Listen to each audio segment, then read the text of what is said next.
Recording in progress.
Well, welcome everyone to day last. Beautiful Monday morning in Spokane. So before we get going here, I'm going to turn to Executive Director Burden for any announcements. Yes, thank you, Mr. Chairman, and good morning, council members and everyone else. This is day last. I know some of you are departing today, so we are aiming to have a relatively long morning break, so you can check out if you're leaving. Other than that, I wish you all the best of luck for today and last day of our meeting. So that's it for my morning announcements, Mr. Chairman. All right, fantastic. And with that, I'll turn to Vice Chair Hassemer to get us going here. Pete? Thank you very much, Chair Benninger. Good morning, everyone. Day last. First exciting announcement, maybe introduce a couple new, maybe a newer face and new attendees at our meeting. Justin Ainsworth in the Oregon Department of Fish and Wildlife seat, and Rachel Wadsworth has joined us in the NIMS seat for the HMS agenda items. So with that, I'm going to look to Dr. Kit Dahl to give us the overview on the first item. Okay, thank you, Mr. Vice Chair. I'll just, in case you are scratching your head about these cans of tuna, courtesy of Doug Fricke. I think a little later on he'll speak to where they came from, but you can see it's the American Albacore Fishermen's Research Foundation. So just why there are cans of tuna in front of you. And other than that, I'll just turn this over. We have to Ms. Wadsworth will give the West Coast Region report, and we also have Dr. Yao here to give an update on science activities from the Southwest Center. So with that, I'll turn it over to them. So, all right, and just before my apologies, one other introduction, Ms. Catherine Kempton has joined us in the General Counsel seat here also. We haven't seen her this week. So, Rachel, we'll turn it over to you for the NIMS reports. Thank you, Vice Chair. So I will give the report for J1. Our report includes several updates on HMS regulatory activities, which I will briefly summarize now. First, regarding the Pacific Loggerhead Closure Area, or LCA, NIMS reopened the LCA on August 1st based on updated observations of sea surface temperatures in the Southern California Bight in May and June. The information used to determine the reopening is available through the NOAA's Coast Watch program, along with the Climate Prediction Center report related to changing El Nino conditions. Next, regarding the Nightset buoy gear EFPs, we note that back in March, we completed an Endangered Species Act consultation for up to 5 Nightset buoy gear vessels at 100 nights each. 3 Nightset EFPs, which the council had previously recommended, were issued at that time. The 2 additional night set EFPs, which the council recommended at its June meeting, were issued on August 23rd, 2024. For a final update on the domestic side, we're pleased to report that the Permits and Monitoring Branch has issued the final 2 deep set buoy gear limited entry permits, which qualified under the initial application period. Therefore, we can now open applications up under Tier 9. The overall plan is to announce Tier 9 in a Federal Register notice in January, then hold an open application period during February and March. We can issue up to 25 additional permits each year until we have issued 300 total. So if we receive more than 25 applications, they can roll over into the next year. This concludes our update on this agenda item. Thank you. Thank you, Rachel. Any questions for Ms. Wadsworth on the NIMS report? And I'm looking around, not seeing any questions, so I'll turn back to you. Do we have a Fisheries Science Center report here? Yes, thank you. Dr. Annie Yao is here to present. Good morning, Dr. Yao. Good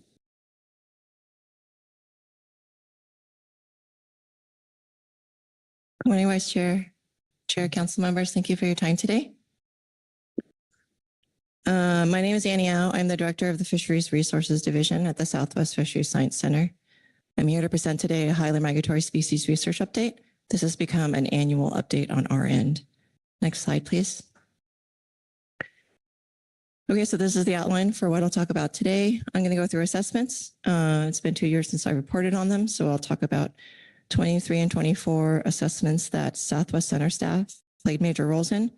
I'll list the other assessments that went through for HMS during those 2 summers, and then give a list of the 2025 assessment schedule. And then I'm going to talk about the research ongoing within the division, so genetics, life history, and then end with a list of publications and presentations. Next slide, please. Thank you. So in 2023, through the ISC, there was a North Pacific albacore benchmark assessment. This is done every 3 years and generally led by Southwest Center scientists. I've added a link to the assessment report in the presentation if you're interested in those details. Next slide, please. Basically, that benchmark assessment said that North Pacific albacore stock are not likely overfished and not likely experiencing overfishing.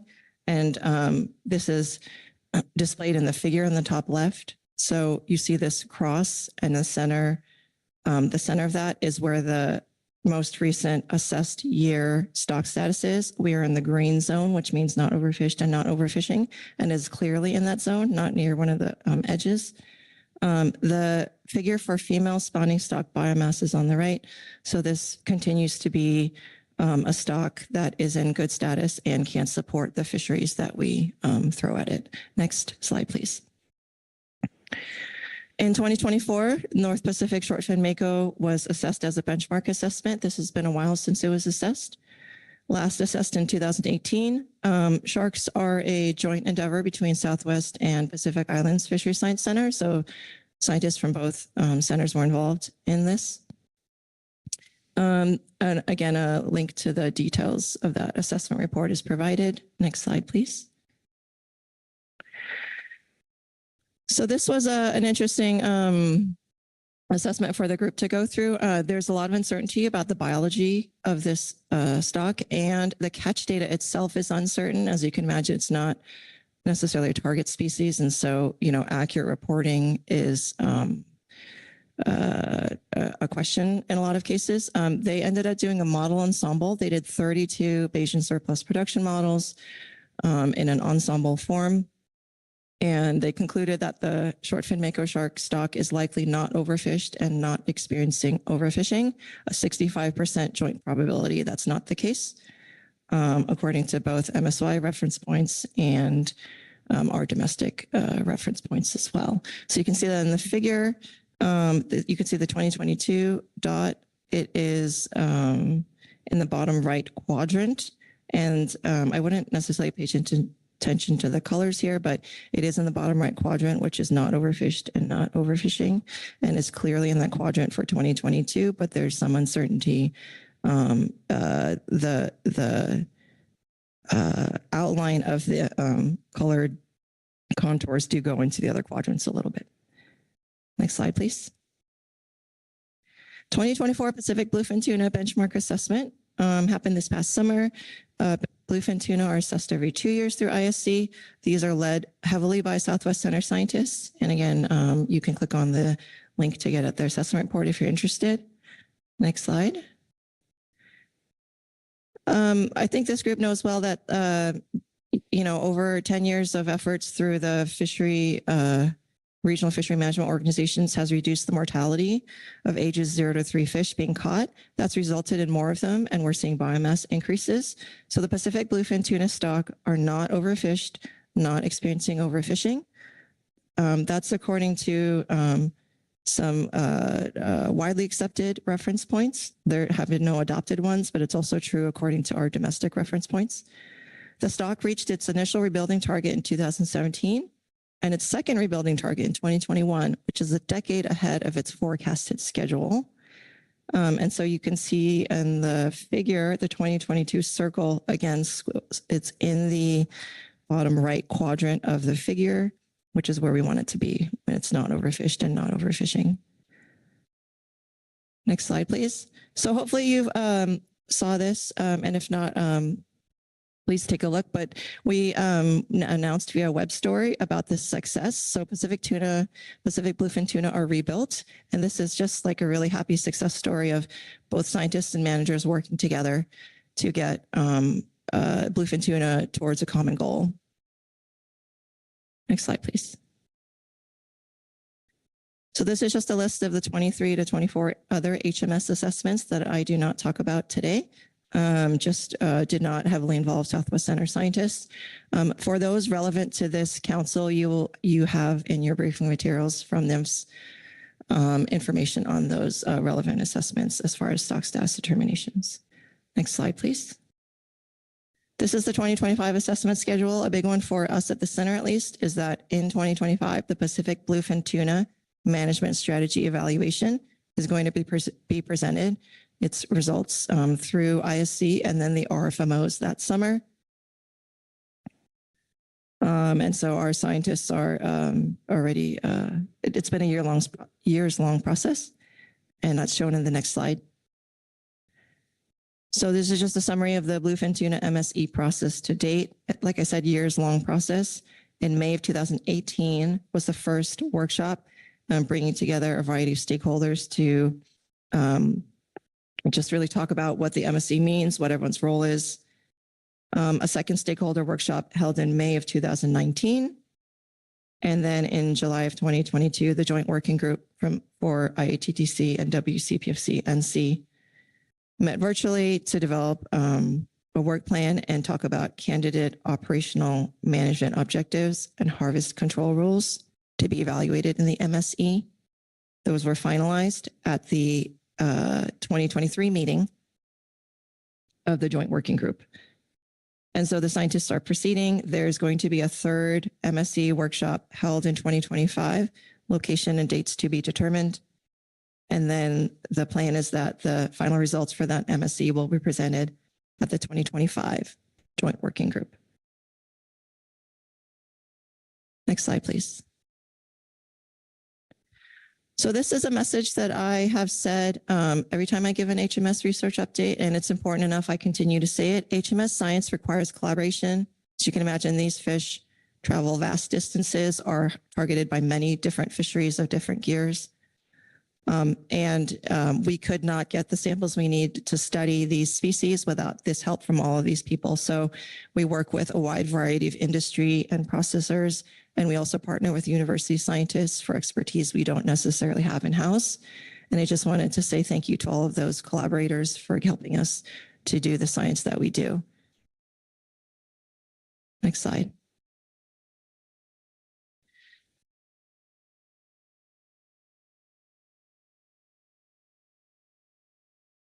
Okay, so starting with genetics research, this is a relatively newer project for our division, but our group is looking at developing a genetic sex marker for albacore. So imagine you can just use the DNA of an individual to tell whether it's a male or female. Prior to that, we had to cut an individual open and find its gonads to do that determination. Previous research has shown that there are skewed sex ratios. So it's not a 50-50 male to female, for example, and that the growth rates differ by sex as well in albacore. So right now the benchmark assessment is a single sex model, combined sex. And so we're just trying to get a little bit more information on albacore sex-specific growth ratios. As you can imagine, it's much faster to just get a sample of DNA from anywhere on the fish rather than trying to cut it open and find its gonads. And we're trying to collect enough data, the idea being we can hopefully develop a sex-specific growth rate and sex ratios for the ISC albacore working group to consider incorporating into stock assessments. So we're currently completing that genetic assay on about 1,500 albacore from different fisheries in the Pacific. Lots of different partners helping us collect those genetic samples. Our team thinks they finally figured out how to check for the cross-contamination. As you can imagine, on a fishing vessel, fish parts and guts are just being mixed by all sorts of individuals. So making sure you have the right sample for the right fish is important here. Next slide, please. So I'm move into life history for HMS. So I'll talk first about age and growth, and then I'll move into diet, foraging, ecology studies. But for North Pacific albacore, age and growth, this is sort of the second step from the genetic studies on sex marker identification of individuals. But so once we know the sex, we can generate sex-specific growth curves. So this is something that group is working on. So far, we have 380 fish 385 fish sampled from the Eastern and Central Pacific over a wide variety of length and age ranges so far. So we're doing double readings for those otoliths right now. And the goal is to present those results to the ISC albacore working group when it meets in 2025. Next slide, please. So Pacific tuna, Pacific bluefin tuna age and growth is an ongoing area of study as well. So a lot of the current growth information comes from across the Pacific, but not many samples from the Eastern Pacific Ocean where our fisheries target bluefin tuna. So we are looking to generate an EPO specific growth curve, or at least get that data so that can be combined to the broader growth curve. We have so far 300 fish sampled from the Southern California bite through our collaboration with CPFEs, and 102 of those fish have been aged so far with 2 readers over, again, a range of lengths and ages. Next slide, please. Moving on to foraging ecology, so diet studies. There's 3 different species I'm going to talk about. The first is North Pacific albacore. So these fish cover the sort of Pacific Northwest part of our coast. And really the diets of these top predators give us an idea of what's happening with forage base and their role in the ecosystem. So for North Pacific albacore, we have the most recent results have analyzed stomachs from 2023 with a draft manuscript on fish condition and preparation. And as an aside, we've sent some tissues for mercury and microplastic analysis. The picture you can see is actually an albacore stomach that's been sliced open, and you can see the slurry, what looks like the slurry of food that's found inside that we sort through to get to this data. But in 2023, we're continuing to see Pacific sardine young of year found as a primary prey item within those stomachs. We first reported this last year. We saw them in 2022 stomachs. So that's still there as a prevalent prey species and something that's newer for this species. So the diets have varied over time. So continuing to collect data on them is helpful to continue to get a picture of what's happening with albacore diets. And a question that our team is thinking about and trying to figure out how to investigate is, how do these diet trends match or not CPS biomass trends that we are seeing? Next slide, please. So I just talked about albacore, sort of sampling the Pacific Northwest for us in terms of diet, and Pacific bluefin tuna are sampling further south than that along our coast. So they're kind of a nice complement to each other. The goal here is similar, to understand where bluefin fit into the ecosystem and what the prey availability is like. So we completed a backlog of samples with the new postdoc, Travis Richards. We previously published on bluefin diets data from 2008 to 2016, and now we're caught up from 2017 to 2023. There's like a blank bar on the right figure. The 2019 data is waiting QA, QC, and we'll be able to fill that in shortly. And we're looking to publish these, but basically in more recent years, anchovy is ranking higher, the highest in mean proportional abundance. That's again, something not previously seen, and it's more recent. So it's a marked shift from earlier in the time series. We're seeing fewer cephalopods, hyperid amphipods, or pelagic red crabs. I remember at one point, pelagic red crabs were making up the majority of their diets, and that's no longer the case. So again, you're seeing variability over short time scales, and so continuing to collect data is helpful to continue to understand the diets of these species. Next slide, please. Okay, this is my last diet slide, swordfish foraging ecology. So these samples come to us from within the Southern California Bight. But these samples are from 2007 to 2023. And you can just strictly looking at the colors, you can see they fluctuate over time. So fluctuate in percent numbers of prey. There's a switch from cephalopods in red to fish in the teal and green colors. In 2011, hake started to show up. In 2016, anchovies started to show up in their diets, and the numbers sort of fluctuate over time. And so this was published in 2023 in PLOS One in a publication.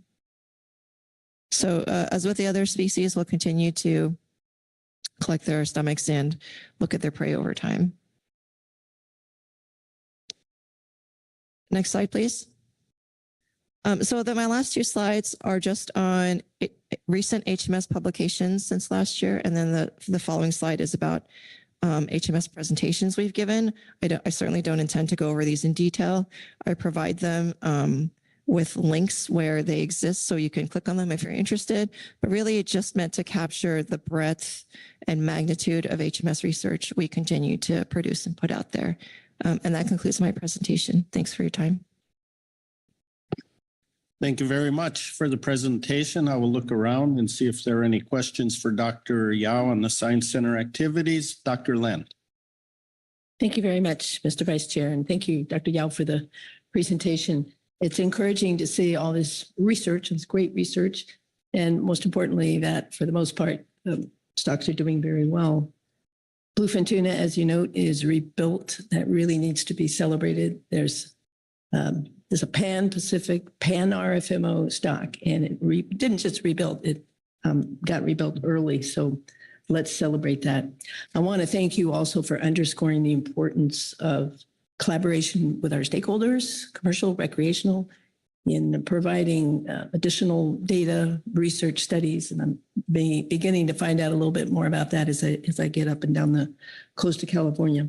So thank you very much, Dr. Yao. Thank you. Any other questions? Corey Niles. Yeah, thank you, Mr. Vice Chair, and thank you for I'll say wow on all the neat stuff that's going on. Could you go to slide 8? I could ask a million questions, but I'll just limit myself to this one. It's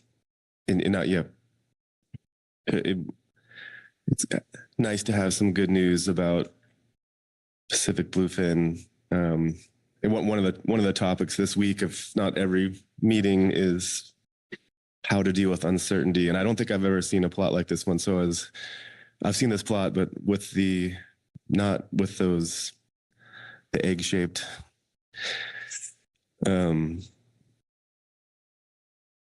probabilities there. So I was hoping you can help us maybe understand what this is telling us. It looks,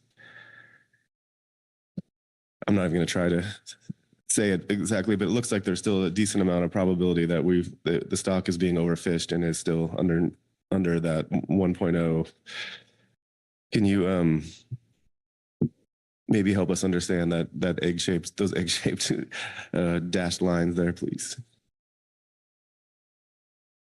Thanks for your question, Mr. Allison. Sorry, through the vice chair.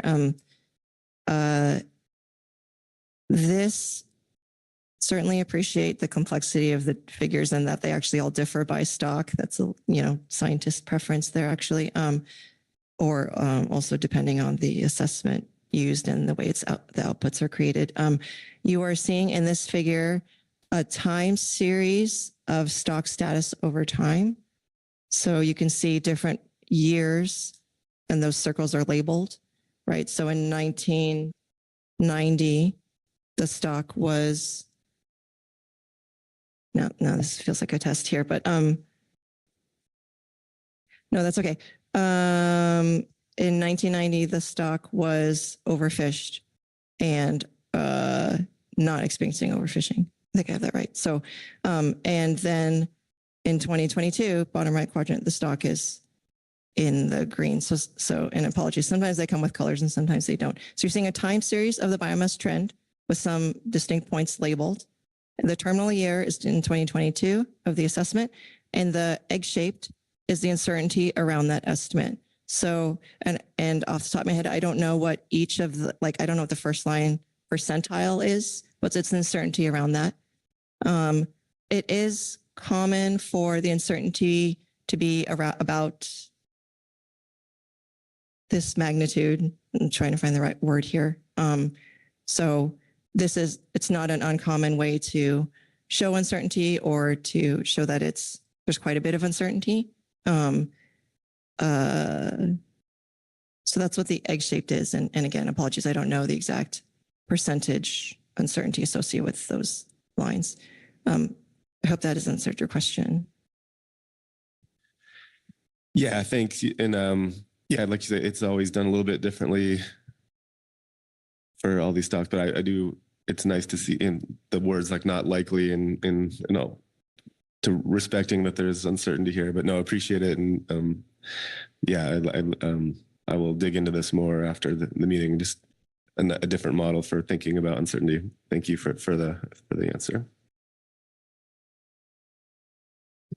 Thank you, Corey. Any other questions? Don't see any. Thank you, Dr. Yao. And I'll look back, Rachel, I think that concludes all the NIMS reports. Okay, good. Dr. Lent, did you have a question? Yes, if this is appropriate now, thank you, Mr. Vice Chair. I was going to ask Ms. Wadsworth if we could get a progress report update on the NEPA work, I think it's a DEIS for the SNAP gear. Thank you. Rachel.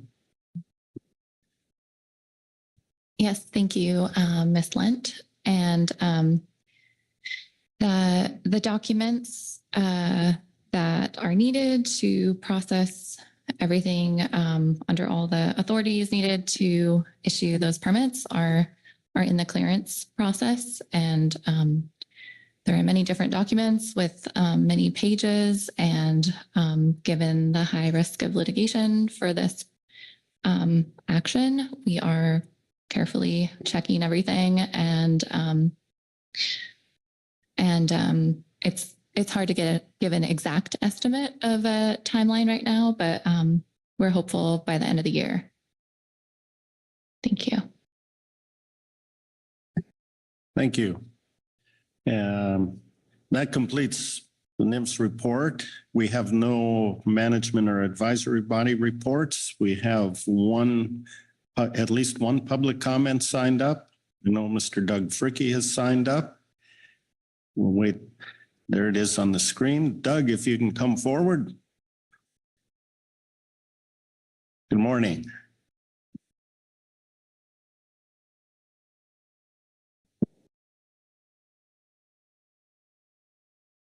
Hello. Thank you, Mr. Chairman. My name is Doug Fricky. I'm advisor on the advisory subpanel,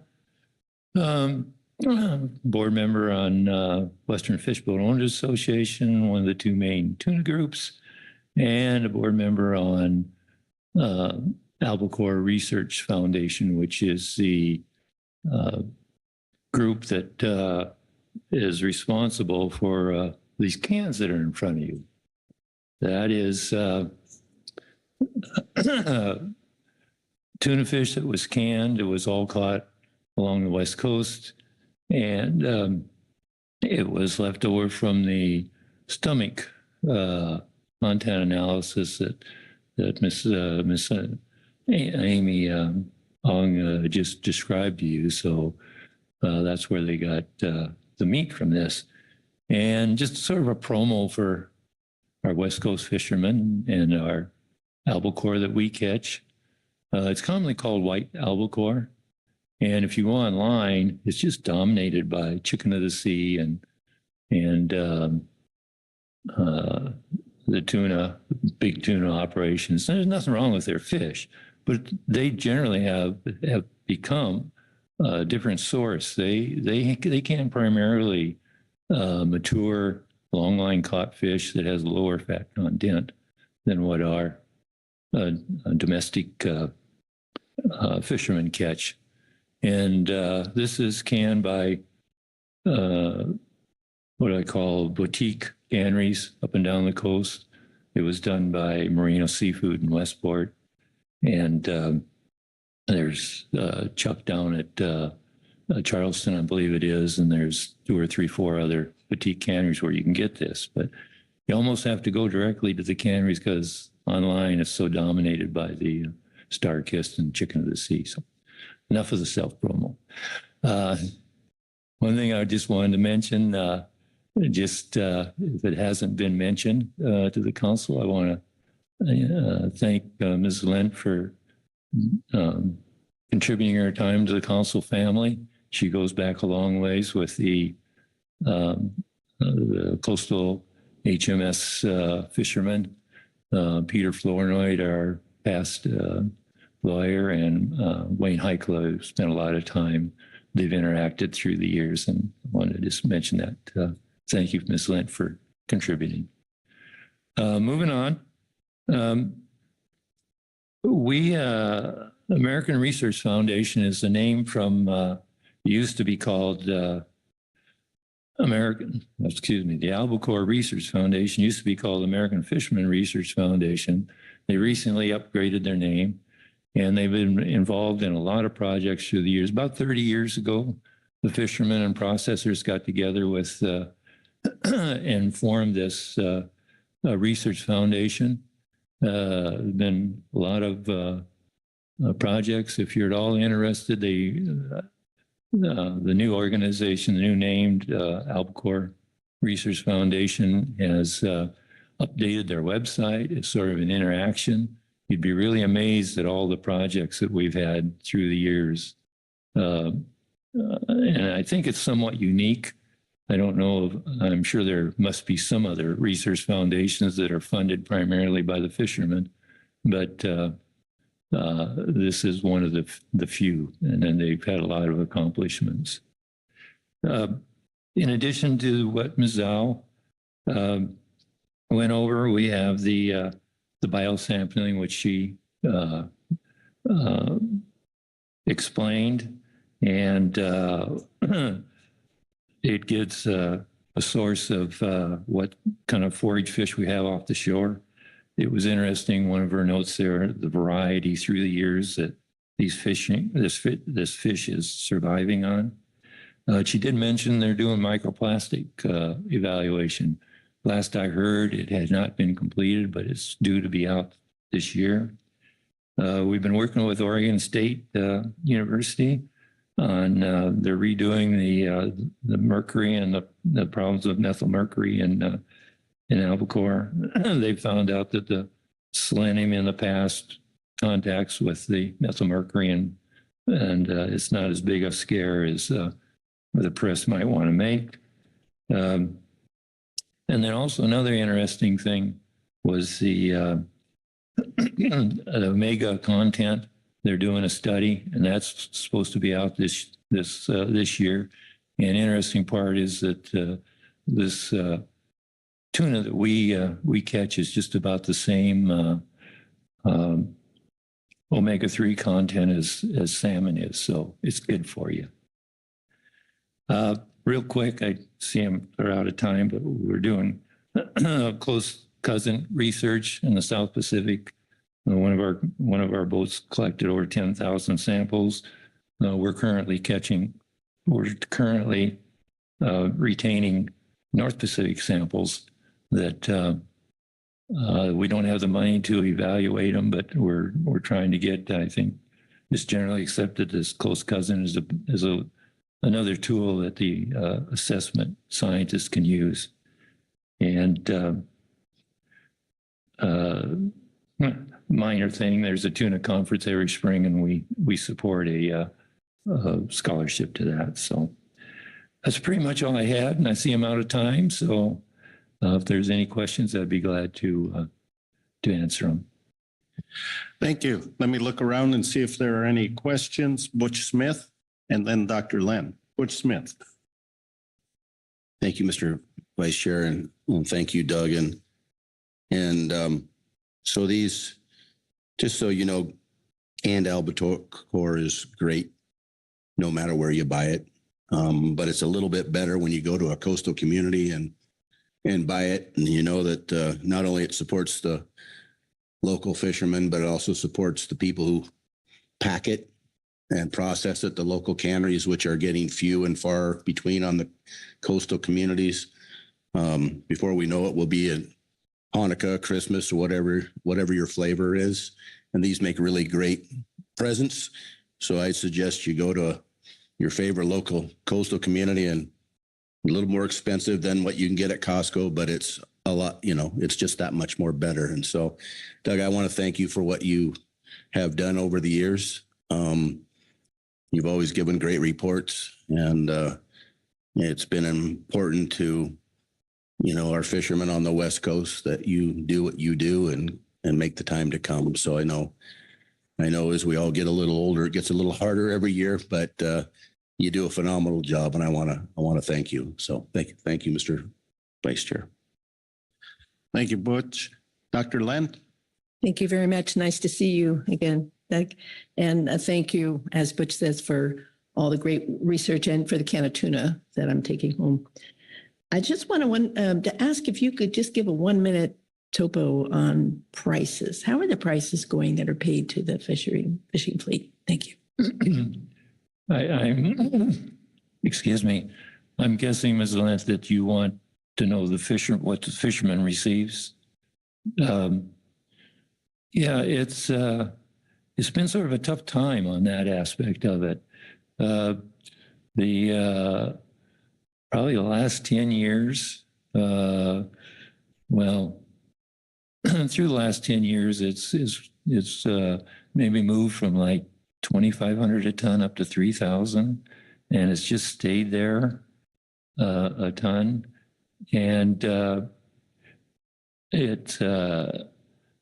the other expenses have gone up, but the price has been pretty stagnant. We do get a little more for the what we call the blast bled.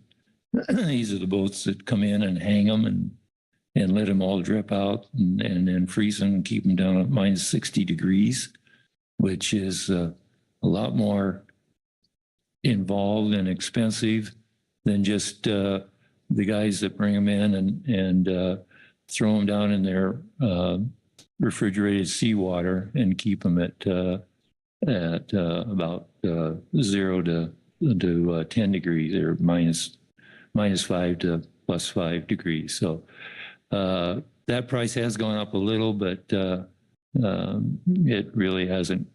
Last year was particularly bad. We were very supply and demand responsive. Last year, the supply was down and demand was down, and we still had fish in the freezer. This year, the demand is a little better for the blast bled fish. That's going up more closer to $4,000 a ton. There was some markets over in Europe for the raw seawater cooled fish, but unfortunately, Europe has set some new controls, and a lot of our boats were not certified to be able to fish in that market. Does that give you an idea? Thank you. Thank you very much, Doug, for that update. And I think it's a good reminder that tuna is truly a global commodity.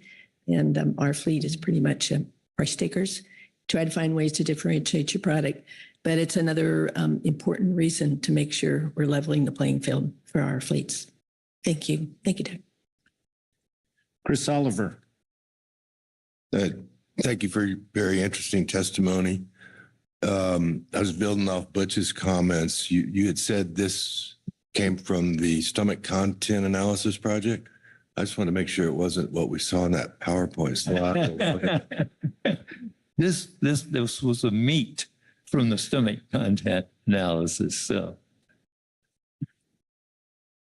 All right. Thank you. I'm going to look around and see quickly. Corey Niles. Yeah, thanks. Thank you, Mr. Vice Chair. Thanks, Doug. And I just want to say, and I think my comment under the Southwest Center's report was wow. And I just want to know how many of those slides had the AFRF support on them, and really appreciate. Well, I can't say that this doesn't happen elsewhere in the country or the world, but appreciate on the West Coast how much the industry and the albacore contribute to understanding the importance of research and understanding the biology and stuff. So just wanted to acknowledge that the contributions you all make to helping us understand how help us with the information we need to sustainably manage these fisheries. So thank you, Doug. Hey, Chair, thank you, can Corey. I make a quick comment? Sure. Having been on the ocean for 40 years and intermixed with the fishermen and the fishery, majority of the guys understand that the science and research is important. And, we got a few bad apples in the basket, just like everybody else, but the majority of the guys are with you. Thank you. Krista Svensson. Yeah, thank you. Thanks for the can of tuna. It's always great to see ARF come up and present. I think the council sees a lot of the work that's done through ARF in terms of the California current work, et cetera.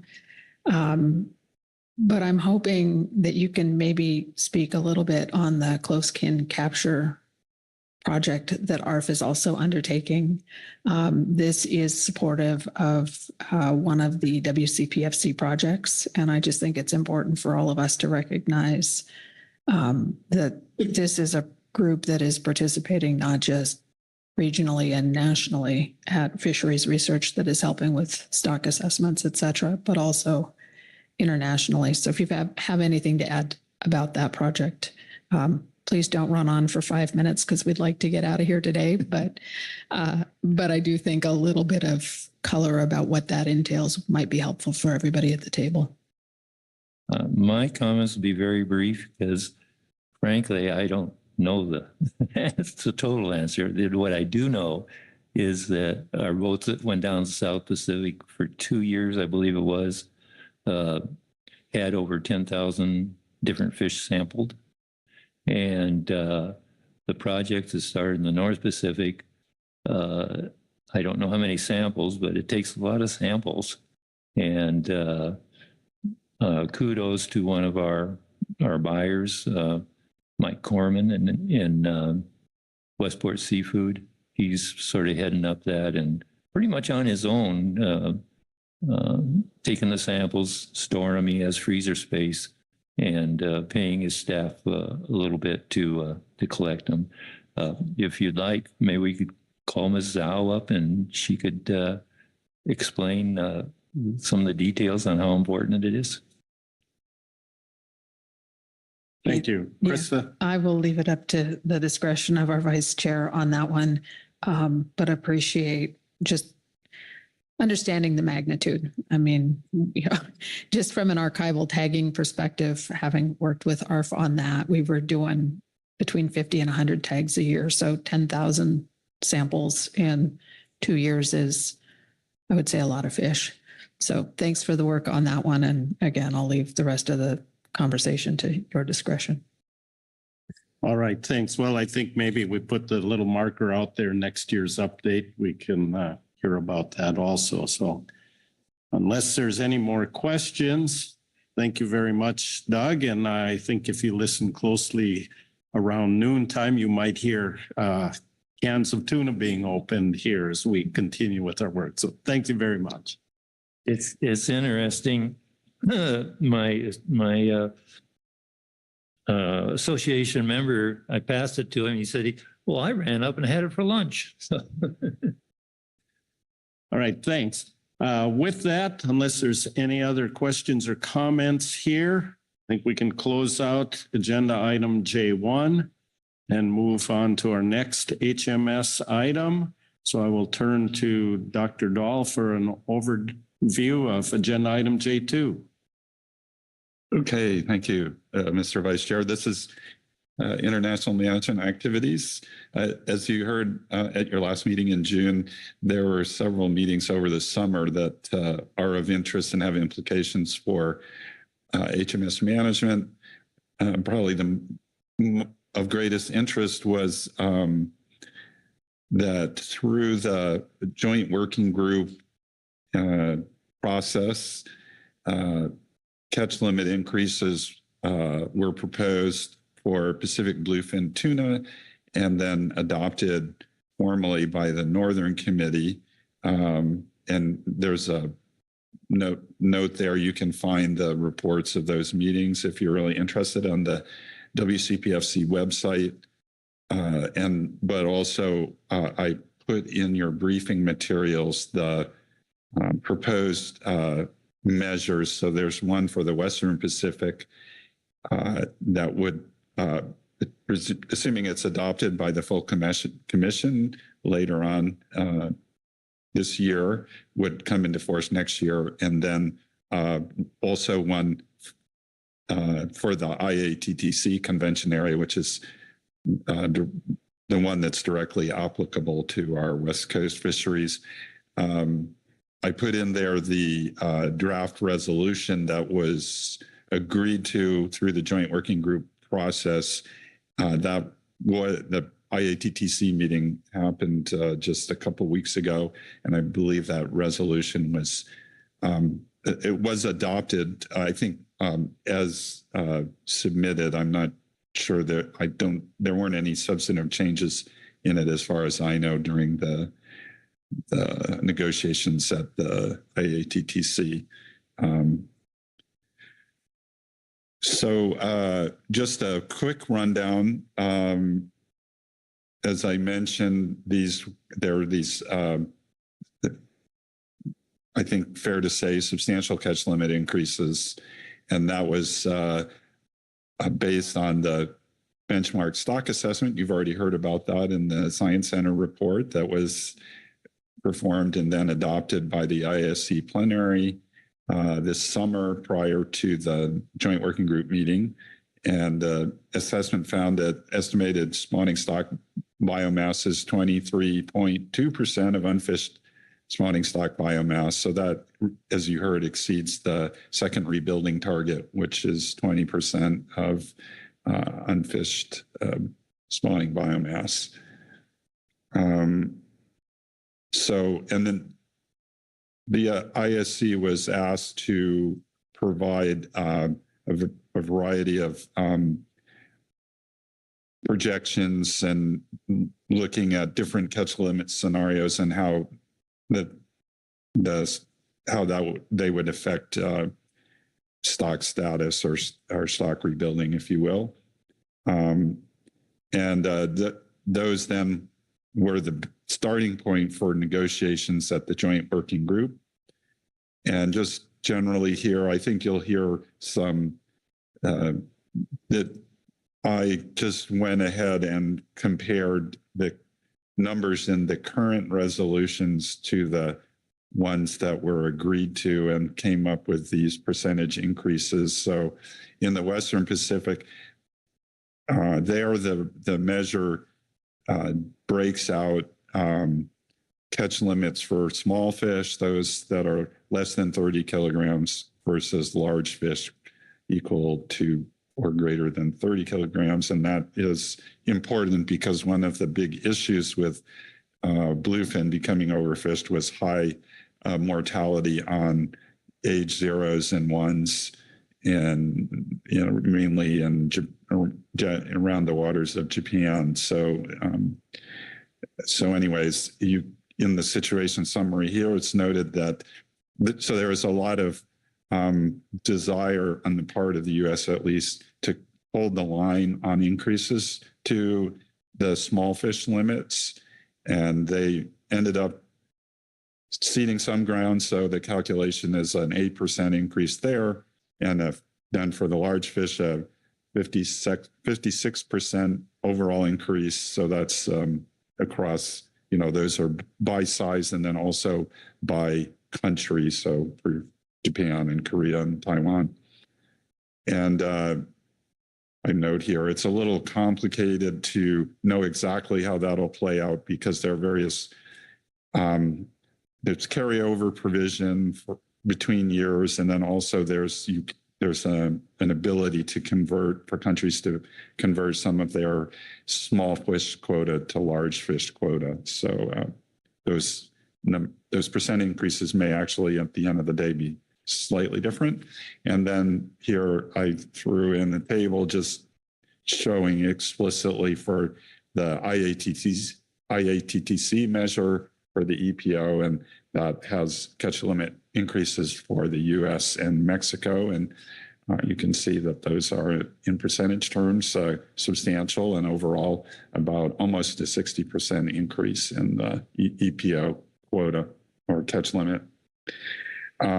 So in the advanced briefing book, the NIMS report that was, of course, put out prior to the IATTC meeting. So it runs through some of the same ground in terms of the meetings that happened in the summer, and a bit about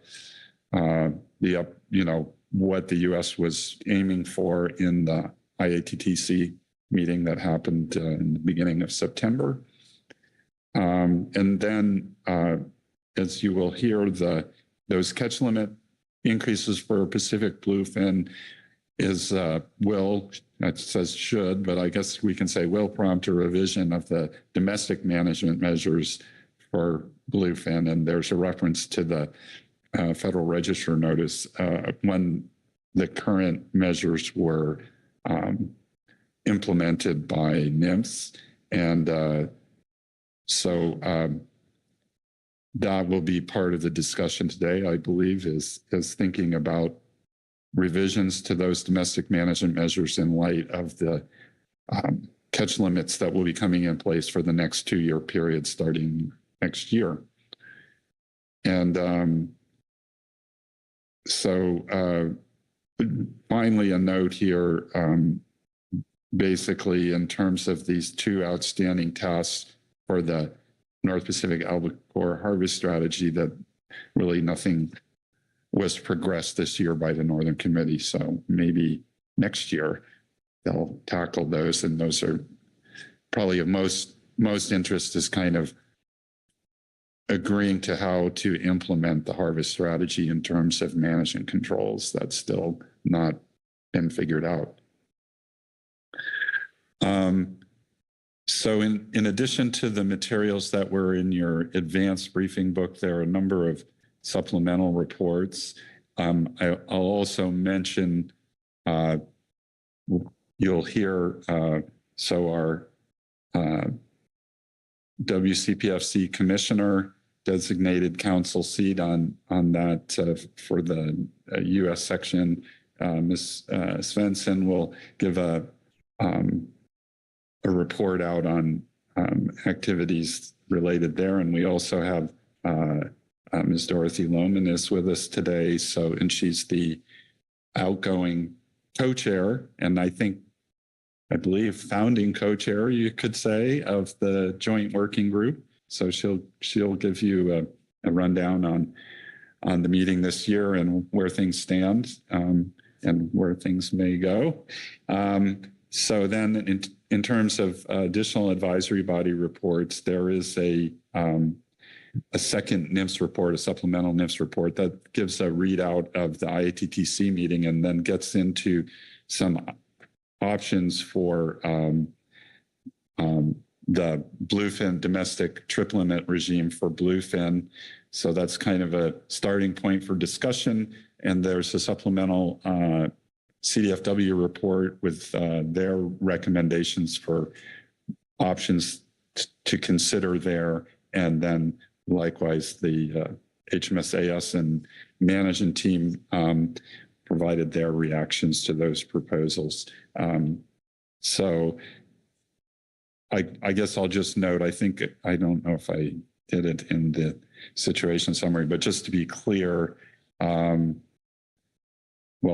skipped over the parenthetical note. NIMS will implement this through the Tuna Conventions Act. So it's unlike if it was being done through the MSA, where, if you will, the council is sort of more in the lead and proposing regulatory changes. This NIMS is in the driver's seat for that, but they are interested and willing to consult with the council in the development of those measures. So that's why they've come forward at this meeting with some ideas as a starting point for seeing what works best for those for the trip limit regime for next year. So I think I've covered everything that you have there, and the action is listed as provide recommendations on U.S. positions at upcoming meetings and other forums as appropriate. Probably should also say, as I mentioned, some initial discussion of those domestic management measures for bluefin. So that concludes my overview. Thank you. Before we progress with the reports, are there any questions for Dr. Dahl on the overview? Not seeing any, then we will first turn to our commissioner on the Western and Central Pacific Fish Commission, Krista Svensson, for an update on activities over there. Krista. Yeah, thank you for the chance to speak on this topic. It's been a busy summer. We certainly have had the joint bluefin meeting, Northern Committee meeting, and I know that there's a lot of information in the briefing book in terms of reporting on those two meetings, so I will not be spending a lot of time on those. The items that I do want to highlight, we had a labor workshop in the middle of June. We are continuing to do work on that topic, and they're based upon IATTC also bringing that item forward at their meeting. Is a fair amount of interest to at least get a proposal on the floor for WCPFC at the annual meeting in the middle of November in Fiji. The other item that I'd like to highlight briefly, we had the scientific management dialogue meetings, the 10th through 12th. Those were noted in the NIMS report on this topic. I had the opportunity to attend, and I think just to give you a bit of the flavor, since the actual report is not out, it was a very positive meeting. We highlighted a couple of issues that I think are extremely relevant to this council, one of which is the idea that was floated, I believe, at IATTC as well, around developing a joint working group for South Pacific albacore. This is a species that obviously goes across both our FMOs, and the idea of working together would be beneficial. We don't make decisions. We can make recommendations in that work group, but I would expect that that would probably be brought forward at WCPFC, and continued interest around climate initiatives would be the other highlight from that meeting, just making sure that we fold climate into our work as we are working through the process. And with that, I will conclude my remarks. Thank you very much. Any questions for Ms. Svensson on update on WCPFC activities? Dr. Lent. Thank you, Vice Chair. And thank you, Krista, for the report. Did you say the workshop in June is on labor? Did I understand that correctly? Yes, that is correct. It was our 5th workshop on labor. It has been something that is extremely important to a number of our members. and is certainly timely, I would say, based upon some of the interactions that have historically gone on out on the water. Thank you. Any other questions? Not seeing any. Thank you, Krista. Next, I'm pleased to invite up to the table Dorothy Lohman for update on the joint working group activities. Good morning, Dorothy. Good morning, and thank you, Vice Chair. As usual, Kit's done a great job in his summary, where he's pretty much told you a lot of what happened at the joint working group meeting, and with that and the information you have in your briefing book, I don't want to repeat too much. But as you know, we've been meeting the joint working group now for 9 years, and it was a new idea 9 years ago.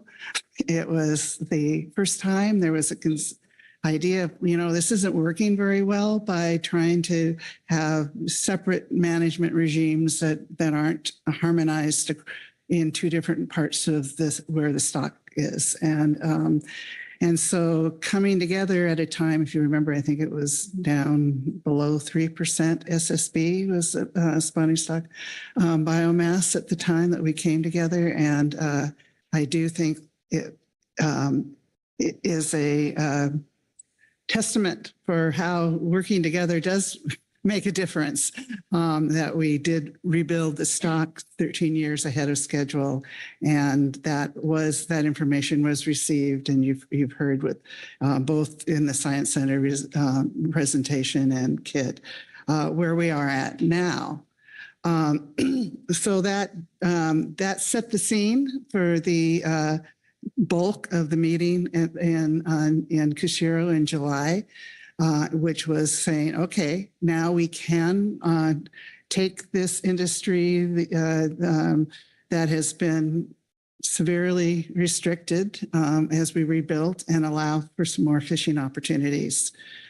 So Kit pretty much went over where we came to when he presented his percentages and comparing the catch amounts for before and now. He kind of took some of the the basic things. For example, is we had a 50% increase in the EPO fisheries, plus an additional 300 metric tons annually, as well as allowing a 10 metric tons for non-major fishing members in the EPO. And then the agreement was to ensure that catches of sport fishing vessels are managed in a manner consistent with commercial fisheries.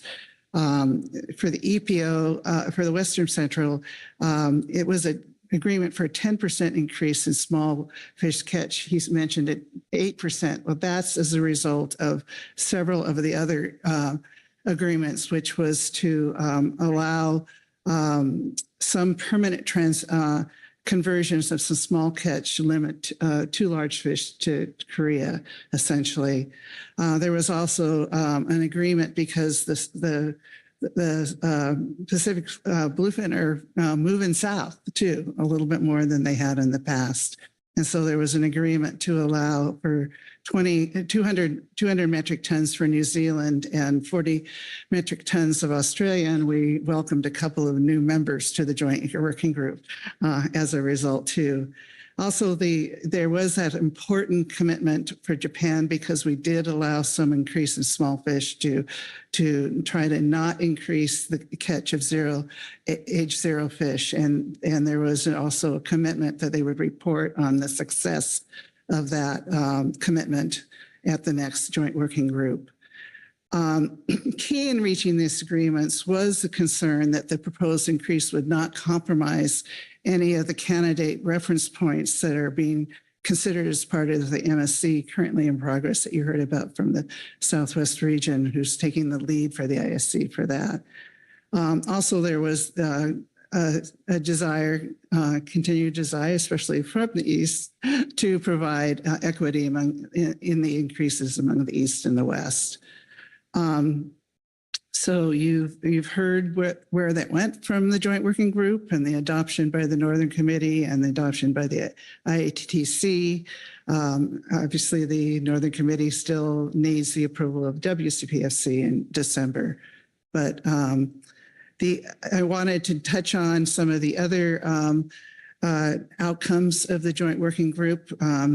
There was also an agreement to have and that was also adopted by the Northern Committee and the IATTC to have a measure that would require a resolution in terms of the IATTC for members to report on their implementation of monitoring, control, and surveillance measures, and to report those, have that report reviewed in the next joint working group meeting next July, and have any recommendations for changes or improvements to then be made as recommendations to the two RFMOs going forward.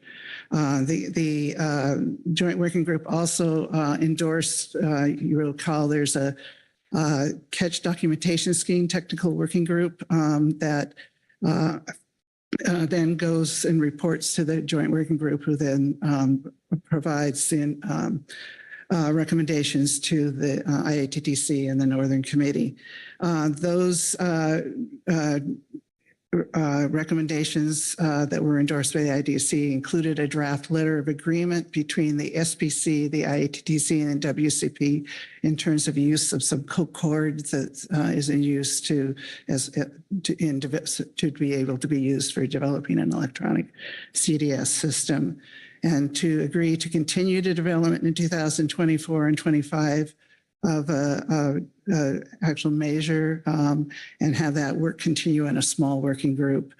Finally, and to really emphasize the importance of IATTC feedback on both the process and products as we move forward. And that was a good discussion, initial discussion that will need to be continued at the IATTC. And finally, really to stress the need, regardless of the final process for having the CDS, but the need that they be harmonized requirements across both RFMOs. So looking forward, I mean, it is a huge accomplishments that does speak for the power of management across the Pacific. But the work is far from done. And next year will be particularly important. You've heard about the fact that we'll have an opportunity to have, and it was going to be in the format of an intersessional joint working group meeting with a report from the ISC on the preliminary results of the MSE. And that is scheduled for February in Monterey. And that I think will be really critical to help all members and stakeholders to understand where we're at and the preliminary results, make any adjustments so that when the final results are presented in July at the next joint working group meeting, they can be used to inform the development of recommendations for the adoption of a formal adoption of target and limit reference points, as well as development of a long-term harvest strategy. So next year is really important. And, and I know that as I've stepped down, that the council will still be actively informed and everything, because the new co-chair for the IATC in the joint working group is Josh Madeira, who is a member of the HMSAS, and I know that he will do an incredible job and has the kinds of relationships and abilities for both the member countries and the industry to keep this moving forward. So finally, as I kind of wrap up here, I want to thank the council.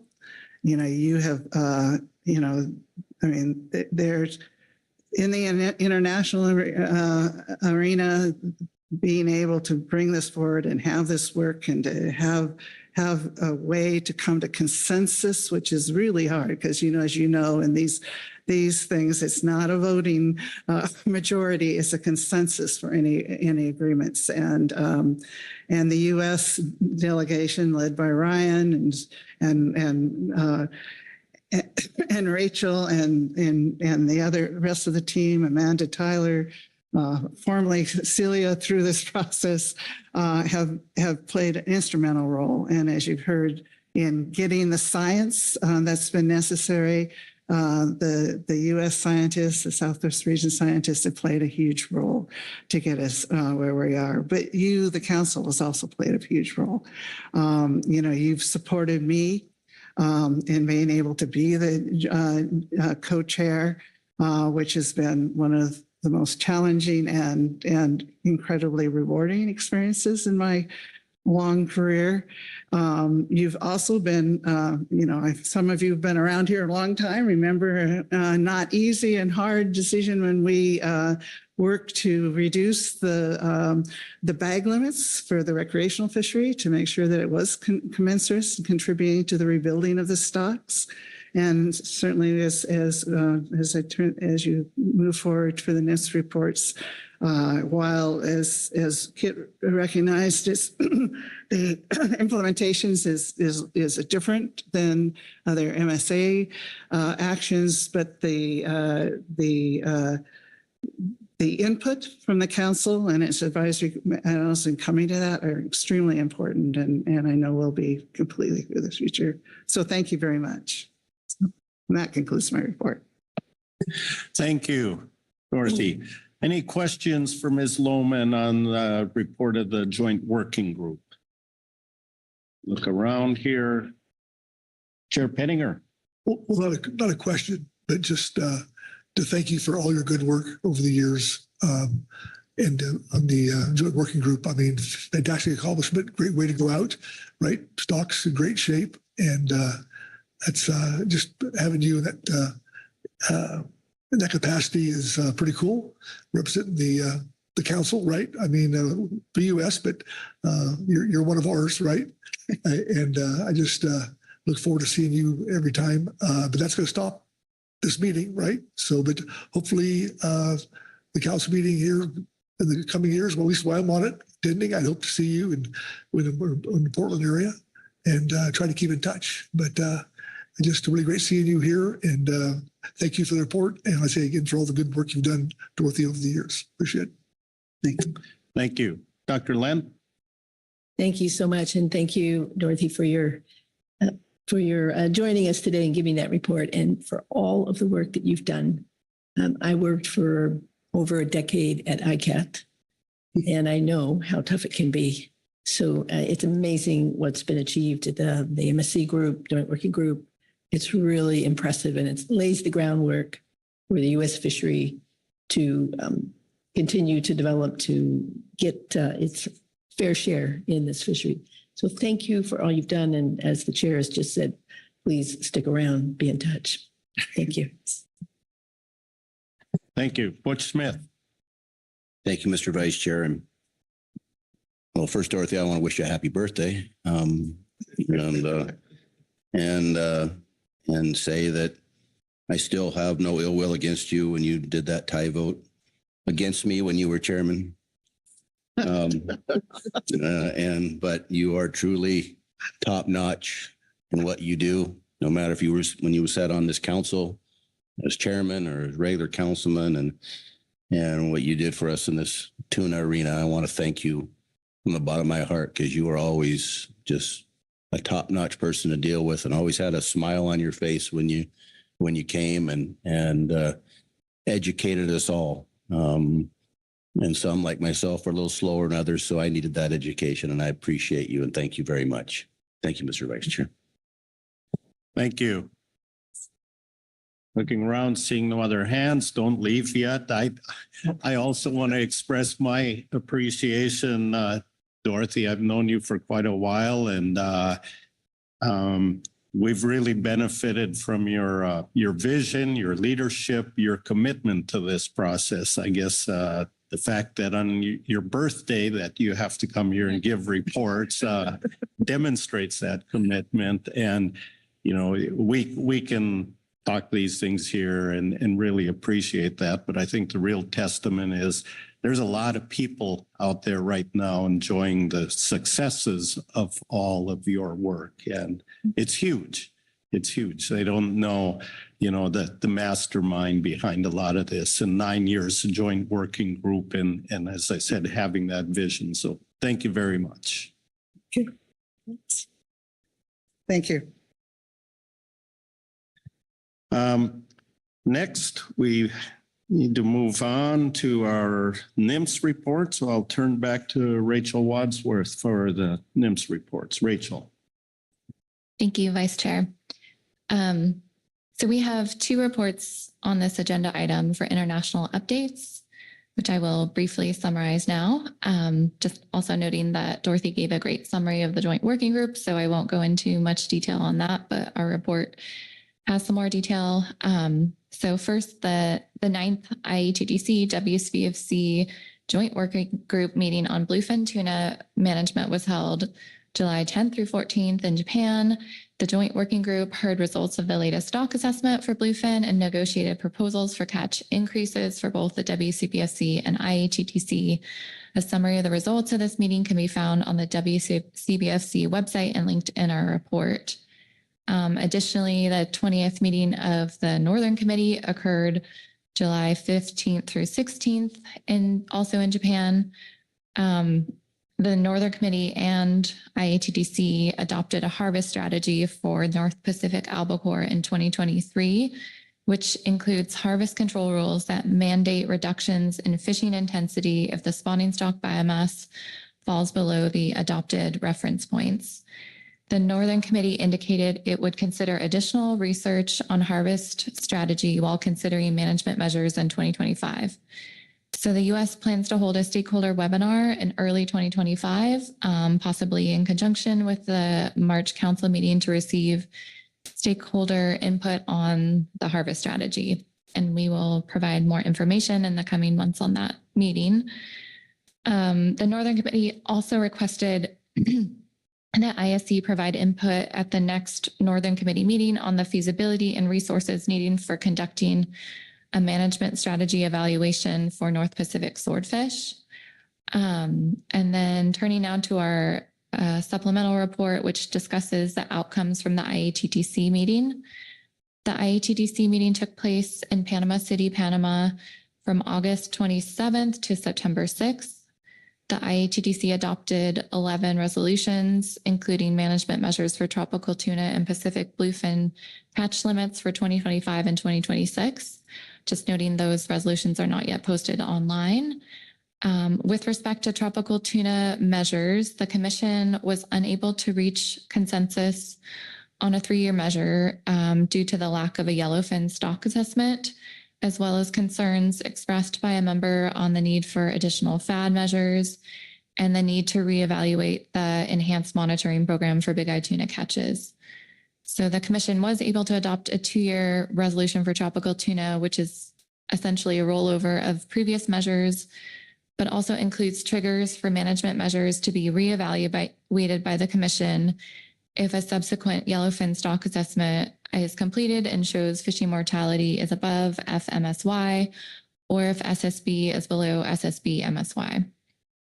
The resolution also includes language to potentially reduce management measures if the yellowfin assessment shows the stock is healthy, and also for the scientific staff to evaluate changes in the enhanced monitoring program in 2025.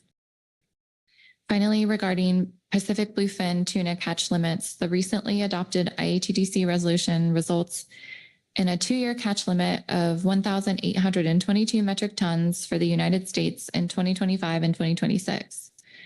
The limit for any 1 year is 1,285 metric tons. In our report, we will provide some examples for revisions to existing U.S. regulations on the trip limit scheme.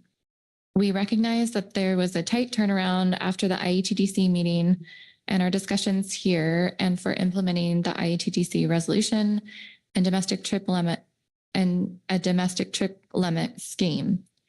So we appreciate being able to receive feedback from the MTAS and the council on the different options for a new catch limit regime, so we can move forward on at least some parts of our rulemaking.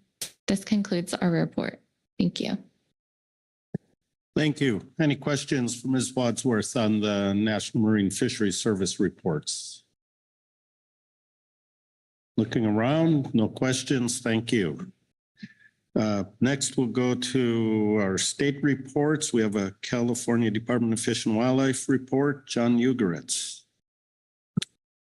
Thanks, Mr. Vice Chair, and good morning, everybody. I'll be summarizing California Department of Fish and Wildlife Report 1.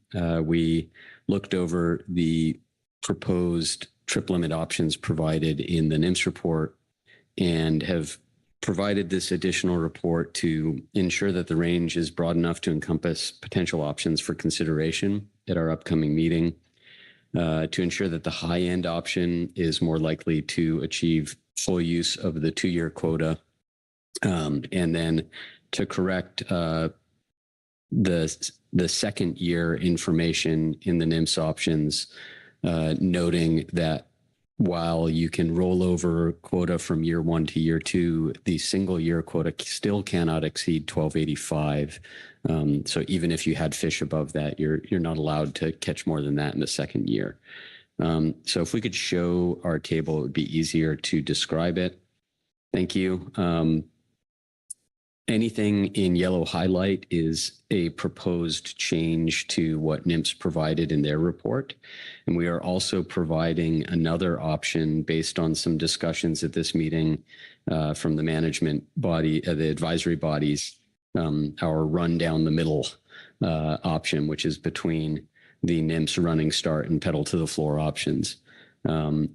Just going over the yellow highlights, we are suggesting that the high-end option be consistently higher. So rather than a 25 metric ton second step of trip limits, bump that up to 50. We already know that the fleet is unlikely to fish at levels lower than 30 metric tons. And so we would suspect that they wouldn't achieve the quota if it's less than 30. Looking at the second year information, we didn't think it was appropriate to automatically lower those initial trip limits in the running starter pedal to the floor unless we were within 400 metric tons of the biennial limit. And so we're suggesting rather than 30 metric tons in the running start to start at 50, just as you would at the first year, unless you're over 1422 total, then it would be 25. And for the pedal to the floor, similarly, rather than 50, suggesting that it's 75 metric tons at the start, unless it's over 1422, and then it goes to 50. The next step, it's the same kind of math, but now you're looking at both the biennial total, if you had some rollover fish, or the single year total if you didn't have rollover fish, and making sure that you don't exceed either of those limits in the second year to drop to the next level. Again, with pedal to the floor, rather than dropping to 25, we would suggest dropping to 50 if you weren't already at 50.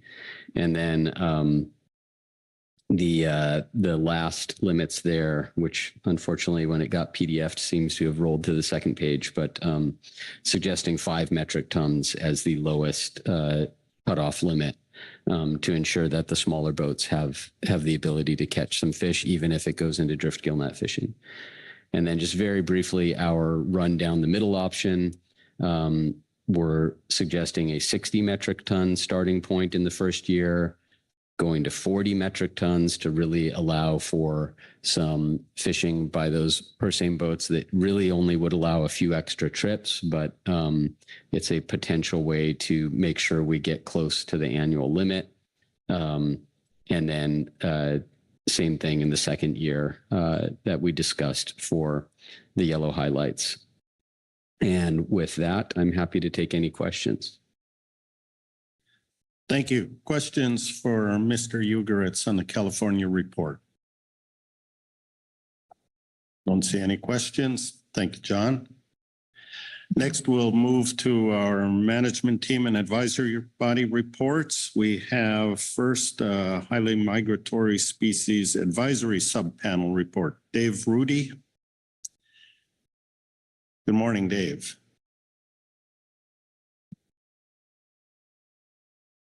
Good morning, Vice Chair and council members and staff. Rather than read my report, I think I'm just going to hit on the keynote important parts in order to save time and sort of get to the bottom line. First of all, we really do thank Dorothy for all her work, and we do appreciate that Josh will be stepping forward and taking over some of that role. Second of all, the MSC, continuing the MSC with bluefin is super important, and there's going to be a meeting in Monterey probably in February. And we're hoping that some of the HMS-AS members can participate. We requested 5 members, but I know money's tight. So anyway, it'd be really great to have a presence in Monterey at the MSC meeting in Monterey.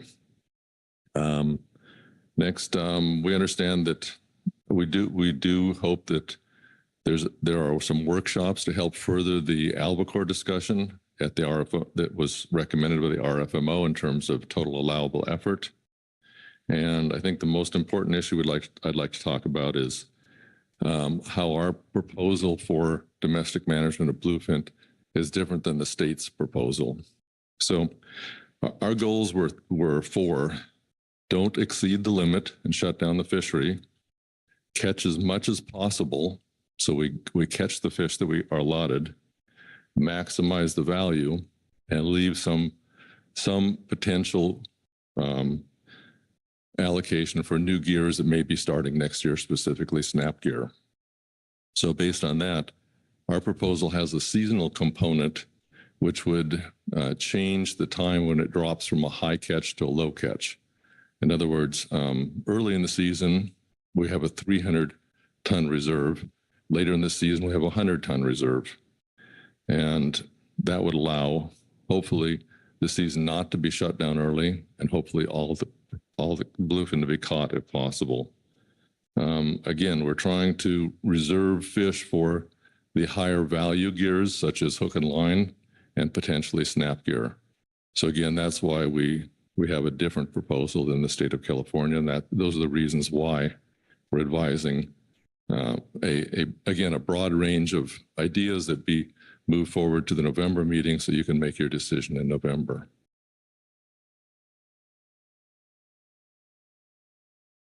Thank you.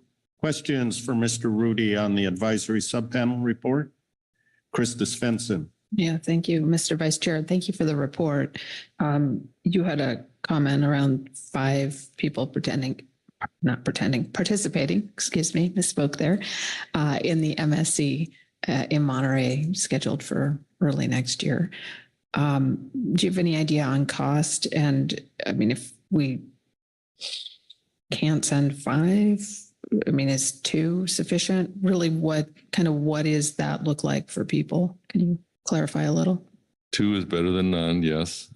Cost, I think it's a 1-day meeting, but I'm not sure. Maybe it's a 2-day meeting, so hotel and a little bit of travel. But we've been advised that it's important to have participation, especially for Japan, to see that we have interest in bluefin.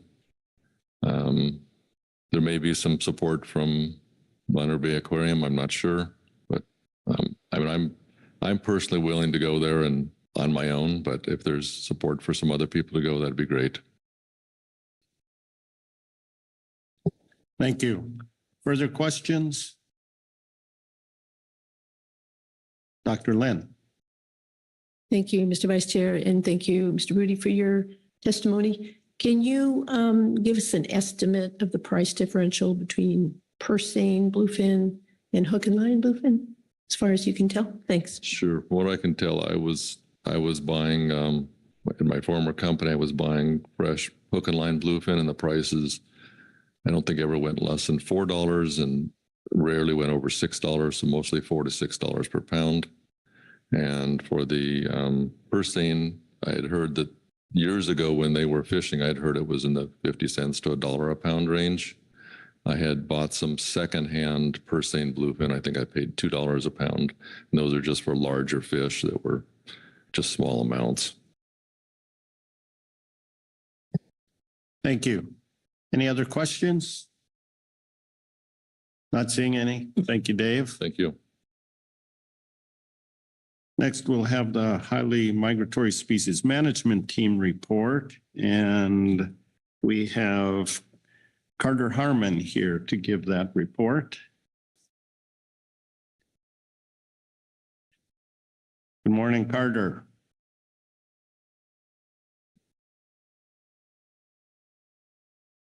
Can you? Good morning, Vice Chair. Good morning, Council, staff. I'm Carter Harmon, and I'm going to read the HMS Management Team's report. It's a nice, snappy one.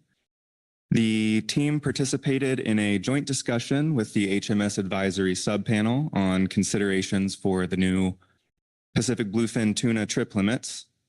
The team appreciates the expertise of AS members who provided detailed perspectives on fishermen's decision-making when targeting bluefin using various gear types. Table 1 in our report demonstrates that recent landings of bluefin have not fully utilized the annual catch limits.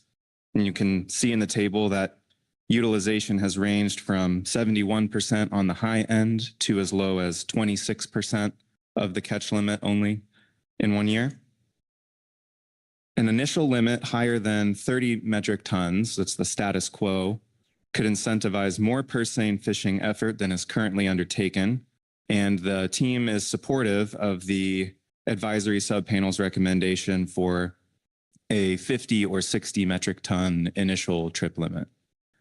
We also concur that seasonal adjustment of buffer points where the trip limits are lowered could be a useful management tool for avoiding a scenario where high purse seine effort early in the season could trigger an early reduction in the trip limit, but then lower volume gears do not catch the remainder of the annual limit. And that's it for our report. Thank you.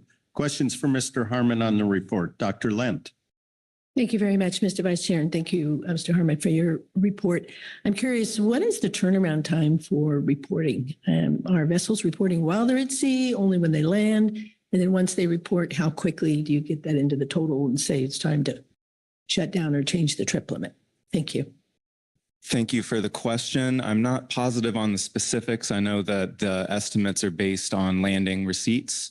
So I would assume it depends on the amount of time needed for the fish tickets to appear in PACFIN and then for NMFS to monitor that and then issue a Federal Register notice to adjust the trip limit.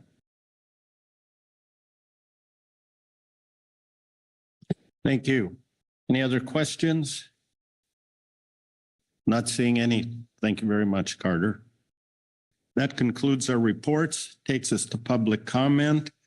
Here's we have one sign up. There it is. Mike Conroy. Mike, can you hear us? I can confirm you can hear me. Yes, we can. Good morning. Please go ahead. Good morning, and thank you, Mr. Vice Chair. My name is Mike Conroy. I am the purse seine rep on the HMS AS. I want to piggyback on all that you've heard with regards to thanking Dorothy for all of her efforts through the joint working group. Hers will be big shoes to fill. Having said that, I think Josh being identified as her capable replacement will be a good step in the right direction. And I look forward to continuing to have a strong U.S. presence at the joint working group and ensuring that, you know, our kind of our recommendations, our thoughts, our ideas, and our concerns are communicated and represented well in that venue. I just want to, and I'll be brief here, since 2014, when catch limits were dramatically reduced, the market for seine caught Pacific bluefins crashed. Increases in catch and resulting options for increasing trip limits will provide some exciting opportunities to rebuild those markets and develop new ones. This will not happen overnight. We do need to look toward the future, and if we assume that the stock continues to grow and as it continues to expand its distribution, additional conversations on how we take advantage of these opportunities will be important. With regard to the options that were included in the NIMS supplemental report and as highlighted in the advisory subpanel supplemental report, the status quo option will likely lead to under harvest from our domestic fleets. More than once during this meeting, we heard that continued and significant underutilization of the U.S. catch limit could result in pressures from other nations harvesting Pacific bluefin to take that from us in future international allocation negotiations. From the purse seiner's perspective, while the 75 tons initial trip limit would be preferred, we are also mindful of the need to protect access for small scale harvesters, whether it's rod and reel, drift gill net, snap gear, as Dave mentioned, or deep set buoy gear. With that in mind, we recommended lowering the pedal to the floor option to 60 metric tons as the initial trip limit. I do want to say that given the late publication of the supplemental NIMS report, I was unable to talk with all potentially interested purse seine operators. There are 17 of those that are currently on the IHTC vessel register, but those that I were able to speak with indicated that the 60 metric ton initial trip limit would certainly work for them and would definitely, in their eyes, spur interest in the purse seine fleet to go out. So with that, I will be happy to take any questions you may have. And thanks again for the opportunity to speak. Thank you. Questions for Mr. Conroy on his testimony? Krista Svensson. Yeah, thank you, Mr. Vice Chair. Mike, thank you for the testimony, firstly. And this is really based upon your knowledge of the purse seine fishery in California as our AB rep to that group. In terms of the recommendations, we saw recommendations about numbers from the HMSAS and from California. Do you feel comfortable that both of those choices would be a positive and workable for members of your fleet? Yeah, through the Vice Chair. Thanks, Krista, for that question. Yes. The short answer is yes. The longer answer would be embedded within the AS's recommendation is sort of that staggered seasonal approach, where as we got later in the season, we had less of a buffer available for non-purse seine gear types. To the extent that CDFW's report supports that, certainly. If there is a potential that we hit the first trigger point for the CDFW proposal in, say, November, which I believe the first trigger point is when we're within 300 tons of the catch limit being attained, that 300 tons being set aside in November would seem to, that would seem to support continued underutilization of the resource. If that answers your question. I think it does. Although we're all grimacing a bit here. So, but helpful. And yes, thank you. Thank you. Any other questions? And I'm not seeing any. Again, thank you, Mike. Thank you. That completes our reports. Public comments takes us back to the council action here, and there it is on the screen before us. Simply provide recommendations on U.S. positions at upcoming meetings. I thought I heard a few recommendations in there, so I'm going to look around to see whoever's hand goes up to initiate this. John Ugoretz. Yeah, thanks, Mr. Vice Chair. And I think our council action has shifted a little bit, given that supplemental NIMS report and the need to provide some more specifics on bluefin. I appreciate that this is a discussion that for trip limits took us several meetings to get to where we are right now for bluefin. And I think as Mr. Conroy just pointed out, we haven't really had the time or ability to engage with all of the stakeholders involved. Though we actually had some good conversations at this meeting. And that's what led to our CDFW report. Again, I think my interest is in making sure that if something goes to notice between now and November that the range is broad enough that we have some latitude to pick within it, and make a recommendation to NIMS at our November meeting about what the council sees as a preferred alternative at that time. I'm a little ambivalent about the discussion in the AS report regarding seasonality. That is in the current regime. I think in the current regime, it made sense given the very low trip limits we were talking about. I actually feel like a simpler regime that is just looking at the level you've achieved towards the total, regardless of when it is in the year, would make sense. And as long as the reduction to a 5 metric ton limit is leaving enough fish on the table for those smaller scale fisheries, the hook and line, the drift gill net, and the EFP fishing, then it's going to help us both get closer to our annual limits and leave enough on the table for those fisheries to fish throughout the year. I know that over the last few years, we've been at a maximum of about 150 metric tons for those fisheries. So I see that our down the middle approach of cutting it to 5 metric tons when you are 200 metric tons from the annual total makes sense.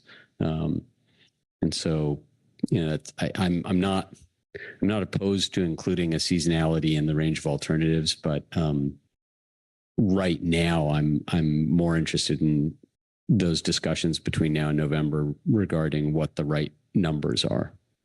Thanks. Thank you. Sharon Kiefer. Thank you, Mr. Chairman. And just maybe I'd like to ask John, recognizing certainly the California report, wanting to ensure they've got a range that encompasses potential options for consideration. But I do believe we heard from the management entities that they did not see the status quo option as really a viable proposal. So wondering what the California perspective would be, since you did add sort of a middle of the road. So that would leave 3 potential pathways on the table. I'm wondering what that opinion would be about dropping the status quo. John. Thank you for the question. I certainly don't see status quo as a path that I would recommend taking. Whether or not it's included in a range, it's sort of the no action. But one thing including status quo does is status quo has that seasonal component. And so it's somewhat a question back to NIMS with regards to if, for example, you create a range of alternatives that includes status quo, could you then in the final action apply seasonality to one of the other alternatives and have that be considered within the range? Or do you need to include sub options for all of the alternatives that has either with seasonality and without? And that's sort of a regulatory question that I'm not exactly sure what latitude NIMS has to pick within a final range. All right. Thank you. Did you want some clarification from NIMS on that if possible? I'm fine with it being a question out there. And,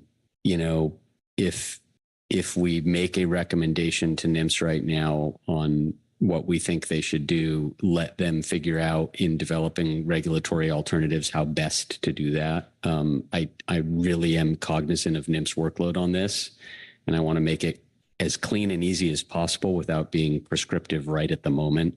So maybe it's best to let them figure it out and see what they have to include.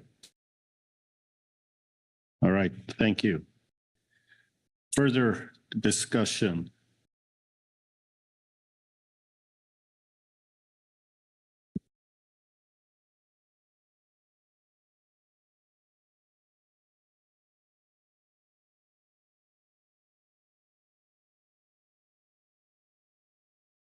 John Ugoretz.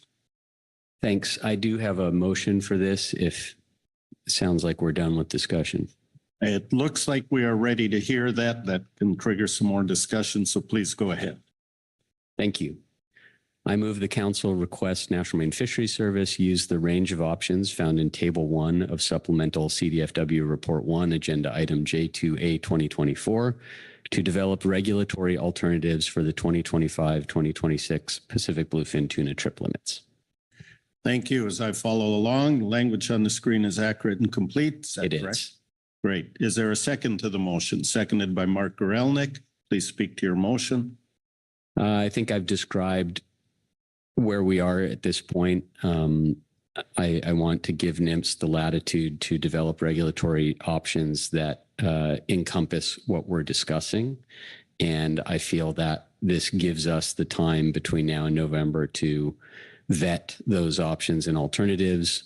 It includes what I think the intent of the advisory body input is within the range, and assuming we can pick within that range and make some fine adjustments, then we should be good to go. Thank you. Any questions for clarification on the motion? Not seeing any questions. Discussion on the motion? Corey Niles.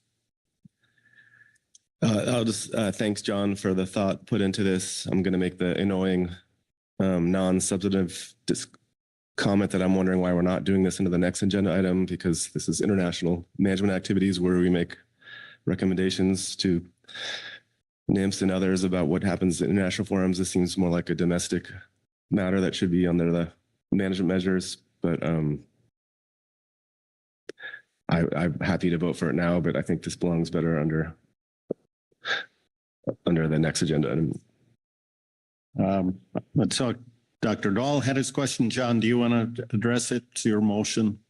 Well, I would say that NMFS requested our input under this item. So I'm trying to be responsive to NMFS.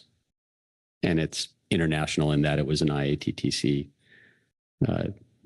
resolution that we're responding to.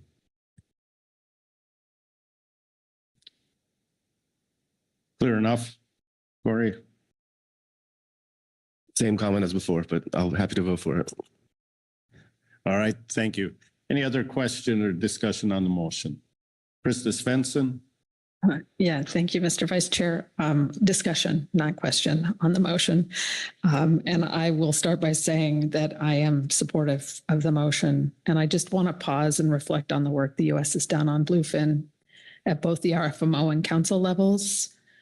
You know, without the effort and sacrifice on the human side of this equation, coupled with the rebounding of the fish stocks themselves, we would not have yielded in the success that we've announced earlier this year.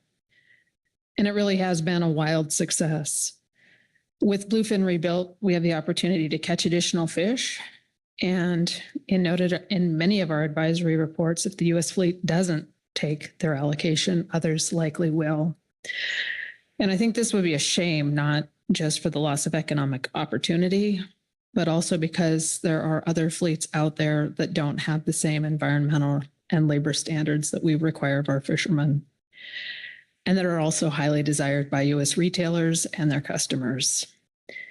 You know, taking action now ensures that we'll have access to fish that we've worked hard to protect. And I want to thank the HMSAS for their little table that provided the ranges. I took the time to add up what biannually we've caught, and the range for every 2-year period that they provided was between 451 and 587 tons. So without making any kind of change, we're dangerously close to leaving the maximum of 1285 we could be taking in any 1 year on the table now. I'm appreciative of this motion and its intent to support fishing participants of a variety of gear types to maximize their opportunity for the 2025-2026 cycle.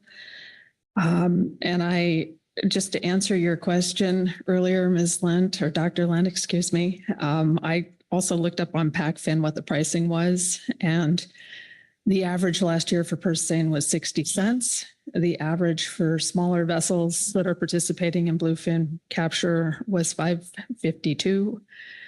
So in terms of economic opportunity, we're leaving millions, potentially tens of millions on the table if we don't move forward with this promptly.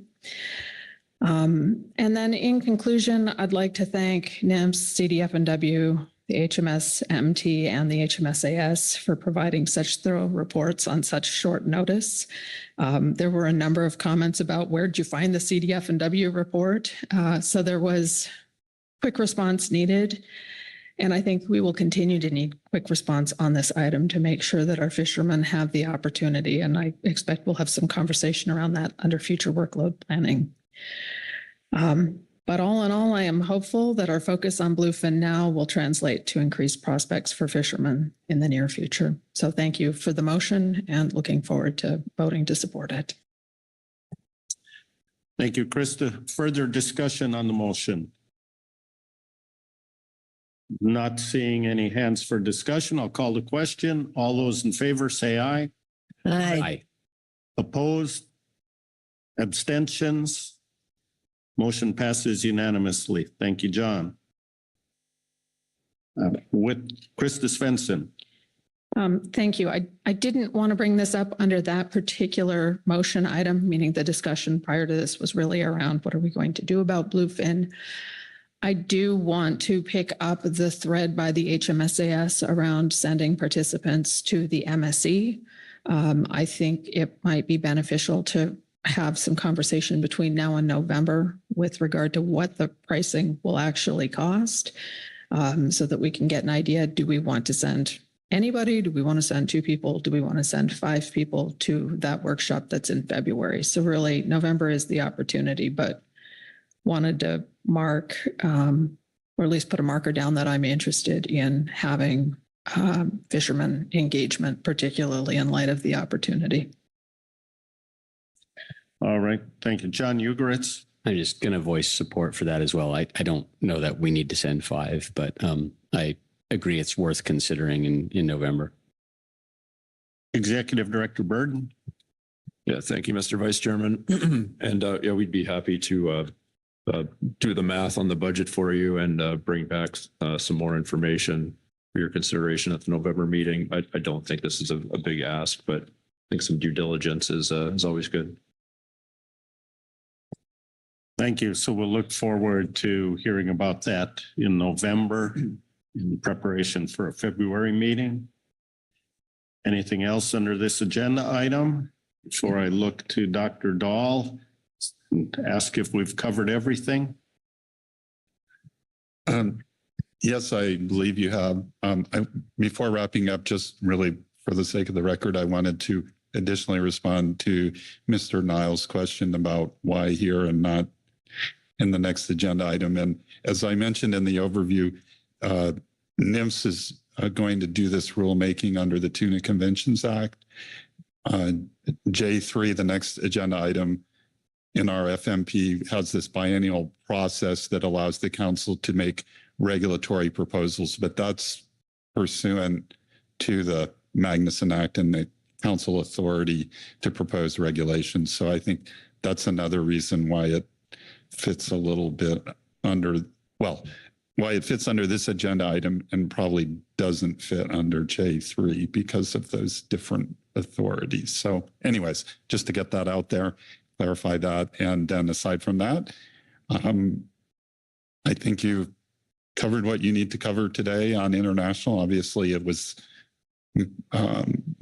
mostly focused on getting a start on the proposal for the trip limit regime for bluefin for the next couple of years. And you have provided some guidance or recommendations to NIMS about what sort of a range of possible options for consideration. And, I guess we'll look forward to revisiting this in November, and hopefully it doesn't squeeze NIMS too much in terms of their rulemaking process and the desire to get regulations in place at the early next year. But I think they're they're accommodating in that regard. So we'll come back in November, and you can see if you can get to a specific recommendation you'd like to put forward to NIPS. Thank you, Dr. Dahl. One last look around to make sure we've covered everything. No other comments here. We're going to close out this agenda item then, take a morning break so you can check out.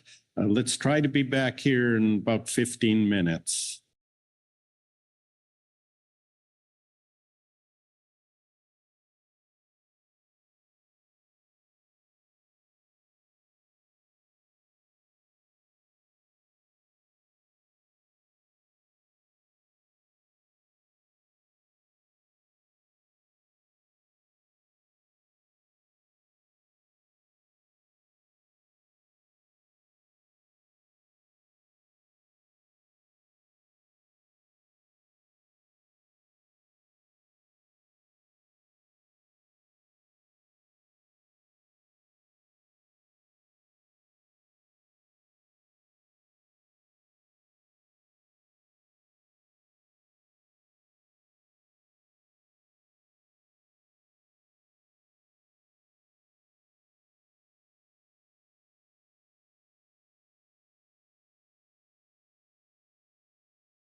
Recording stopped.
Hey, if we can start refilling our coffee cups, migrating back to the seats, I can get a head count to see if we still have a quorum here when we're ready to begin.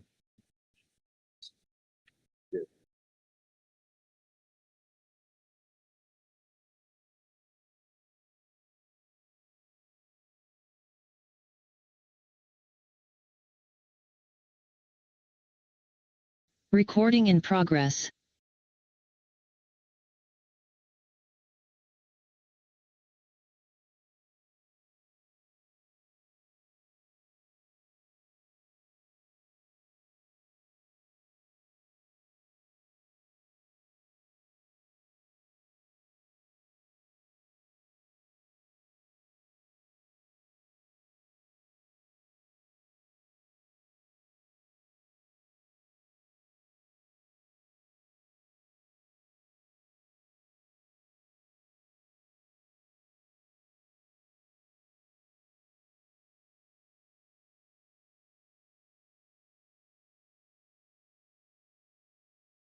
All right. Thank you. I think we're ready to begin. We would be if we had a staff officer in this seat. Oh, here, it had to take off. So Kelly's gonna, here it is. Minor detail. Good morning. Thank you, Vice Chair Hassmer. I think Dr. Dahl is still checking out, but at one time I was a staff officer, so I think I can at least get you through the situation summary. Give me just 1 second.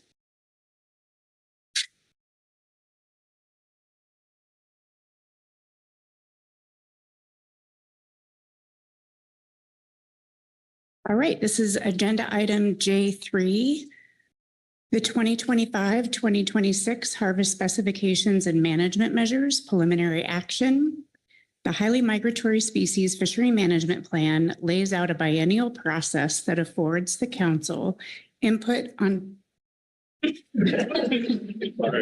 on in, Kit.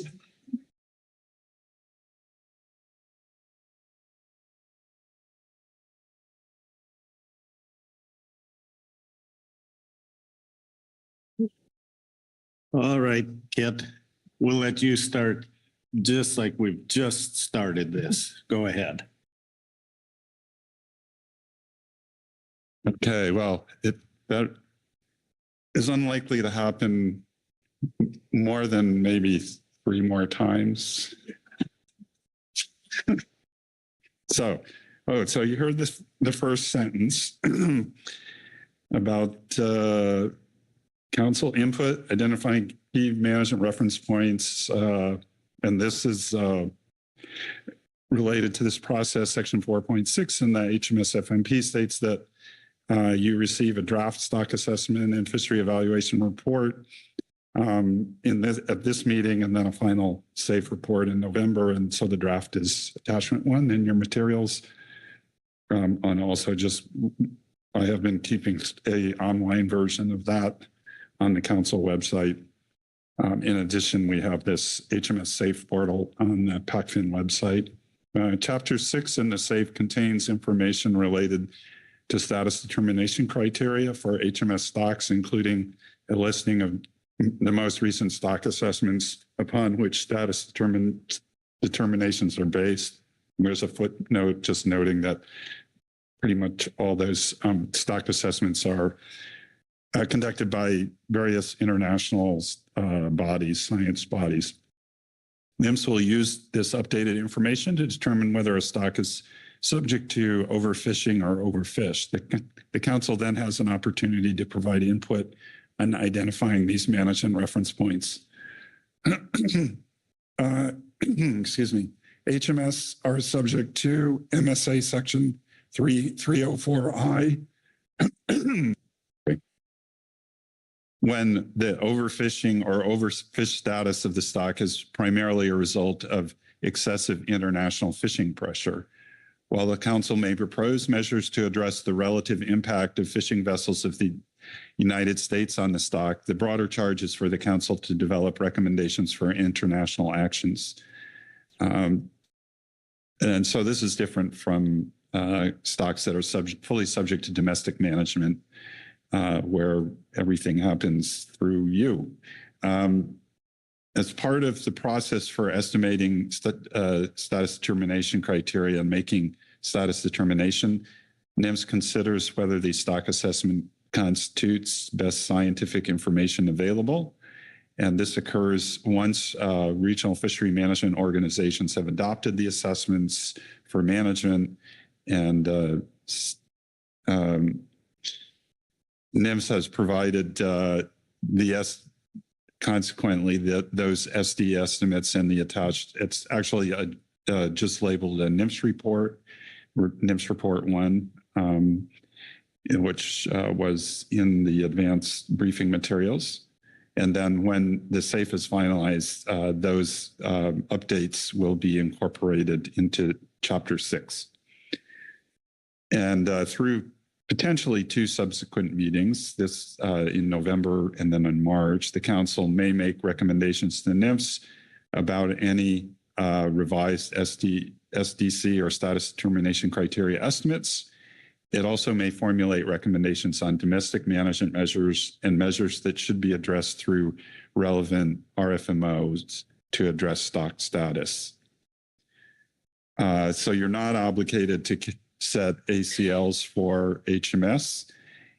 In those cases where catch limits have been set for U.S. fisheries, and specifically, as you were just talking about, Pacific bluefin, but also I think I'm correct in that there is a national catch limit for big eye tuna pursuant to the relevant IATTC resolution. So yes, as I just said, those come from the IATTC through their resolutions they adopt. And so even though you may not be establishing any catch control measures through this biennial process, these, as also just mentioned, NIMS implements these limits that are internationally agreed through the Tuna Conventions Act and not the Magnuson Act. And so anything you do for domestic management, such as you were talking about, would have to be consistent, of course, with any catch limits that are implemented through international agreements. And then finally, you also have the opportunity through this process to scope new management measures. And it says here, however, no management measures that could be implemented through this process have been identified. However, the HMSAS and management team have the opportunity to bring forward management proposals, which in fact they did in their supplemental report. So you'll hear about that. As I mentioned, in terms of reports, you had that NIMS report in the advanced briefing book, and then you also have your advisory body reports. Let me double check I'm not missing anything. And that, yes, that's it, is the MT and AS reports. So just to wrap up here, I'll read out I can find it in my stuff. The action is listed here as review preliminary reference point values and make recommendations on their use in determining stock status, consider the need to develop annual catch limits or other harvest objectives and or management measures. That concludes my overview. Thank you. Dr. Dahl, before we proceed, make sure there's no questions on the overview. Not seeing any, I will turn to Rachel Wadsworth for the NIMS report. Rachel. Thank you, Mr. Vice Chair. So in support of the Council's biennial management cycle as described in Chapter 5 of the HMS FMP, we are reporting on reference points from stock assessments completed by RFMO science providers in 2023 and 2024. These reference points are based on best scientific information available and can be found in tables 1 and 2 of our report. Specifically, these reference points can be used to determine stock status relative to the maximum fishing mortality threshold MFMT, and minimum stock size threshold MSST listed in Chapter 4 of the HMS FMP. For all stocks other than shortfin mako shark, NMFS's reporting reference points previously reviewed by the SSC and accepted for management purposes by the Council. For shortfin mako shark, the assessment utilizes new MSY-based reference points to depict exploitation U and depletion D relative to the carrying capacity. These reference points can be used to calculate MFMT and MSST if the Council deems them suitable proxies for MSY and MSY. If we move forward to complete the stock status determinations for these stocks based on the reference points in our report, none of the stocks would be overfished, and none except for Western and Central Pacific Ocean stock of striped marlin would be subject to overfishing. For striped marlin in the Western and Central Pacific Ocean, the assessment indicates that the stock is not overfished, but is subject to overfishing relative to the stock status determination criteria in the HMS FMP. Given that the U.S. West Coast exclusive economic zone does not overlap with the assessment area for this stock, and that West Coast-based fisheries do not target this stock, there is no relative domestic fishery impact on the stock for the Council to address under MSA 304I. This sums up the information in our report. Thank you. Thank you. Questions for Ms. Wadsworth on the NMFS report? And I don't see any questions, so thank you very much, Rachel. Next, we'll move to the management and advisory body reports. First, we have a highly migratory species management team report. Amber Rhodes.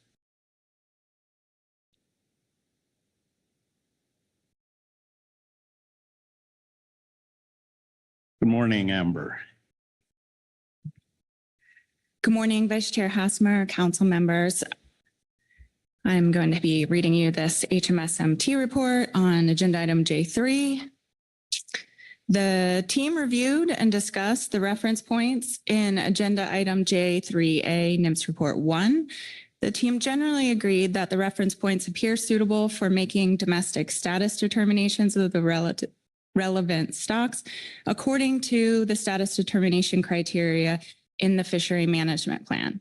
However, we note the reference points in the assessment for shortfin mako, which are based on exploitation and depletion relative to carrying capacity, are newly recommended maximum sustainable yield-based proxies for this stock. Therefore, the council may wish to seek SSC review of the appropriateness of using these reference points as proxies for FMSY and BMSY to complete the status determination. In addition to reviewing and making recommendations on reference point values under this agenda item, the council action also includes considering the need to develop annual catch limits or other harvest objectives and management measures. In a joint session with the advisory subpanel, there was a proposal to change existing regulations, and those are referenced in our report, to increase the limit for HMS incidentally caught in the small mesh drift gill net fishery. The intent is to reduce the potential for regulatory discards and fully utilize the catch of these stocks. The team is generally supportive of increasing this limit, other than for swordfish, which can't be landed by this fishery. And if the council were to take final action on this in November, the National Marine Fisheries Service could potentially implement the increase on a similar timeline as a rulemaking to adjust bluefin catch and trip limits. Lastly, the team discussed the status of the striped marlin stock in the Western Central North Pacific Ocean. This stock's located west of 150 longitude and is not taken by any commercial or recreational West Coast fisheries. Therefore, the team does not view this as a West Coast fisheries issue. With that, I will take any questions. Thank you. Any questions for Ms. Rhodes on the management team report? Corey Ridings. Thanks, Mr. Vice Chair. Thanks, Ms. Rhodes, for this presentation. I have a question on the second part. You noted that in a joint session with the advisory panel, there was a discussion and a proposal to change from the incidentally caught in small mesh drift gillnet gear, which I really want to call smidgen gear. And looking ahead to the AS, they note an increase from 10 to 50 is their recommendation. So I was hoping we could hear from you if the MT had a discussion. It sounds like you're supportive of an increase in general, but I'm curious if you have thoughts about that 10 to 50, given that on the face of it, that seems kind of large. Thank you. Thank you, Vice Chair, Council Member, Ms. Ridings. The team did discuss it. We didn't get into any analysis of what an appropriate increase would be at this time. We were generally receptive to the AS's recommendation for 50 metric tons. And I would expect that if the council is interested in taking this up, that we would provide further analysis of what my appropriate increase might be at the November meeting or sometime thereafter. Thank you. Any other questions? Dr. Lent. Thank you, Mr. Vice Chair. Thank you for your presentation and building on that previous answer. Do we have estimates of the numbers of bluefin discarded and their discard mortality in the smidgen fishery now? Thank you. Vice Chair, Dr. Lent, we started to talk about where we would look for that and whether logbooks might be a source, but we haven't looked into it at this time. Thank you. John Ugoritz. Thanks, Mr. Vice Chair, and thanks, Amber, for the report. Just clarifying something you just said, which I think you may have unintentionally said, but I believe the proposal is 50 fish, not 50 metric tons of fish. Vice Chair, Mr. Ugoritz, that is correct. It is 50 fish, not 50 metric tons. Thank you. Further questions? Corey Niles. Yeah, thanks, Mr. Vice Chair. Thanks, Amber. On your your suggestion or your question, your statement about Mako Shark's reference points and maybe needing SSC review, is it a different style of reference point, or is it just the fact that it's a new one? I know it's been a number of years since we discussed what we asked the SSC to review under HMS, but and could you just elaborate on that, the team's thoughts there? Vice Chair, Mr. Niles. Yes, I believe the history with this agenda item is that the council and the SSC has reviewed anywhere we are pulling, NIMS is pulling proxies for FMSY or BMSY for computing status determination criteria. And they've done this for short fin Mako in the past, and both the SSC and the council had generally supported continuing to use proxies that were previously reviewed. But in this circumstance, those proxies have changed that NIMS is recommending, and that is a result of what was available in the stock assessment. And so it's questionable as to whether the council still views those, or whether the council views the use of those new proxies as suitable for management. Thank you. Any other questions? Not seeing any. Thank you, Amber. Next, we have the HMS Advisory Subpanel, Dave Rudy. Welcome back, Dave. Thank you, Vice Chair Hassman and council and staff. Thank you very much for this opportunity to make a quick presentation. It's pretty short, this one. The advisory subpanel offers the following recommendations on harvest specs. Incidental take allowance for HMS for drift net vessels with stretched mesh less than 14 inches, or I guess there's a new term now, SMRF or something. Anyway, current regulations provide allowances for incidental take of HMS gear types not authorized. drift gill net vessels with stretched mesh less than 14 inches may land 10 HMS per trip, except no swordfish may be landed. This has resulted in regulatory discards. The advisory subpanel recommends the incidental take allowance for HMS be increased to 50 HMS per trip to minimize the potential for such discards. The current exception for swordfish would be retained. The final action on this recommendation could occur in November. Underutilization of North Pacific swordfish. The advisory subpanel reviewed the 2023 North Pacific swordfish stock assessment and notes the stock remains underfished. There's a potential to harvest roughly 4 million additional pounds across the range of the stock without exceeding the FMSY proxy. Thank you, Dave. Questions for Mr. Rudy on the AS report? John Ugoretz. Thanks, Mr. Vice Chair. Thanks, Dave, for the report. Following up on the 50 HMS allowance, it's my understanding that it would be 50 of all HMS species combined. So you don't get to have 50 sharks, 50 yellowfin, 50 bluefin. It's all of that combined. Is that correct? Yeah, thank you for the question, Mr. Ugoretz, through the Vice Chair. Yes, we put it down as 50 species of any kind, whether it was albacore, bluefin tuna, yellowfin tuna, sharks, whatever. Yes. Corey Ridings. Thanks, Mr. Chair. Thanks, Mr. Rudy. Just a similar question, again, trying to get at that number 50. Could you tell us a little bit more about why the AS picked 50? Thank you for the question, Ms. Ridings, and through the Vice Chair. We just felt that the most common discard was when they catch over 10 bluefin tuna.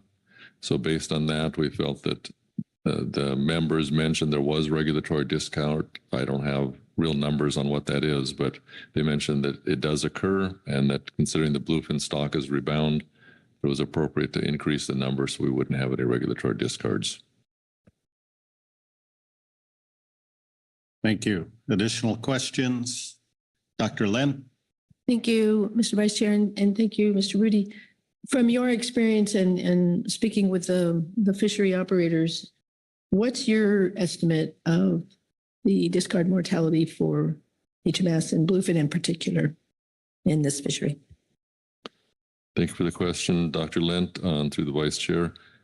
I really don't know what the post-release mortality is. I could make a wild guess, but I have no real data. Fishermen have told me that, there have been times when they catch more than 10 bluefin and they have to discard them and it's a waste. So I assume that they're dead then. That's my guess. Thank you. Krista Svensson. Yeah, thank you. So this is bleeding a little over from J2, but discussion around there's more bluefin out there. And so the concept really would be, hey, we're potentially not having to not retain these fish.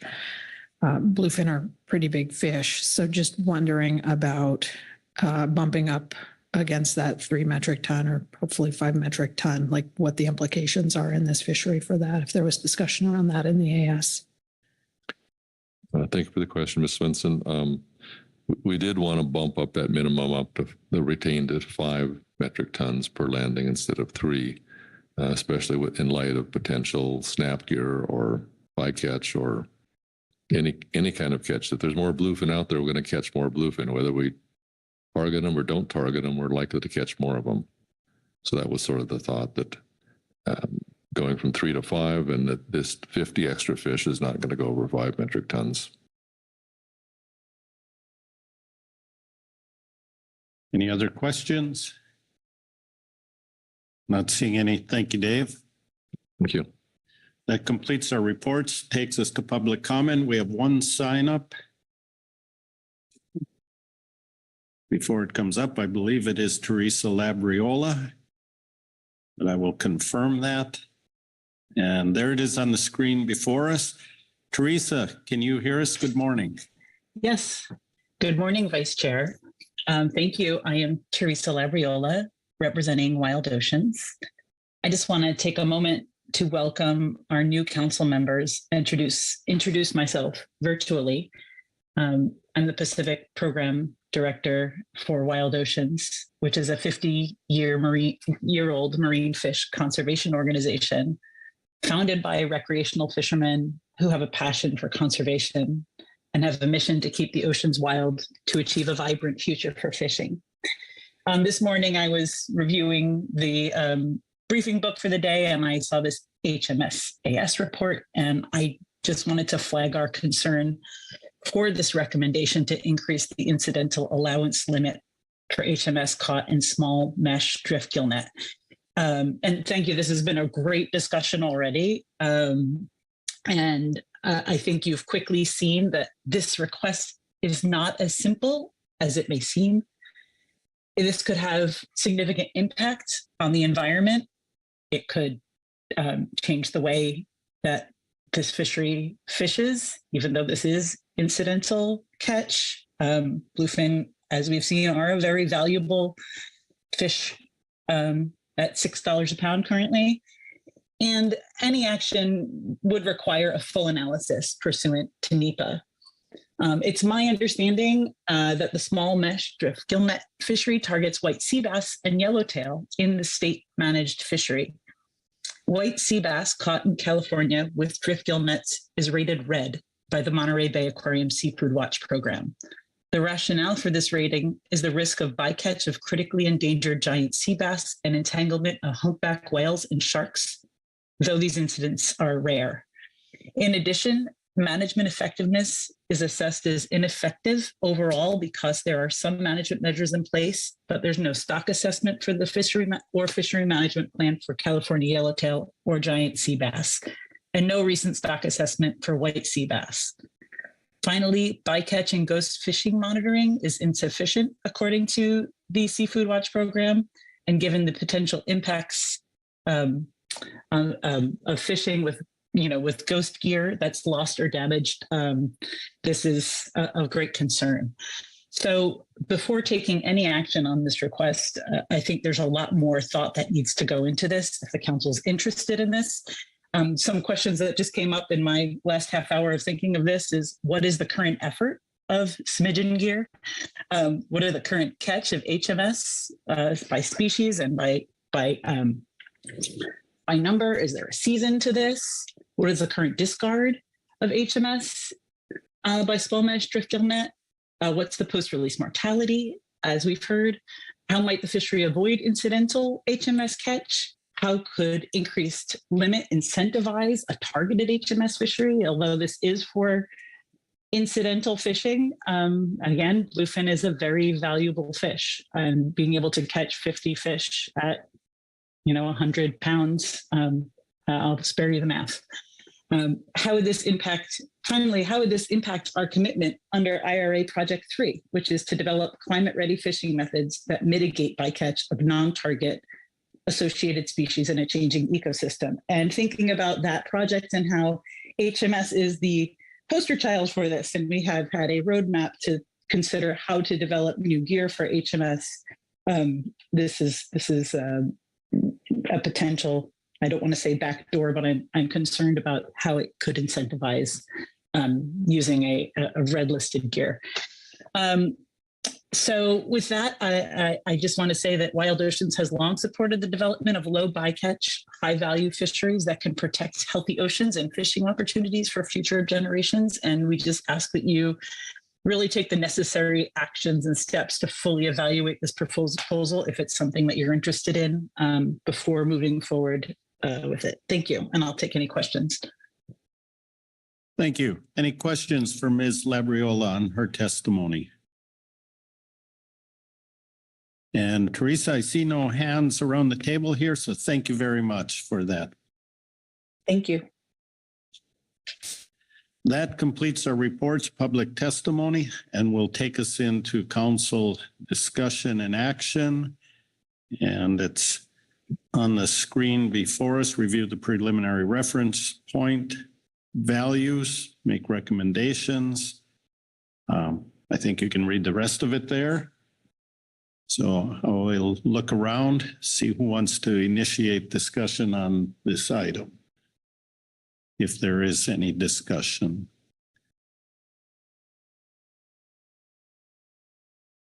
John Ugoretz. Thanks, Mr. Vice Chair.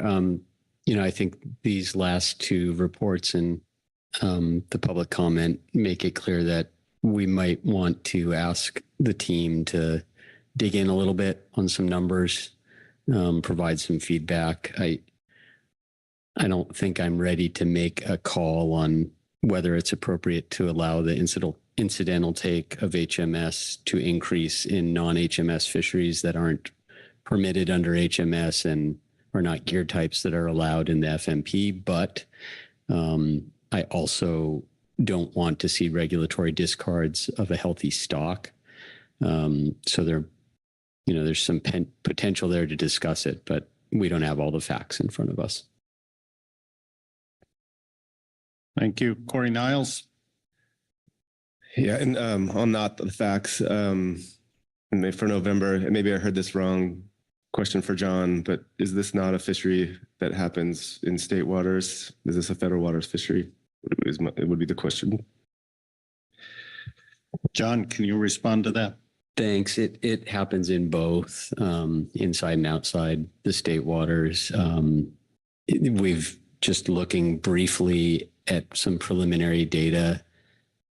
There's not a lot of landings of HMS in that fishery over the last several years. There's some. And so it does look like it's sort of an incidental thing that if they happen to be further out and happen to have some HMS cross their path, then they would like to land them. Thank you. Corey Ridings. Thanks, Mr. Vice Chair. Thanks, John and Corey, for kicking it off. Agree with what's been said. Noting that we heard in public comment some specific requests, questions really that could be considered part of the analysis. We also heard from Ms. Rhodes that analysis was certainly doable. So would just urge them, if that moves forward, to please include those considerations in the analysis. And look forward to, I guess, reviewing this in November or whenever it is next appropriate.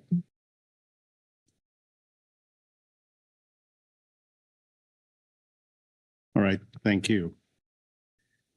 Krista Svensson. Yeah, thank you, Mr. Vice Chair. I am in agreement with the conversation so far around the table in terms of it's an interesting opportunity, but I do think it needs more research and more fleshing out. One of the pieces I think is really worth thinking about is that this is not an HMS fishery currently. This is incidental. So I think it's appropriate that it may ultimately end up being more of a cross FMP thing, so that people really understand what the opportunity is within the process. And I think we may want to look to halibut takes in salmon as an example of how we keep this an incidental component of this particular fishery, rather than it somehow become a target fishery when it's not currently within our FMP. So I think the opportunity is there. I think we've spent a lot of time this morning talking about how do we get better value for our bluefin should they be intercepted. And I think fishermen in general would welcome the opportunity to increase the value of their catch that they're bringing in, should that opportunity be afforded to them. So supportive. I don't think we have enough today to move this forward, and definitely would like to see more information brought forward in terms of what the actual implications are. But thankful for our management team and AS for bringing it forward. Dr. Lent. Thank you, Mr. Vice Chair. Just to echo, yeah, it will be helpful to have some additional numbers on bycatch rates now and discard rates as well. That'll be important.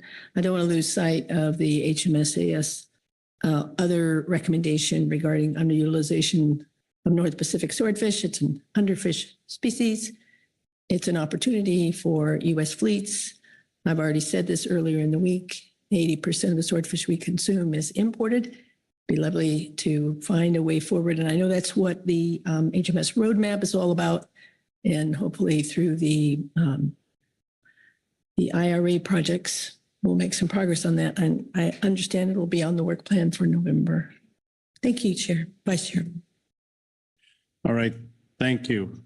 Look around. What I'm hearing here is that the management team has some capacity to look into this. We have HMS on our November agenda item, maybe during our work plan discussion or somewhere it comes up, but the expectation of a report from the management team on that item, support for that. Heard quite a bit. Anything else here? Corey Niles? Thanks, Mr. White. Well, there's the matter of the Mako shark and the new proxy. I think this council benefits from hearing from the SSC, and I don't know if council staff had a sense of their SSC's agenda, but if they could fit it in, I think we would benefit from hearing their advice as the HMS management team served up to us. If they have the time, it would be beneficial to hear their review of this. All right, thanks for bringing that up, Corey. That was on my checklist also. So agreement here that looking into the SSC or getting it on the SSC agenda to review those Mako shark proxies, come back and report to the council on that. Okay, seeing agreement there. Kit, is there anything else we need to hear regarding the council action here? Thank you, Mr. Vice Chair. I don't think so. I take your silence to indicate that you have no comments or concerns about the status determination criteria that NIMS has put forward and how they got to those from the information in the stock assessments, except time permitting a desire to hear from your SSC about these new proxy values used in the short fin Mako assessment. So I guess at staff level, we'll see if we can make that happen or not, depending on the SSC's workload in November. And then there's this regulatory proposal that you talked about, and the expectation that the management team can do some analysis taking into account some of the concerns raised by you and in public testimony, or the kinds of considerations that should be included in the analysis. And so we could look forward to perhaps some kind of maybe range of alternatives type of thing, and with some supporting analysis for you to consider in November. And it appears to be a fairly straightforward action. So hopefully there would be enough information to allow you to take final action in November, sort of adopt a range of alternatives, and a final preferred alternative in November would be the framework for doing that, I guess. So that's what I heard. And I think with that, you've completed work under this agenda item. Okay, and I agree with you. I also assumed silence on the status determination criteria meant there were no concerns, but I am going to look around. Sometimes I jump too fast on that, and I'm not seeing any hands. So I think we've completed our work here, and we'll close out this agenda item, and I will pass the gavel back to our chair. Thank you all. Okay. Great work, Vice Chair Hassemer and Council. So moving along, wait till get their spots. I guess Kelly was right there. Okay. And Kelly, whenever you want to start us off. Actually, you'll start me off like this. Here's the next one. Okay. We're on K2, approval of council meeting records. So open the floor for discussion or a motion to approve those minutes.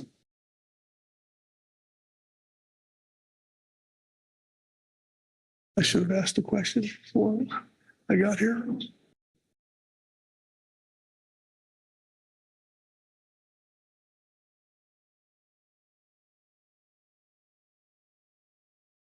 John Ugras. I'll give it a go. Wonderful. I move that the council approve the meeting record June. for June 2024.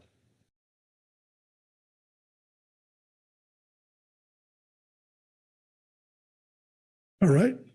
Is language accurate? Okay. For a second. Yes. Seconded by Krista Svensson. Thank you, Krista. All right. No reason to speak to this unless you want to, or so. The record looks right. There you go. We like right. All right. I'll call for the question. All those in favor signify by saying aye. Aye. Opposed, no. Abstentions? Abstain. You can still vote for them. All right. Motion passes unanimously. All right. Moving right along. Okay. And now to K3 and Kelly. Good morning. Thank you, Chair Pettinger. This is agenda item K3, membership appointments and council operating procedures, including the final 2025 to 2027 advisory body composition. During this agenda item, the council considers administrative appointment issues regarding the council membership roster, including council members, management teams, and advisory bodies. And again, as noted, you will adopt the final advisory body compositions for our upcoming term, which is 2025 to 2027.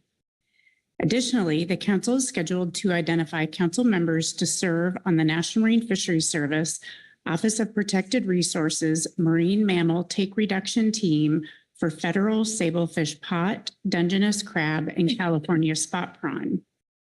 Finally, the council is expected to adopt modifications to Council Operating Procedures 1, as noted in the SITSUM, as well as Council Operating Procedures 9 and 27, which were discussed earlier this week. Relative to council officers, members, and designees, the Secretary of Commerce appointed new and returning members of the Pacific Councils as followed and described in Attachment 1. Ms. Corey Ridings, Ms. Krista Svensson, and Mr. David Sones were appointed to the obligatory seats. Dr. Rebecca Lent and Ms. Asia Shamillo were appointed to at-large seats. These new and reappointed council members will serve from September 14th, 2024 through August 10th, 2027. Mr. Hugh Morrison is the new Pacific Region Director for the U.S. Fish and Wildlife Service, and he replaced Ms. Robin Thorson, who retired. The council designees for the U.S. Fish and Wildlife Service remain unchanged. The council received a letter from Commander Ettinger of the United States Coast Guard informing the council of revisions to Rear Admiral Fossey's designee list, which is Attachment 2. The Coast Guard designee who is with you today has been updated to include Lieutenant Sky Marie Williams. Relative to ad hoc committee appointments, Chair Pettinger has appointed Ms. Asia Shamillo to the council's EEJC, replacing Ms. Heather Hall. Additionally, Chair Pettinger appointed the following individuals to the council's legislative committee: Ms. Asia Shamillo, Ms. Sharon Kiefer, and Dr. Lent.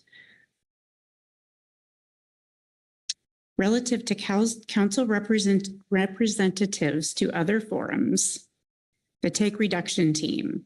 The National Marine Fisheries Service Office of Protected Resources is convening a marine mammal take reduction team in response to a stipulated settlement with the Center for Biological Diversity. And the situation summary has your reference materials there for our past discussions. NMFS has preliminarily decided that the TRT will address 3 strategic marine mammal stocks. That is Central American, Southern Mexico humpback whales, mainland Mexico humpback whales, and Eastern North Pacific blue whales, and 5 commercial fisheries, including federal sablefish pot, Dungeness crab pot fisheries off the coast of Washington, Oregon, and California, and California spot prawn. Additional fisheries and/or marine mammal stocks may be included in the notice formally establishing the TRT, which is expected to arrive in 2025.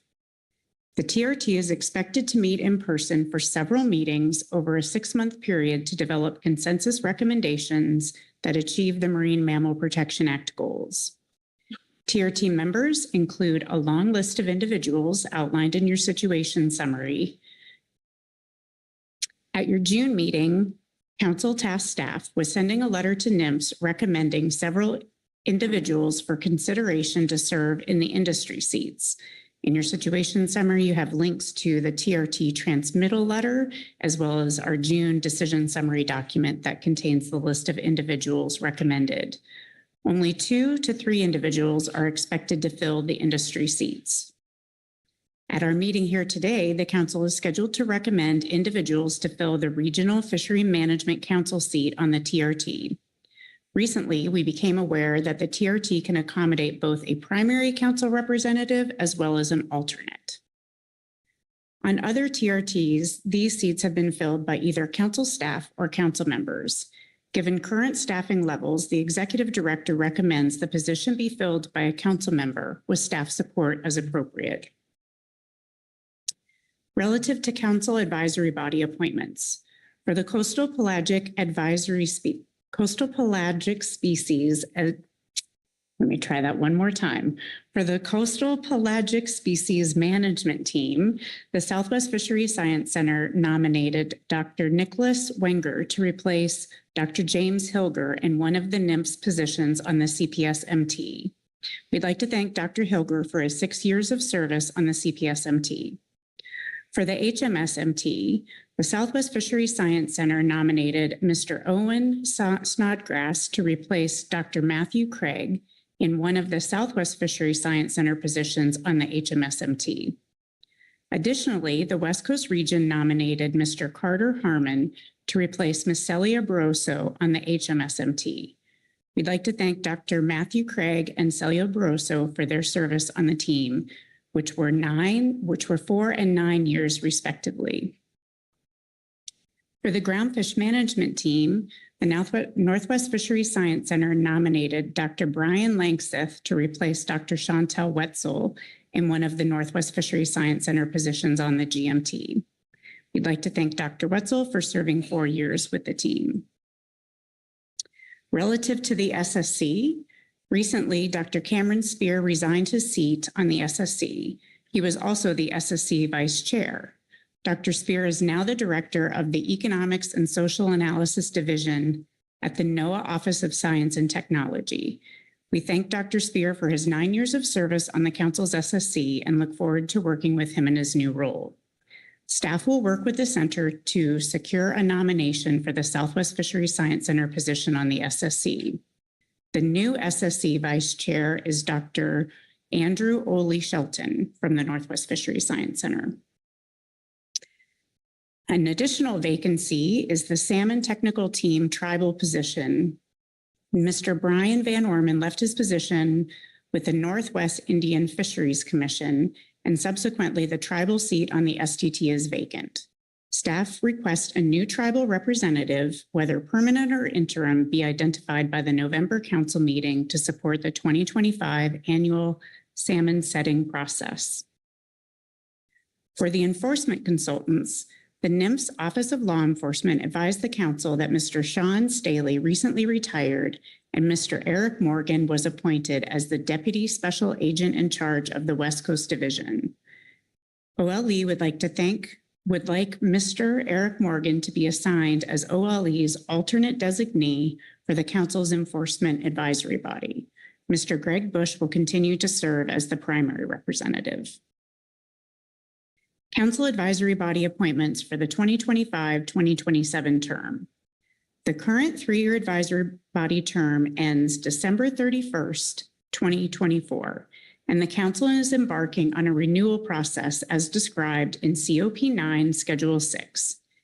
At the June council meeting, the council reviewed the composition of all term-limited advisory body positions and adopted the following changes for public review as followed and as outlined in Attachment 3. Salmon Advisory Subpanel. Remove the gillnet position and one of the California sport positions originally created for inland fisheries. Coastal Pelagic Species Advisory Subpanel. Revise the description of the Washington commercial seat on the CPSAS to be either Washington Commercial or Washington Processor. Groundfish Advisory Subpanel. Revise the 3 sport fisheries at-large positions to be 1 Washington, 1 Oregon, and 2 California sport fishery positions. The council also tasked staff with exploring the role and composition of the Ecosystem Advisory Subpanel and Ecosystem Work Group, considering the Inflation Act reduction projects. These projects are aligned with the Fishery Ecosystem Plan initiatives and are anticipated to utilize all resources usually allocated for ecosystem projects. Under Agenda Item C3 at this meeting, the council discussed the staff recommendations for these groups, and formal council adoption under this agenda item is expected. Staff did not recommend changes to the composition of the EWG since, as an ad hoc group, membership and composition can be adjusted by the council chair as needs arise. Supplemental Attachment 6 includes the proposed charge for the ad hoc ecosystem work group, which could be adopted at this meeting if desired. The roles and responsibilities of ad hoc groups are not defined in the council operating procedures, like the management teams and advisory subpanels, so council adoption of a charge serves this purpose. The charges also allow council staff to ensure that these ad hoc committees are organized and are accomplishing actions consistent with the council's intent. For the EAS, staff did not have a recommendation relative to their composition. However, I note in the supplemental EAS report under this agenda item, they have recommendations for your consideration. Additionally, under the Equity and Environmental Justice discussion in June, the council discussed designating a social scientist position with expertise in EEJ on the SSC, but did not adopt that change for public review. I wanted to note that if desired, staff could highlight this desired skill set and any others you may wish to see on the SSC when we solicit nominations for those at-large positions. In September 2024, you're scheduled to adopt the final composition of term-limited advisory body positions, and then we will request nominations to fill for the upcoming 3-year term. The council should consider the form and function of each of these advisory bodies while taking into account the council's financial status when adopting final compositions. After your action today, staff will begin the necessary outreach to solicit nominees for consideration at your November council meeting.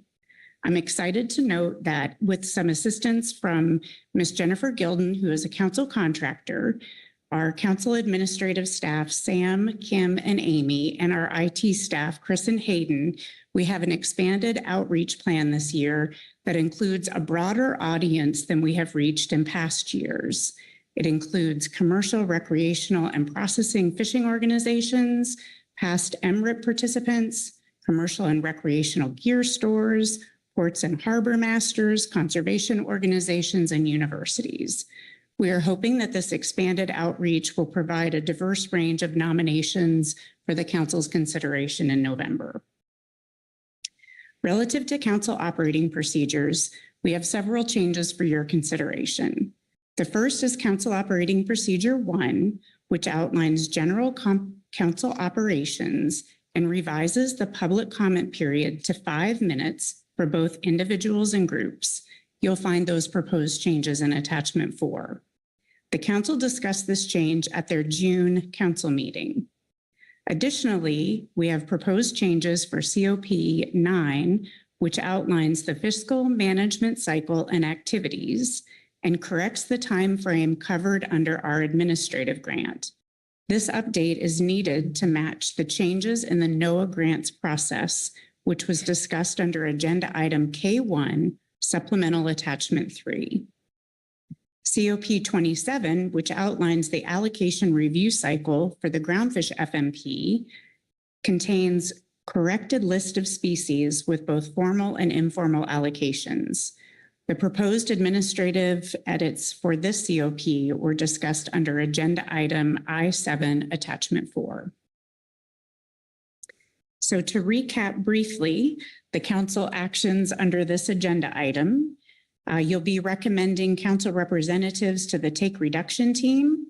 You will be appointing a Southwest Fisheries Science Center representatives to the CPSMT and HMSMT.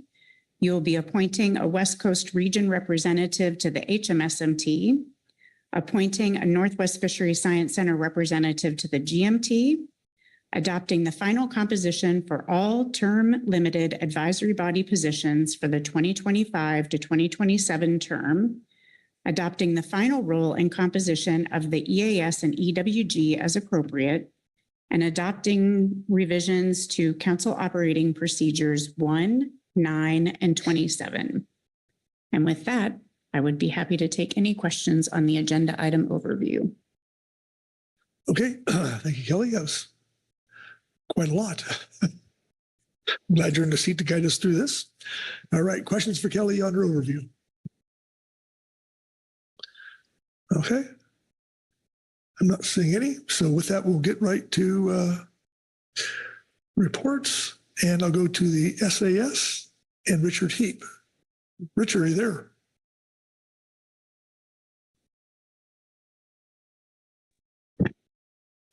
See him on there. Good morning, Vice Chair. This is Robin Melke. Hi, Robin. Hey, you guys are moving a little quicker than the SAS imagined. So we do not have Richard Heap or a SAS member online at this time, but I will be happy to read you their report. Okay, wonderful. Thank you. You're welcome. So the SAS did review the proposed changes for their advisory body composition.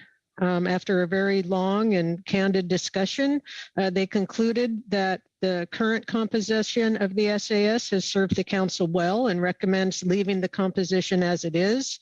They appreciate the need for operating cost, but does note that they only meet a couple of times each year in March and April, and that the other 3 meetings are generally a one-day virtual format, which requires minimal cost. A large part of the SAS discussion centered on the breadth of expertise represented by the various sectors and the opportunity for the members to interact with their respective groups to enhance understanding of the council operations, decisions, and potential for public involvement with the public process. That does conclude their statement. I imagine there will be some people signed up for public comment as well under this specific item on the council's agenda. Thank you. All right. Thanks, Robin. Questions for Robin on the SAS report? Okay, very good. Next up, we'll go to the CPSAS and Mark Fina. Mark? Hi, this is Mark. Can you hear me? We can. Welcome. Thank you. The statement from the Coastal Pelagic Species Advisory Subpanel is the CPSAS believes that the proposed composition of the subpanel is fair and representative of the different interests present in the current CPS fisheries. We also support the council appointing members to the subpanel who are not from the designated area or industry sector when the only nominations received do not meet those criteria. Thanks, and that's it. Thanks, Mark. Questions for Mark on the CPSAS report? Okay, thanks, Mark. Next up will be Corey Ridings and the EEJC report. Corey. Thanks, Mr. Chair. The Equity and Environmental Justice Committee, EEJC, met on Thursday, August 1, and discussed the 2025-2027 membership appointments process and council operating procedures. Regarding the membership appointments process, the EEJC reiterates their comments made in June 2024 that new strategies to reach individuals from communities historically underrepresented in the council process be explored. If the same channels of communication for outreach are used each cycle, then only the same individuals will be reached. The EEJC recognizes that identifying, reaching, and engaging with underrepresented communities has had its challenges in the past and looks forward to the findings and the proposed gap analysis on this and related topics. The EEJC also reiterates their June 2024 comments that any changes to current council operations and priorities in light of the current budget considerations take into account the impacts on underserved and underrepresented communities. In implementing the council's June 2024 recommendations, efforts should be taken to ensure any reductions in time or resources, council floor time, number of advisory body meetings, etc., made to different fishery management plans are equitably distributed and EEJ impacts that may arise are identified and addressed. The EEJC continues to recognize and highlight tribal fishing rights and encourages ongoing exploration towards Council and National Marine Fisheries Service understanding of the role that fisheries, especially salmon, play towards supporting tribal dietary and cultural needs. As the Council makes decisions, the key question, are tribal needs being met, should be considered. The definition of sustainable and productive fisheries should include tribal food security. And when fisheries are not productive or healthy, what effect does this have on tribal access, harvest, and consequent tribal peoples? Thank you, Corey. Questions on the EJC report? All right, moving right along. Thank you. Next up will be Tommy Moore and the EWG report. Dr. Moore. Yes, thank you, Mr. Chair. Today I'll be reading from Supplemental EWG Report 1. The EWG met on September 10th and reviewed the staff recommendation for EWG composition outlined in Agenda Item C3, Attachment 4. The EWG discussed this in detail in Agenda Item C3A, Supplemental EWG Report 1, which outlines the recommended charge of the EWG and its composition. The Council's original intent in maintaining the EWG as an ad hoc committee was to provide itself with the flexibility to shift EWG membership to best reflect the needs of particular ecosystem initiatives under PFMC consideration. The EWG anticipates that, given the scope of the Inflation Reduction Act projects and the role request of the EWG, membership may need to be altered with some core membership to remain to address needs for technical and subject matter expertise. Okay, thanks, Tommy. Questions on the EWG report? Lynn Mattis. Thank you, Chair Pettinger. Tommy, on the part about flexibility to shift EWG membership, can you expand on that a little bit more on what exactly you mean there? Is it shifting from EWG tasks like the Initiative 4 more to IRA as needed? I could just use some additional clarification there, please. Yes, thank you. And through the chair, our discussion kind of centered around somewhat needing a bit more detail on the IRA projects for exactly what expertise we might need, but we anticipate needing somebody with social science expertise for the project 2, somebody with more of a legal and NOAA administrative expertise for project 1. And then for project 3, we have fairly good representation, but we also would need to maintain our kind of current expertise for the risk table projects and the spring ESR discussions. Thank you. All right, thank you, Lynn. Further questions for the EWG? Okay, thanks, Tommy. Next up will be the Teresa Labriola and the EAS report. Teresa. Good morning, Chair Pettinger. This is Teresa Labriola, co-chair of the Ecosystem Advisory Subpanel. In June, the Ecosystem Advisory Subpanel provided a report to the Pacific Council recommending modifications to our composition. As noted, the EAS believes our group is right-sized, and there's a good balance of representation across multiple areas of expertise and disciplines, including different fishery sectors, academia, research, and conservation interests. While the current EAS composition is structured to ensure equal representation from each state, the EAS believes that it is more important to continue to represent the diversity of sectors and expertise that we currently have, rather than to have only state-specific representatives. To that end, we again recommend restructuring the EAS to allow for 3 at-large membership seats not affiliated with a specific state. This will provide flexibility to help ensure we maintain a balance across multiple areas of expertise and disciplines.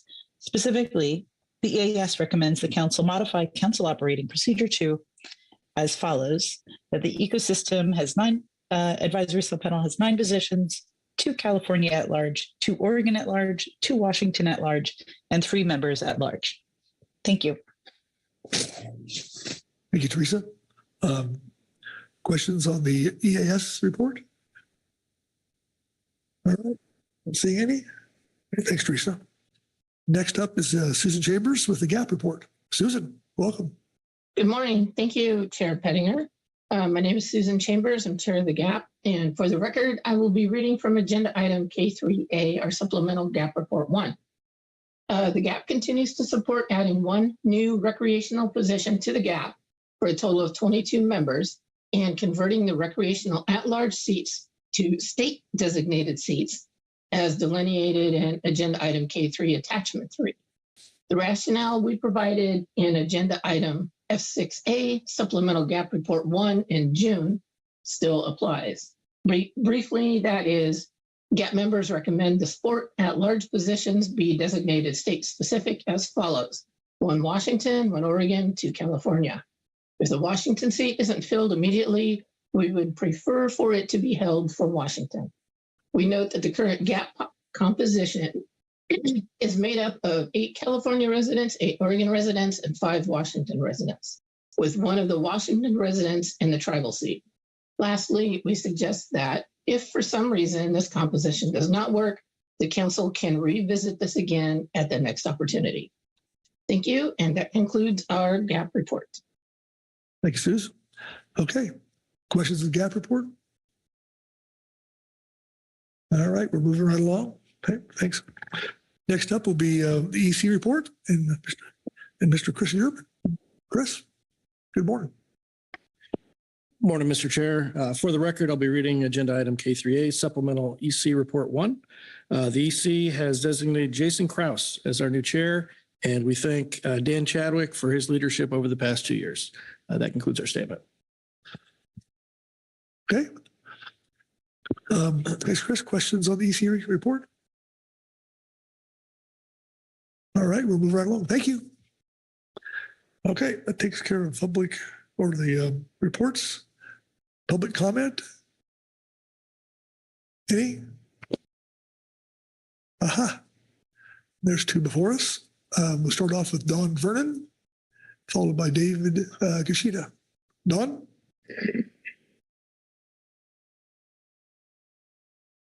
Are you there?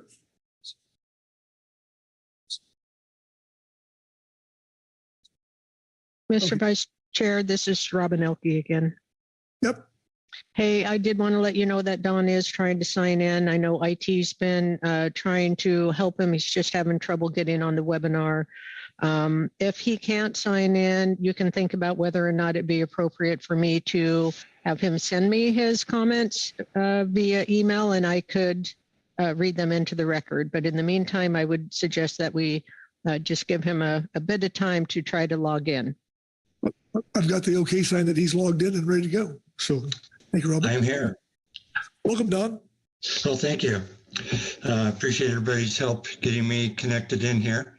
Want to say thanks for this opportunity to speak to the council, and I'm speaking on my behalf today. I believe the SAS is being unfairly reduced in membership.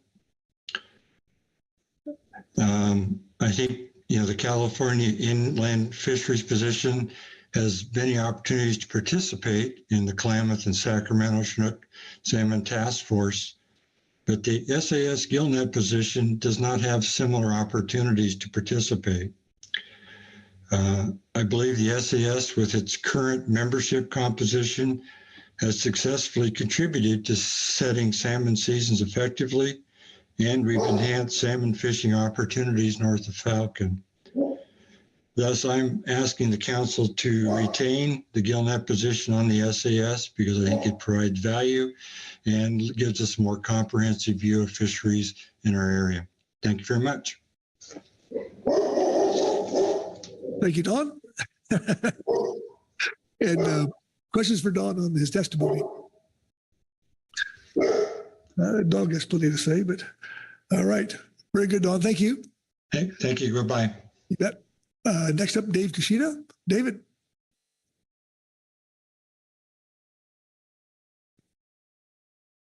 You're muted, Dave.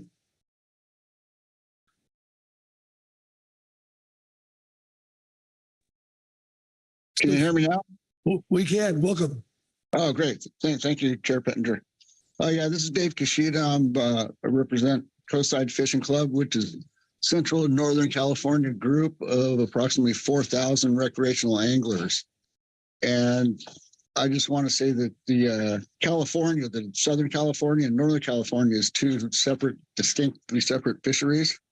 And I think the northern end should be represented by at least one GAP member.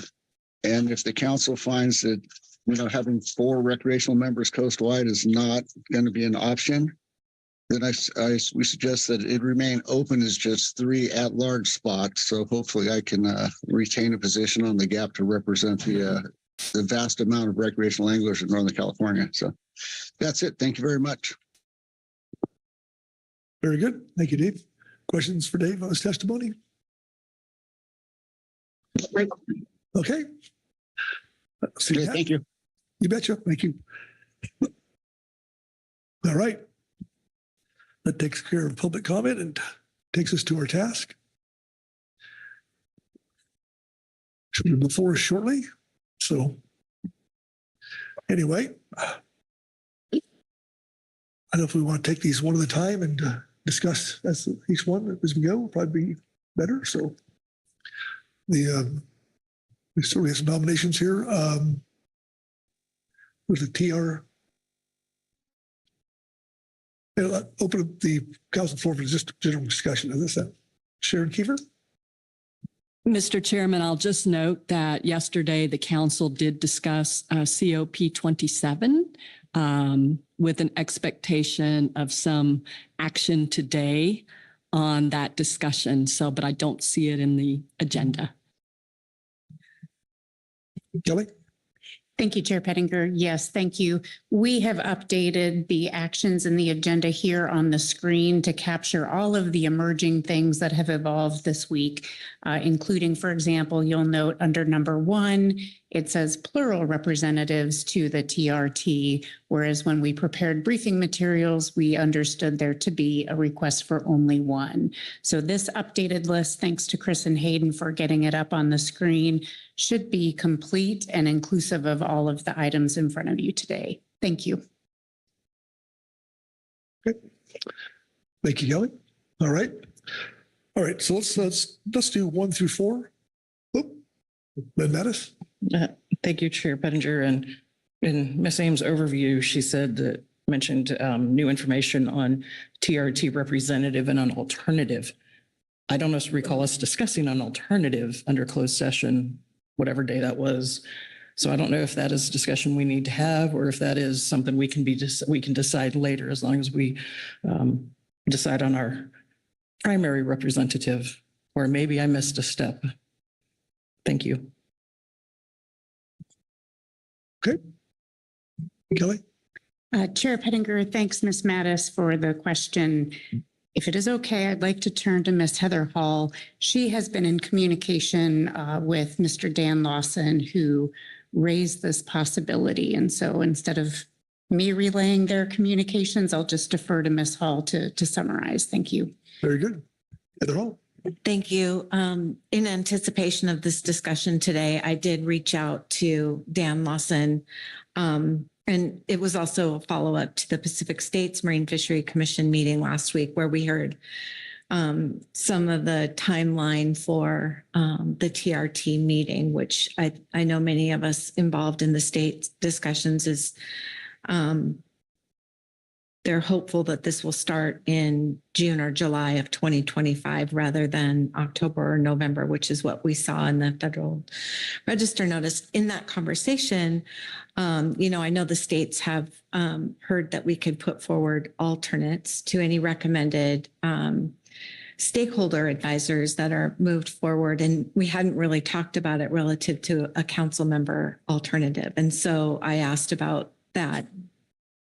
And we could put forward an alternate name. They would go through the similar vetting process that everybody's going through who's going to be appointed to the TRT. Whether or not we need one or want one, I think is the discussion, but that's the latest that I'd heard. Okay. All right. I know we had the discussion that in our staff breakfast this morning that if we need to have an alternate, I'd submit my name to do that potentially, unless somebody else wants to, that comes available. So if anybody else, so would that be the motion here? What we do, would that talk about an alternate, or would it just go with the original nomination? Kelly? Thank you, Chair Pettinger. Yes, I would recommend a motion that it identifies the primary council representative as well as the alternate. And then we would submit a letter to the National Marine Fisheries Service with those recommendations. Okay. With that, I mean, if anybody else wants to put their name in, that's fine too, but I just move things along here. So Sharon Kiefer? Thank you, Mr. Chairman. And perhaps the question to Kelly or Merrick, but recognizing, I think we would hope that the need for an alternate would be on a limited basis and not the norm. Would there be consideration of as a staff member standing in as alternate rather than a council member? Executive Director Burton. Thank you, Mr. Chairman. As we've discussed our capacity internally, I do not believe staff have the capacity to sit in as a council representative. We are prepared to help those individuals that are there supporting the council, and that would be done remotely, but we are prepared to help support that person, but I don't believe we're in a position where we ourselves as staff could fill that position. Okay. More discussion? So I said we're going to do number one here, then I'll just jump down to do 2, 3, 4, 1 down. Rebecca, Lent? No, thank you, Chair. Thank you for sharing that information about the conversation with Don Lawson. Is that his name? Dan, would you be able to tell the rest of the council what else you might have discussed? I think it's helpful to know that the dates might have moved up to June and other details that might be useful for anybody who might be nominated. Thank you. Heather? Thank you, Chair Pettinger. Thank you for the question. Yeah, the conversation, and this started quite a while ago with and we've had the conversation at the council that the timing of the take reduction team as originally proposed by NOAA starting in late October or November 2025 overlaps with the Dungeness crab fishery. It's right smack on top of it. And given that, I think even though that we're talking about groundfish here in the sablefish fishery, there's a big component to that. And our stakeholders in particular requested something that didn't align or have that much conflict. And so we've heard they haven't set the timeline, and So that's why we don't have anything official to share, or they haven't shared anything official, but there has been recognition for that request. And at other meetings, we've heard from NOAA that they're very open to that, and they're working toward convening the meeting in the summer of 2025.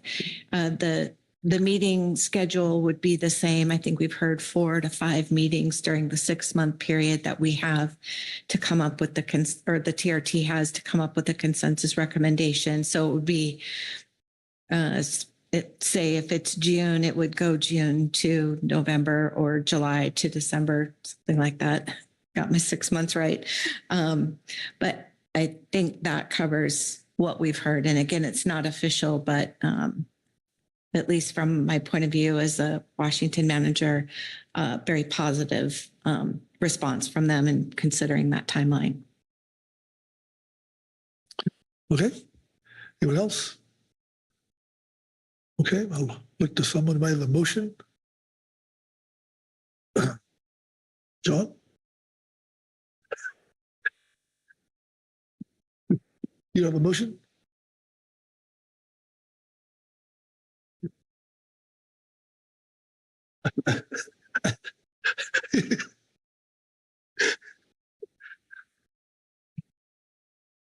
Yeah. Got it. I got it here. I move the council recommend Dr. Rebecca Lent serve as the council representative to the National Marine Fisheries Service Take Reduction Team. Did we want to, before we do a second, do we want to do the alternate or don't we do it? I believe we do. That'd be me. That's what I was going to say. And Mr. Brad Pettinger as the alternate representative. Perfect. All right. Is the language accurate on the screen? It is now. Looking for a second? Second by Lynn Mattis. All right. Hey, it's the last day. Okay. Any discussion? All right. I'll call for the question. Oh, Lynn Mattis. Sorry, not to drag this out, but do want to thank Dr. Lent and Chair Pettinger for being willing to take this role on. I know oftentimes the state representatives are looked to take on these roles. Our states are going to be very involved in this process through the Dungeness crab process. And we just don't have the capacity to, at least I'm speaking for Oregon. I don't know about Washington, California, but we've got a lot of resources that are going to be involved in this through other processes. So not being involved from this process is helpful for us and our workload, et cetera. So appreciate y'all being willing to take that on. Thank you, Lynn. Rebecca? Thanks, and I appreciate that. Thank you, Ms. Mattis. And I would like to make sure that we discuss maybe in November the issue that was raised about the importance of communicating with the council. As we get information, myself and my alternate, how can we share that with the council before we go report back? What are the appropriate procedures to make sure that we are doing a good job of representing the council? Thank you, Chair. Thank you, Rebecca. Okay. Gotcha. Thank you. I appreciate that. I wasn't able to attend closed session, so I didn't have that conversation, but I appreciate that that's what was discussed and would really like to have that in November. So thank you. Okay, very good. Anyone else? All right, I'm going to call for the question. All those in favor, signify by saying aye. Aye. Aye. Those no? Abstentions? All right, motion passes unanimously. All right, thank you, John. And then we got we have 2, 3, and 4, which is the nominations, I believe, for National Marine Fisheries Service folks. We'll come up here.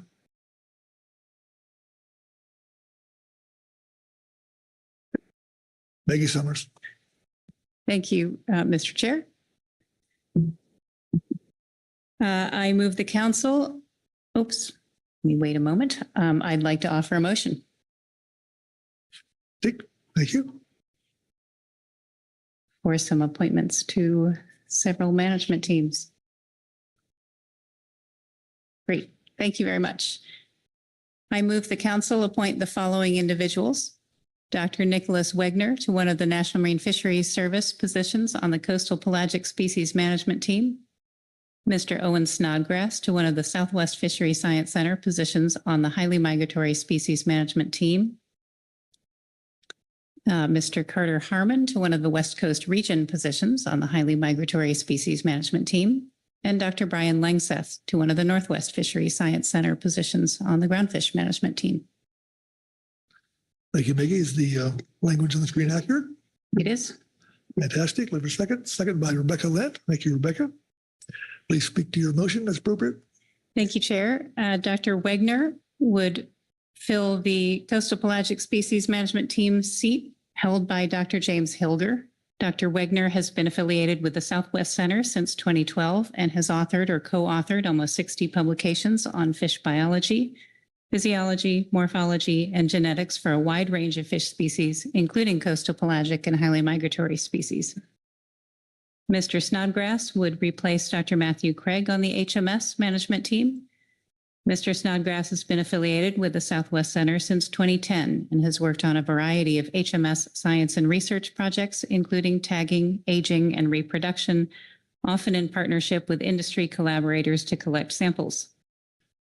Mr. Carter Harmon would fill the seat previously held by Ms. Celia Barroso on the HMS management team. Mr. Harmon has been with the HMS branch for over 6 years and has served as an alternate on the HMS management team since June 2024. He has extensive data analytical abilities and experience with domestic regulatory processes that will be an asset to the HMS team. And Dr. Langseth would replace Dr. Chantel Wetzel on the groundfish management team.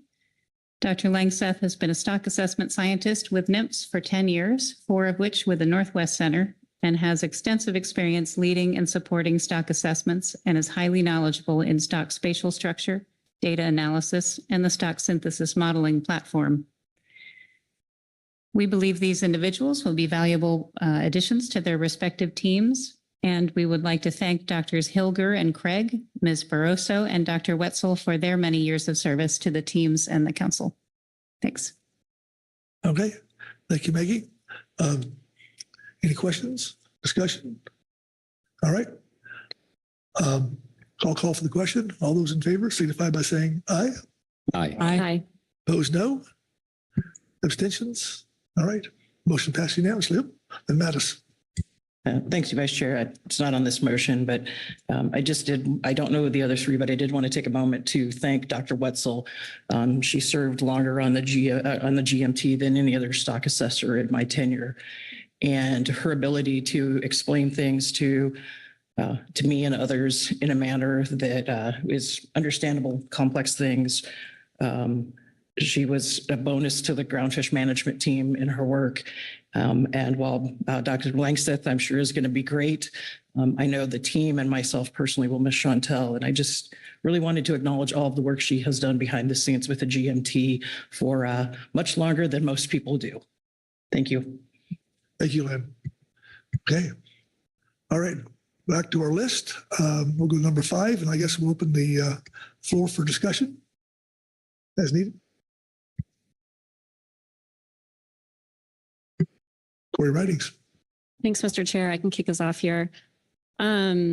Just thinking about the SSC and some discussion that the council had in June around having a non-economic social scientist be part of the advertisement, generally to helping the council with its EEJ agenda items, including the forthcoming gap analysis, also for things like the catch shares review and allocation review.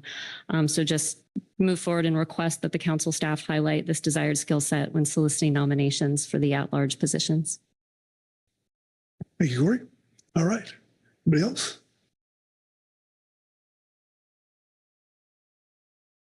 Kelly?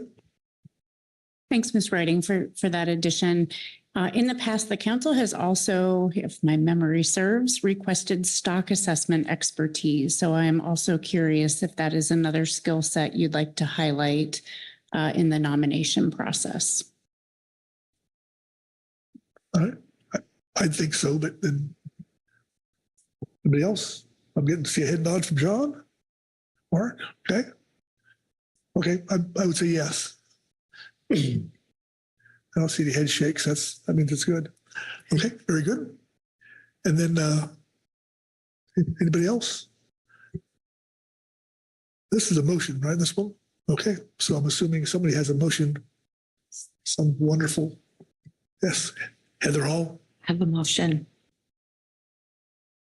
I have a motion. Sorry, I forgot to put my microphone on. It's Monday. It's almost lunchtime. There we go. Okay. Yes, thank you. I move that the council adopt the term limited advisory body composition as described in agenda item K3, attachment 3, except do not accept the changes to the salmon advisory body composition shown in strikeout, and the proposed changes to the composition of the EAS as described in agenda item K3, supplemental EAS report 1. The Heather, is the language on the screen accurate? Yes. Okay. Second by Butch Smith. Thank you, Butch. Please speak to your motion. Thank you. I really appreciate the conversation that our advisory bodies had on this. It came up in June, and what we put out from the June meeting allowed for good public input. And I really value hearing that. I think that in particular relative to the part in the motion about changes to the salmon advisory body composition really helped me understand the importance of the Washington Gillnet seat on that role. And so that's why I'm not recommending that proposal go forward here. And then I think the EAS has also given us some good input on how to better structure that advisory subpanel to provide flexibility. And then the other one that's included in attachment 3 is the composition of the groundfish advisory subpanel and their input there relative to the recreational seats and how we make sure we have good representation. We get so much value out of these folks who engage in this process. And I think what we have lined out, what's lined out through this motion is going to be really helpful to the council. Thank you. All right. Thank you, Heather. All right. Sharon Kiefer.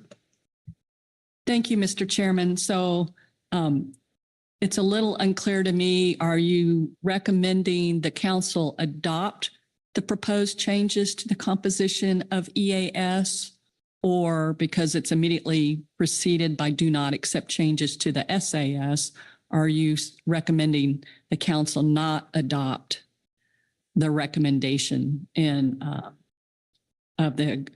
agenda item K3? It's a little unclear to me because it just says, and the proposed changes. So it doesn't say, and adopt the proposed changes. So I'm just trying to be clear about the intent. Sure. Heather? Thank you, Chair Pettinger. And thank you for the question. I thought about rearranging them, but the reason they're ordered like this is attachment 3 includes strikeout for the SAS, but it does not include the changes that the EAS brought to us in June. And so that's why I also refer to their report. And although we heard from them in June on this composition change that they're proposing, we didn't put it forward. And so it didn't show up in attachment 3. And that's what I intend. And hopefully that's more clear. Okay. Thank you, Heather. Thank you, Sharon. Okay. Anybody else? Discussions or questions? Discussion or questions of the motion? Is there any more questions? Then we're in discussion. Vice Chair Hassemer. Thank you, Chair Pettinger. I support the motion. I just wanted to speak to the salmon advisory body composition. I do support that. Last time I looked, we have EFH for Snake River Fall Chinook salmon, council managed species all the way up into Idaho. And I think having that seat and that representation is important. So I support the status quo structure of the Salmon Advisory Subpanel. And thanks for addressing that. Thank you, Vice Chair Hassemer. Lynn Addis. Well, thank you, Chair Pettinger. Similarly, John North has heard a lot of feedback that he has relayed to me on the elimination of the Washington, Oregon gillnet seat on the SAS. While our purview may not be those in-river fisheries, the work we do impacts those in-river fisheries, and they are important to Oregon, Washington, and our friends in Idaho. So keeping that position, I think, is important as we move forward. And then onto the gap, I know we're trying to reduce membership, but having recently been able to go out on a fishing trip in Southern California, it is a very different fishery than Northern California or Oregon. And I think having some disparate representation for that fishery may be warranted. Thank you. Thank you, Lynn. Butch Smith. Thank you, Mr. Chair. I guess being the senior member of the SAS, 18 years, 15 of those being chairman, I also support the makeup of the SAS. I feel it's very important that the representation maintain the representation of the in-river gillnet fisheries is been well attended over the years. I don't think they've ever missed. They've had top quality people in that seat to add a lot as the other seats to add to the conversation and help craft and do what they do in the SAS. And so I am full supportive of the motion. Thank you. Thank you, Butch. Corey Ridings. Thanks, Mr. Chair. Thanks, Ms. Hall, for bringing the motion. I have to confess, I'm having a lot of heartburn with the part of this that includes the GAP. The GAP is our largest group by far. They're extremely expensive when compared to the other groups.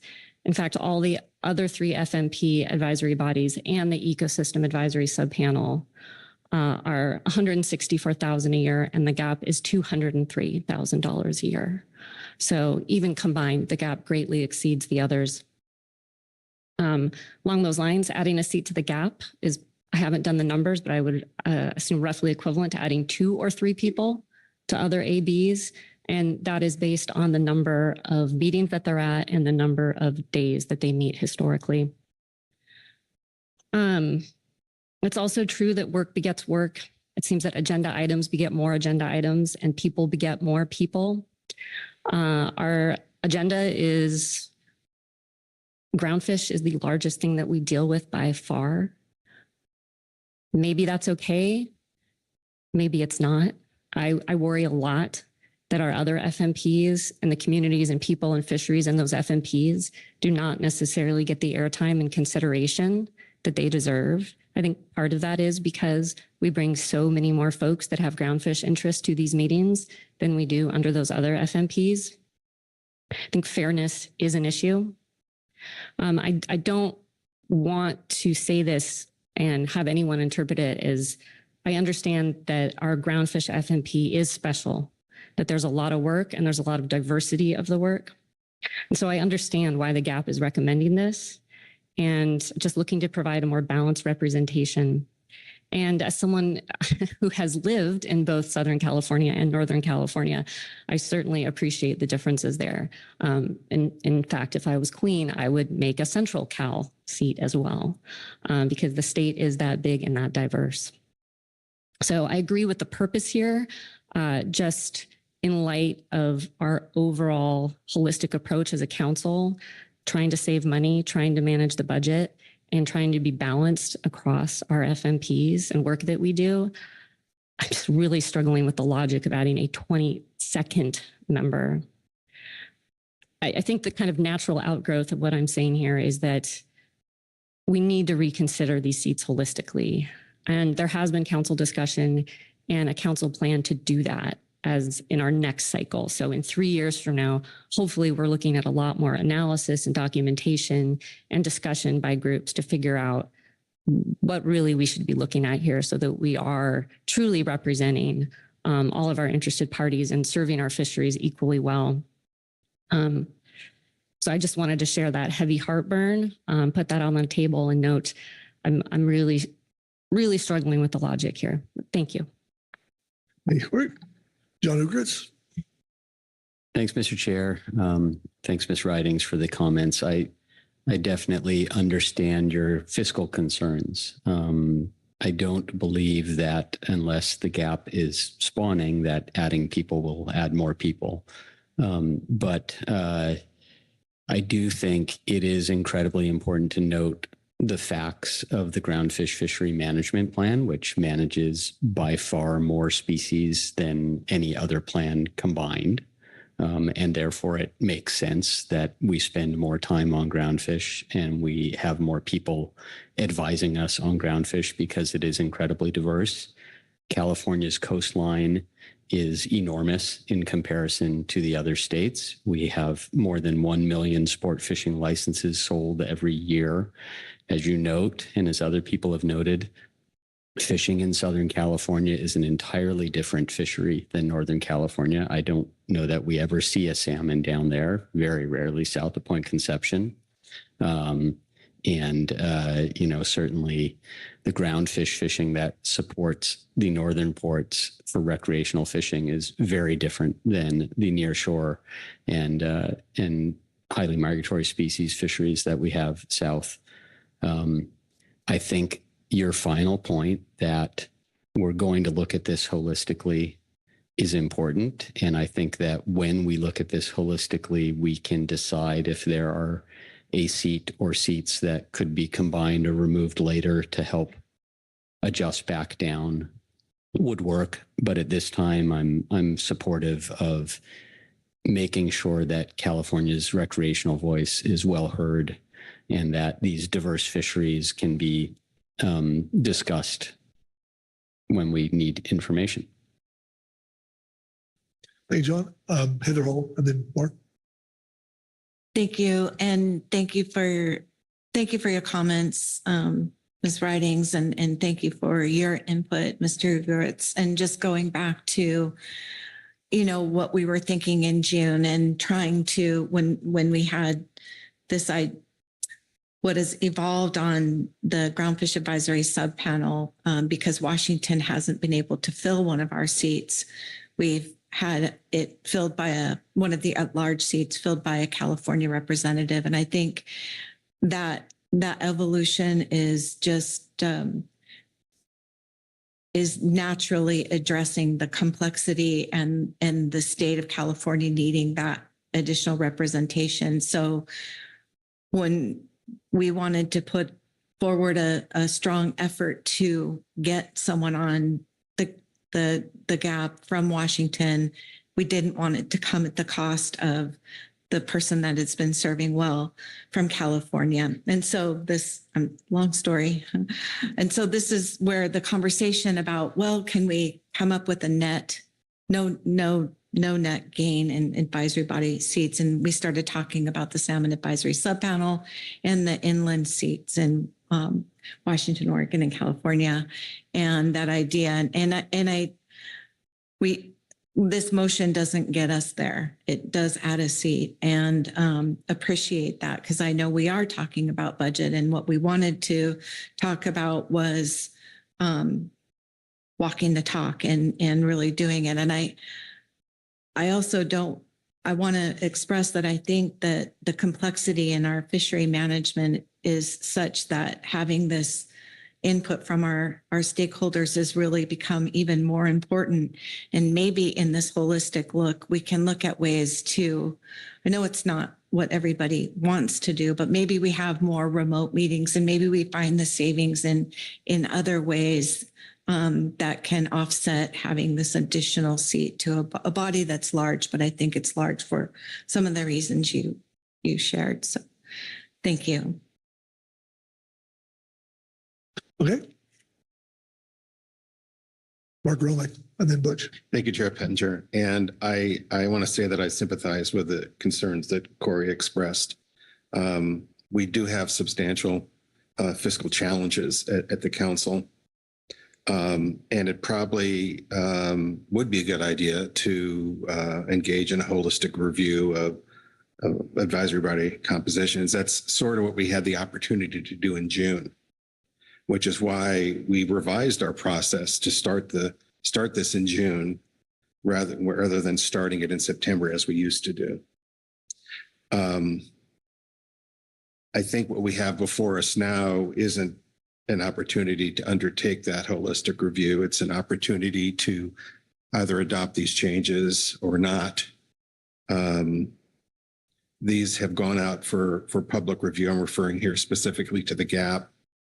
And I think, well, I reviewed the transcript from June, and I don't think there was any objection raised in June to these specific changes. There was a comment, high-level discussion about costs, but there was no objection to these changes. It's gone out for public review. We've had public comment and support. We've had gap comment and support.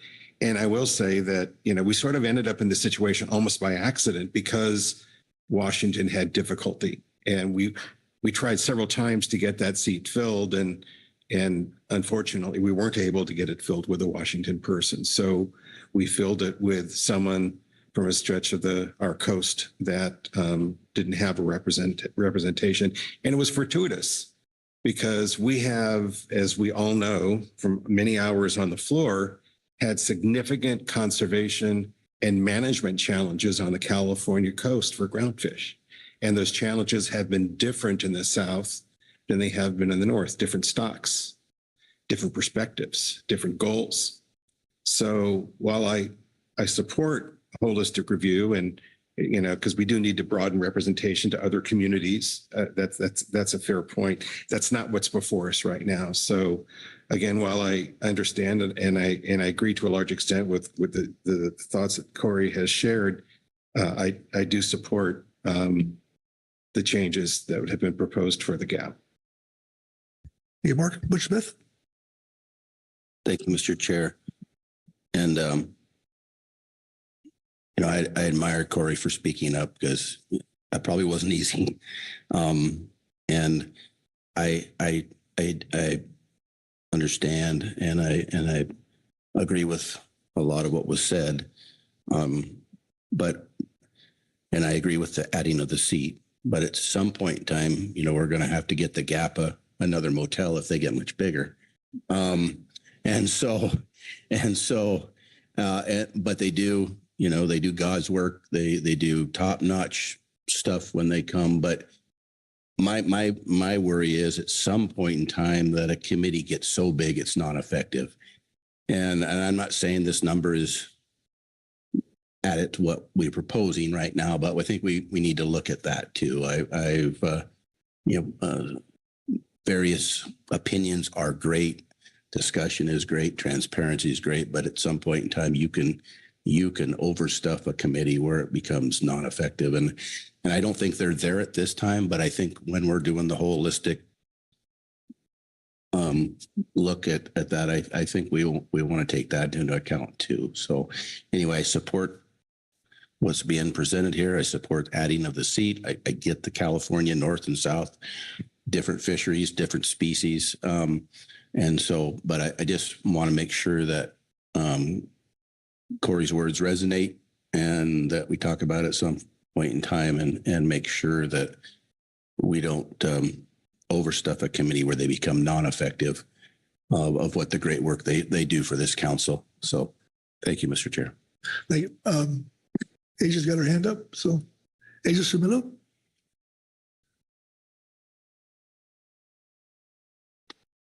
You're unmuted, Asia, but we can't hear you.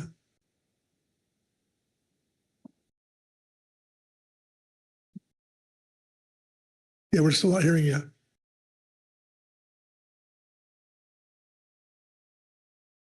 Okay, let's go to Krista Svensson, and then Asia will come back to you. Okay, thank you, Mr. Chair. I also want to acknowledge what Ms. Ridings brought forward, and in agreement on pretty much everything. I certainly brought up concerns around budget and finance at the budget meeting of the whole on this particular topic. I am just recalling that this is not the first seat in my tenure on the council that we've added to the gap. So I do share concerns with Butch around you can get too large, and you can have difficulty with a group being able to come to resolution. That does not mean I necessarily think that the gap is too large now, and that does not mean that we have not added other seats on other advisory panels. I know we've added at least one seat on HMS, so that's not meant to poke at anybody in particular.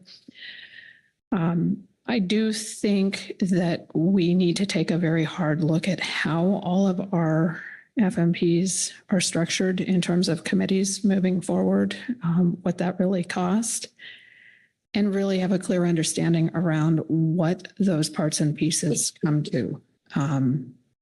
It is unfortunate that Washington couldn't fill that seat, but if it means long-term that states or regions can't fill seats, and putting others in those positions is going to lead to creep on advisory panels, then maybe that's a conversation we also need to have. I am very sympathetic for California. I think that a lot of great information has been brought out by both of the people who were involved in decisions over the course of our last set of terms, and I am supportive of adding that seat at this time. But I do think that, as we think about how we're going to fill seats come November, if there are gaps, that this conversation today will be weighing heavily in my mind in terms of that decision point. And I think the last piece I'd like to speak to just briefly on this is that it is important to have a wide variety of viewpoints. We certainly see that on the gap. We see that in HMS. We see that in salmon.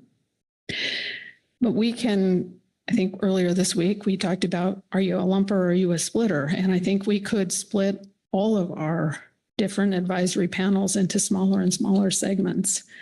And when we do this look or review 3 years from now, that we need to really consider, can we lump more people together? Do we need to split people out? And how do we do that in an equitable fashion so that we don't have really small segments in some and really a lot of territory covered in others? So thank you. I will be supporting this, but also wanted to acknowledge and recognize some of the comments on the floor that are concerns of mine as well. Thanks, Krista. Asia, are you there? You're not coming through for some reason. You're definitely unmuted, but you're not coming through.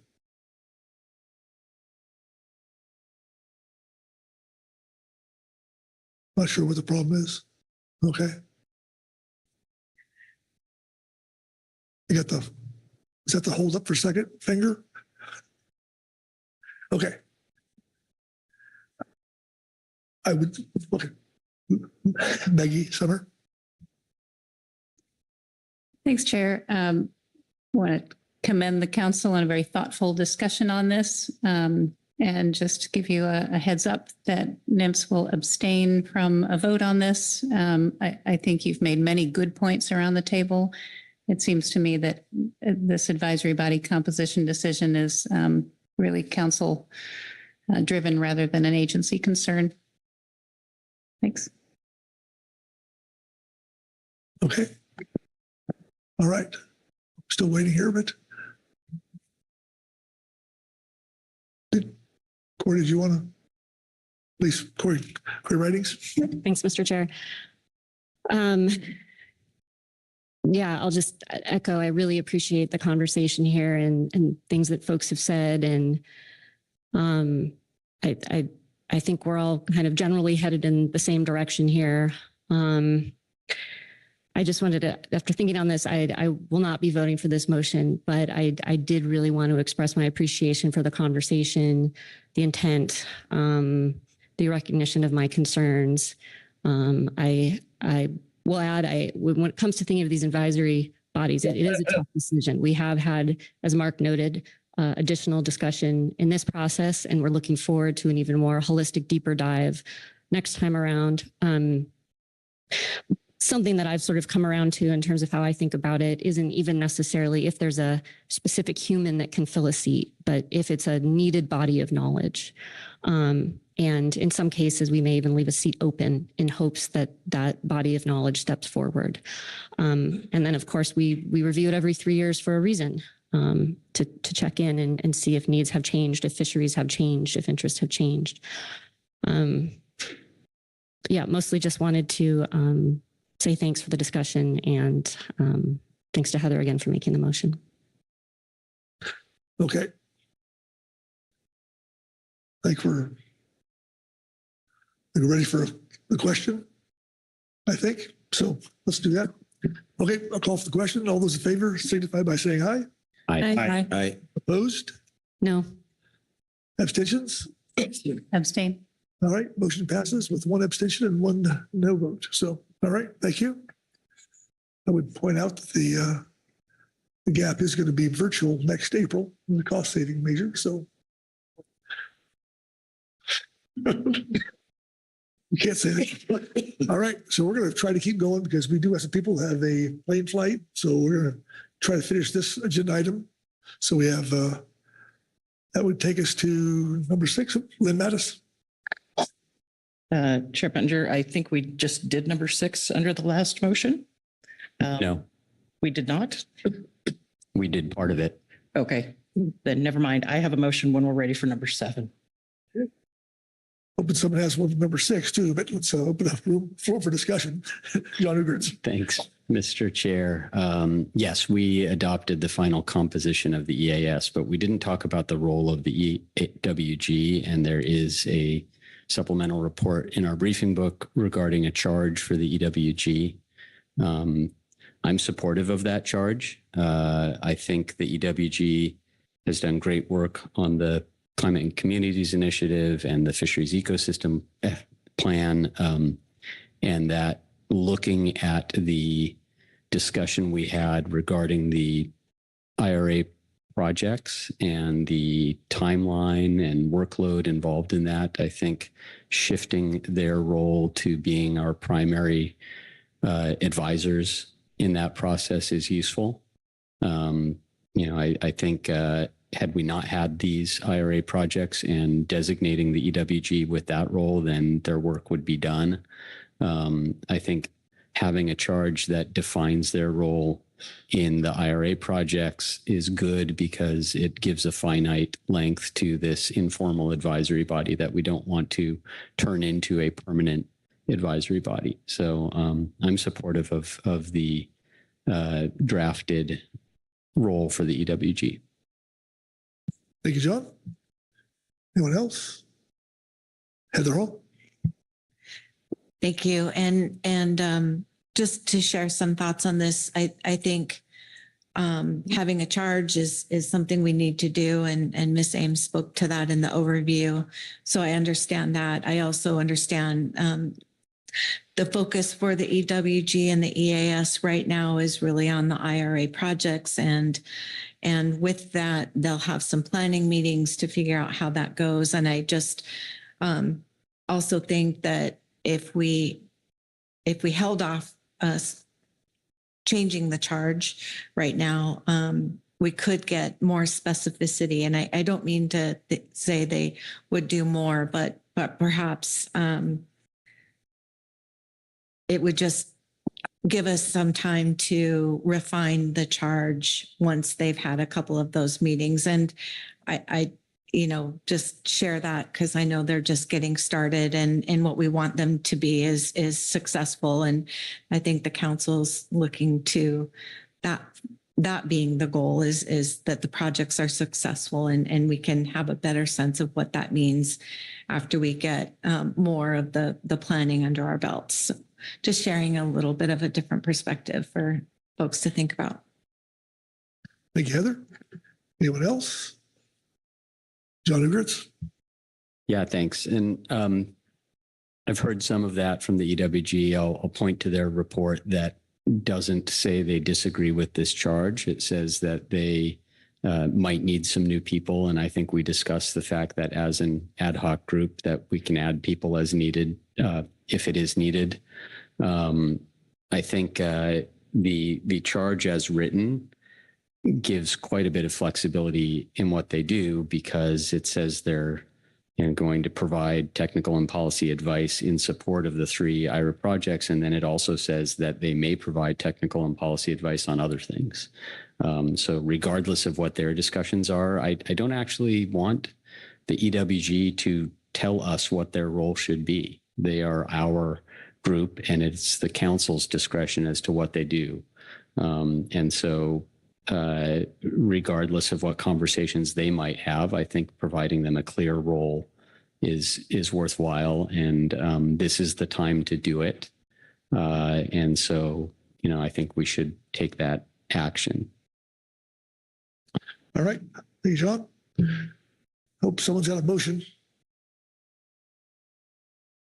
John? Oh. I'll provide a motion. It hasn't been sent in, so it's brief. If staff don't mind typing while I speak. Thank you. I move the council adopt the charge for the ad hoc ecosystem work group as described in agenda item A3 supplemental attachment 6. Okay. Is the language on the screen accurate? It is. Looking for a second. Second by Corey Ridings. Thank you, Corey. Please speak to your motion as needed. Thanks. I think what I've said is sufficient. Okay. Questions for the motion maker? Discussion on the motion? All right. Call for the question. All those in favor, signify by saying aye. Aye. Okay. Opposed? Abstentions? All right. Motion passes unanimously. Wonderful. And yeah, we have one more item, I believe. All right. COP revisions. So open the floor for discussion. Sharon Kiefer. I think maybe Lynn and I might have done the same thing. Lynn? I have sent a motion in to address 7A and B that the Secretariat has, so I suspect we needed to coordinate better. It's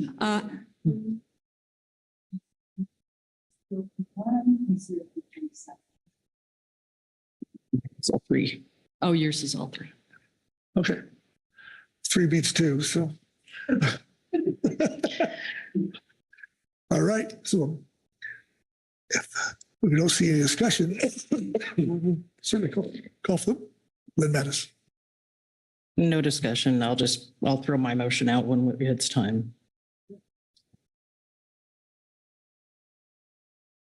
I think it's time. I believe it's time. And it's a Monday, but it's also a Friday. It's day last. That's what it is. So I move the council adopt the changes to COP1 as shown in agenda item K3 attachment 4, September 2024. COP9 as shown in agenda item K1 supplemental attachment 3, September 2024. And COP27, there should be an and in front of COP27. Thank you. And COP27 as shown in agenda item I7 attachment 4, September 2024 as final. Okay. Language on the screen accurate? Okay. Second by Sharon Kiefer. Thank you, Sharon. All right. I guess speak to it as much as you need. Yeah, over the course of the week, we have talked under various agenda items about these COPs. A couple of them are administrative updates, so I believe can be done in one meeting. The other one had gone out for public review and therefore seems ripe to be finalized at this meeting. I think that's enough talking about that one. Okay, any discussion? Vice Chair Hassemer. Thank you. I'm certainly going to support the motion. I just wanted to make a comment regarding COP 1. All our discussion, I think, that generated a change was around monetary issue savings and a lot of that.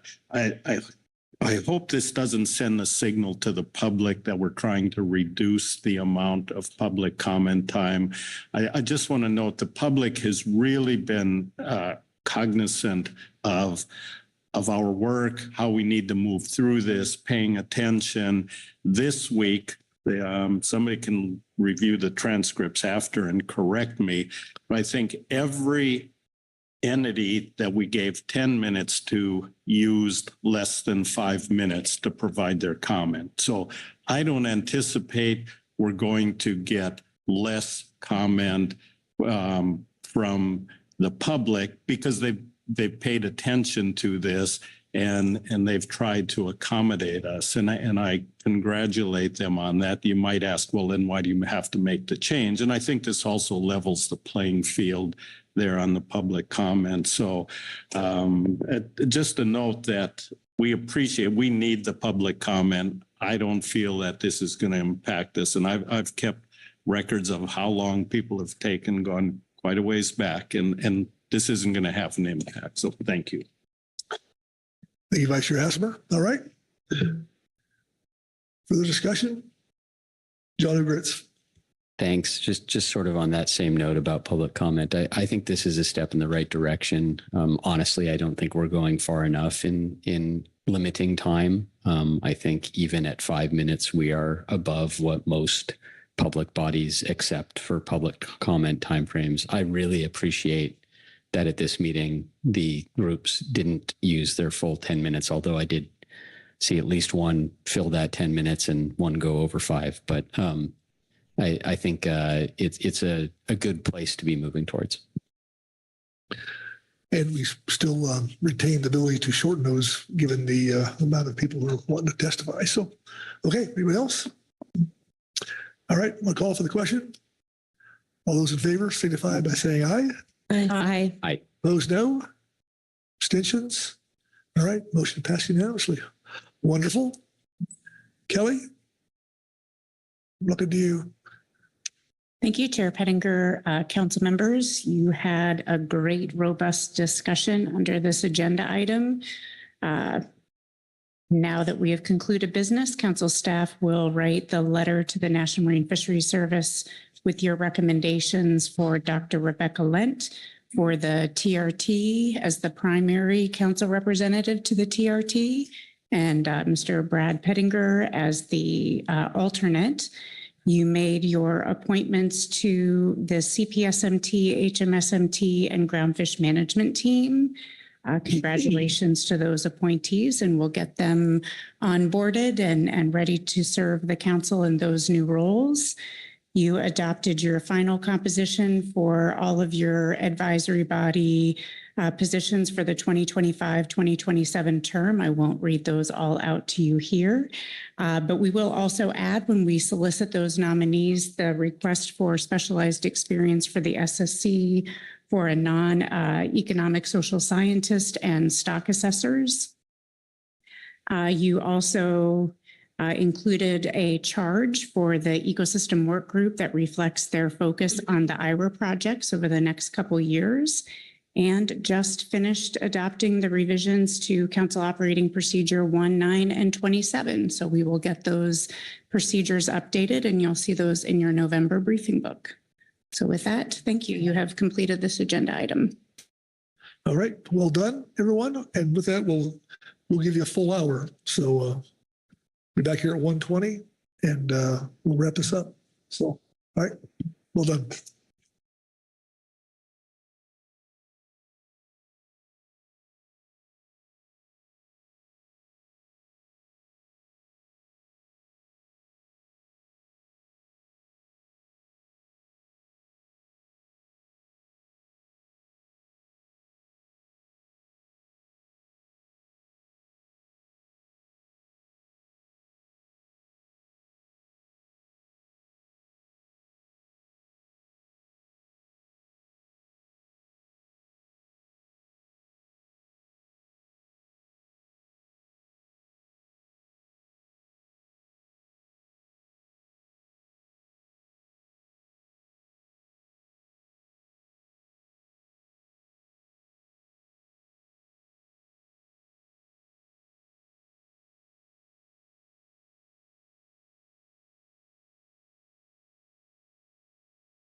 Okay, welcome back, everyone. Hope you enjoyed your lunch. Beautiful day here in downtown Spokane. With that, we go to K4. I'll turn to Executive Director Burden. So, Eric. Thank you, Mr. Chairman and council members. This is agenda item K4, just future council meeting agenda and workload planning. This agenda item is intended to refine general planning for future PFMC meetings with a focus on finalizing the proposed agenda for November in Costa Mesa. We have a couple of attachments to orient you to. At this point, we have the supplemental versions of these, which are the most appropriate. Those two are the preliminary year at a glance, or the YAG, and the other is the quick reference, which refers to the November council meeting. So I'll work with you to review these materials and discuss matters relevant to council meeting agendas and workload. And after considering the supplemental material provided at this meeting, any reports and comments from advisory bodies and the public, we'll ask you to provide guidance for future agenda development, the proposed November council meeting agenda, and any other workload priorities you have for staff and advisory bodies.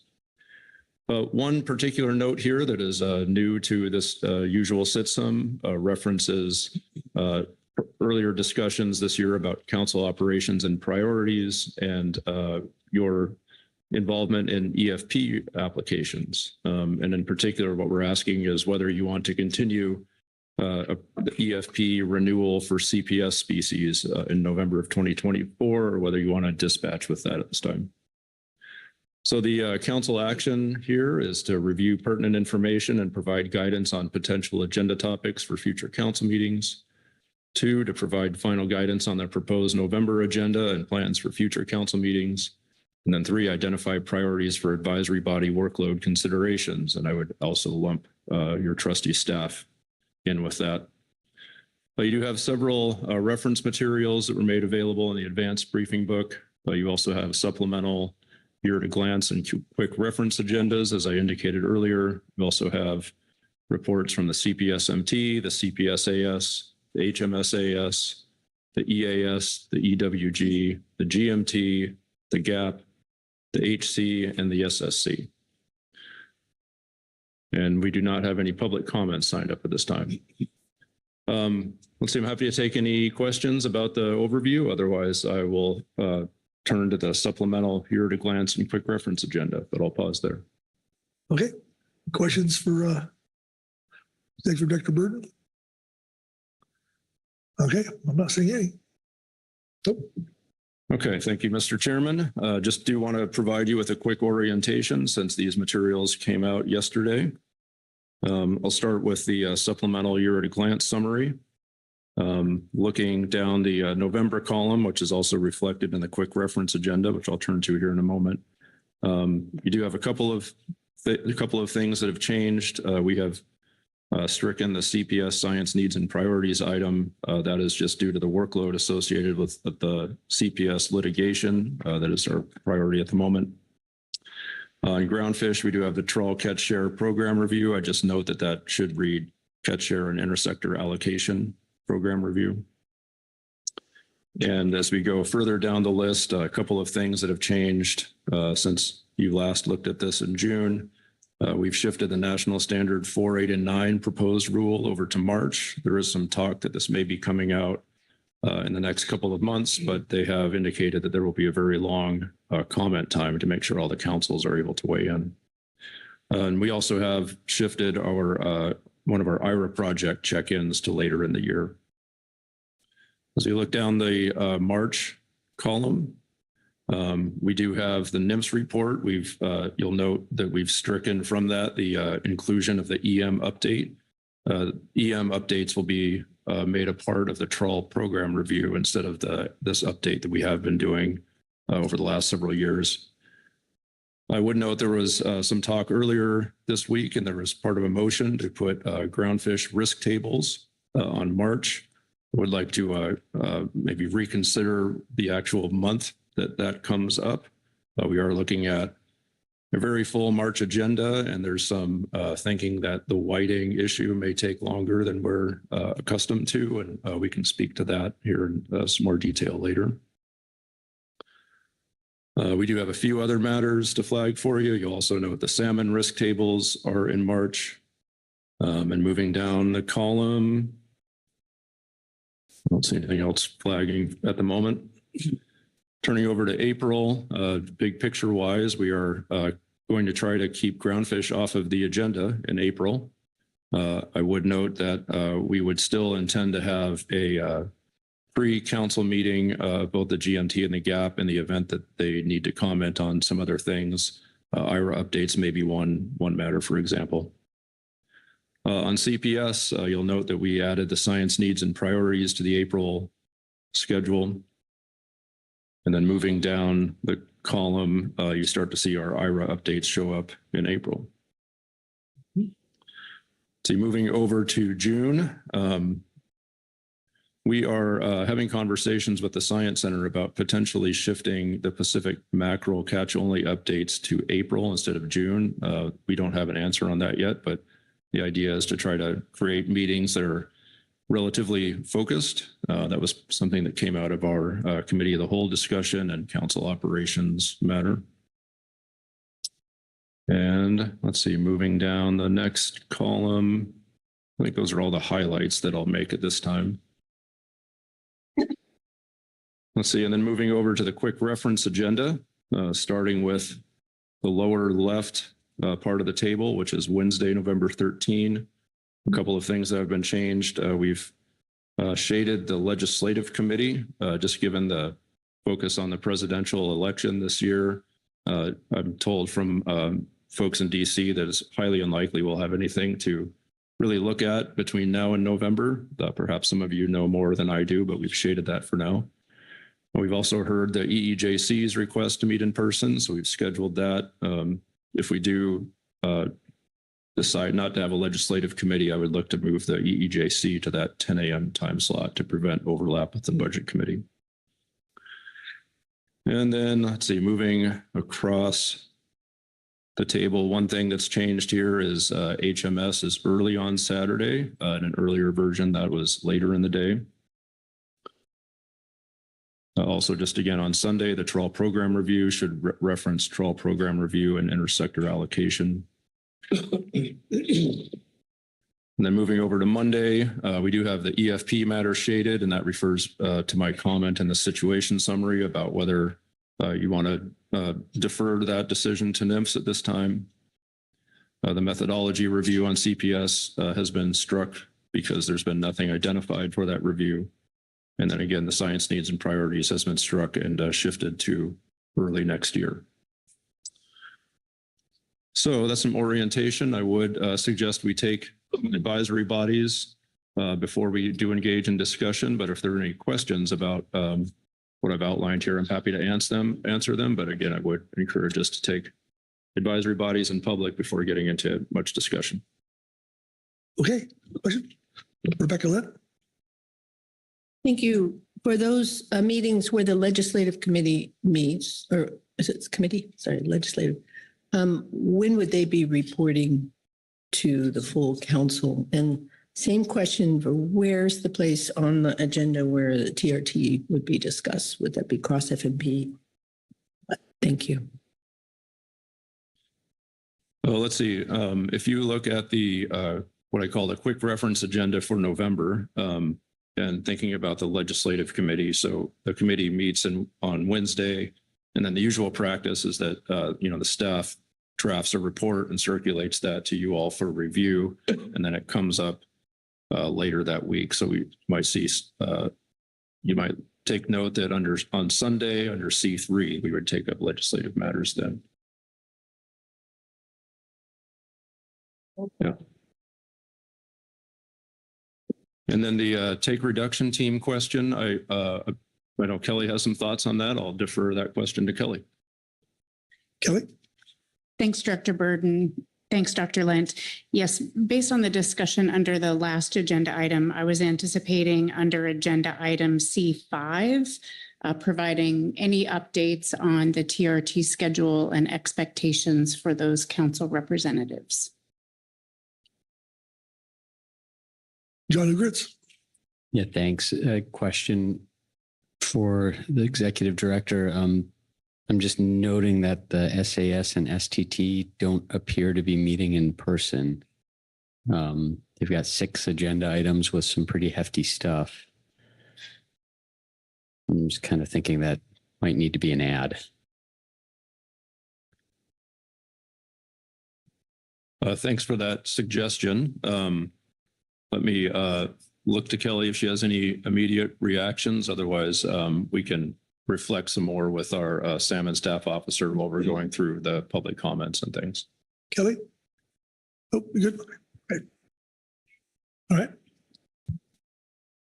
Chris Oliver? Thank you, Mr. Chairman. I have a couple of comments on the legislative committee, which I now chair. I've been tracking issues over the last couple of months in the introduction of several bills of potential interest and conversations with Dave Whaley. And the North Pacific is having their legislative committee meet week after next. I'm on that committee too. And they've got a number of materials prepared, including some section by section analyses of some of the more relevant bills. And I know this council may have different perspectives on some of them, but I think that, along with the CCC meeting that's in October, where they're going to have that on their agenda too, will be very informative and help focus our legislative committee, leverage that to help focus our committee in November. So I think that is a good time for us to touch base and look at the landscape. Thank you, Chris. Mark Grelnick. Yeah, on that same topic, I don't, legislative committee didn't meet here, and I don't recall that we met in June. I'm sure someone will correct me. If we did, I don't think we had much to discuss. I think the last substantive meeting we had maybe was March or April. And if we don't meet, I'm not advocating for meeting in November, but if we don't meet in November, it'll be almost a year until the committee has met. I think in addition to anything that may be introduced, of course, we have a turnover at Congress. These bills are going to get reintroduced. So, I think that, as Chris said, we may have some advice coming forward. And I guess I'm not really prepared to agree that we don't need a legislative committee meeting in November. Thank you, Mark.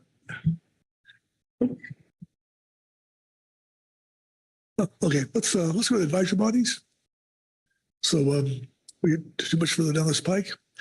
So with that, we'll start out with the CPS management team and Dr. Brittany Schwarzkopf. Dr. Schwarzkopf? Hi, can you hear me?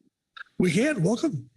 Perfect. Thank you, Chair and Council members. So the CPS management team plans to hold an online work session before meeting in person at the November council meeting. The exempted fishing permit preliminary review agenda item J3 for November 2024 is currently shaded, and we request that this item be removed from the agenda as we only expect renewal EFPs, so there's no need for an SSC review at this meeting. We also recommend a process similar to last year where proposals are submitted as informational reports for public review. Additionally, we also want to reiterate our April 2024 request of EFP proponents regarding proposal format. For agenda item J6, CPS science needs and priorities, it's currently shaded as well on the proposed agenda. And we understand the need to prioritize other CPS agenda items for November will cause a delay in the action on longstanding CPS science and data needs, but we anticipate that the November agenda item D3, research and data needs, can also address the CPS specific science topics. The CPS MT recognizes that agenda item D3 is on a longer timeline and advises the council to prioritize the CPS specific topics as soon as practicable. Thank you. Okay, thank you. Questions for Dr. Schwarzkopf on the management team report? John Ugritz. Thanks, Mr. Chair, and thanks for the report. The report mentions J6. Do you mean J4 5 there. I'm trying to cross-reference where we're looking. Dr. Schwarzkopf? I am checking the agenda. Yes, we do mean J5. Our apologies. No problem. Thank you. Thank you, John, for that clarification. Okay. No one else? All right, thank you. Next up will be Mark Fina with the CPS AS report. Mark? Hello, Mr. Chair. Can you hear me? We can. Welcome. Okay, thank you. The Coastal Pelagic Species Advisory Subpanel recommends that the Council replace its CPS Science Needs and Priorities agenda item with a CPS Management Needs agenda item. We believe this change of focus will aid the Council in addressing a pressing management need in the Pacific sardine stock off the West Coast. Specifically, the revised agenda item could be used to initiate a consideration of potential revisions to Pacific sardine management with the intention of including all sardine off the West Coast under the FMP. Currently, only the northern subpopulation of Pacific sardine is subject to management under the FMP, leaving some sardines unmanaged. The CPSAS notes that the current Pacific sardine habitat model excludes much of the sardines off California from the northern subpopulation. With this proposed agenda item, we ask the Council to consider the development of a comprehensive management plan, inclusive of all sardine found in U.S. waters, based on the latest and best scientific information available concerning stock structure, dynamics, and distribution. Recent scientific research may inform a holistic, feasible, and practical management structure that incorporates sardine populations currently excluded from management, thereby improving the FMP. And that's what we have. Thanks. Thank you, Mark. Questions for Mark on the CPS-AS report? Okay, not see any. Thank you. Thanks. Yep. Next up will be the HMS AS report and Dave Rudy. Dave?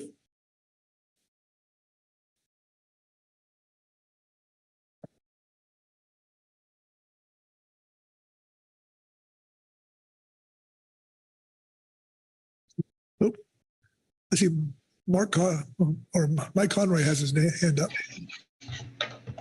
Yeah, thanks, Brad. I think I was supposed to be the one reading this, but be that as it may, for the record, my name is Mike Conroy. I'm Vice Chair of the HMS-AS. And since our statement is short, I will read it. The AS supports the CPS-AS request under this agenda item, which requests replacing Coastal Pelagic Species Science Needs and Priorities agenda item with the CPS Management Needs agenda item.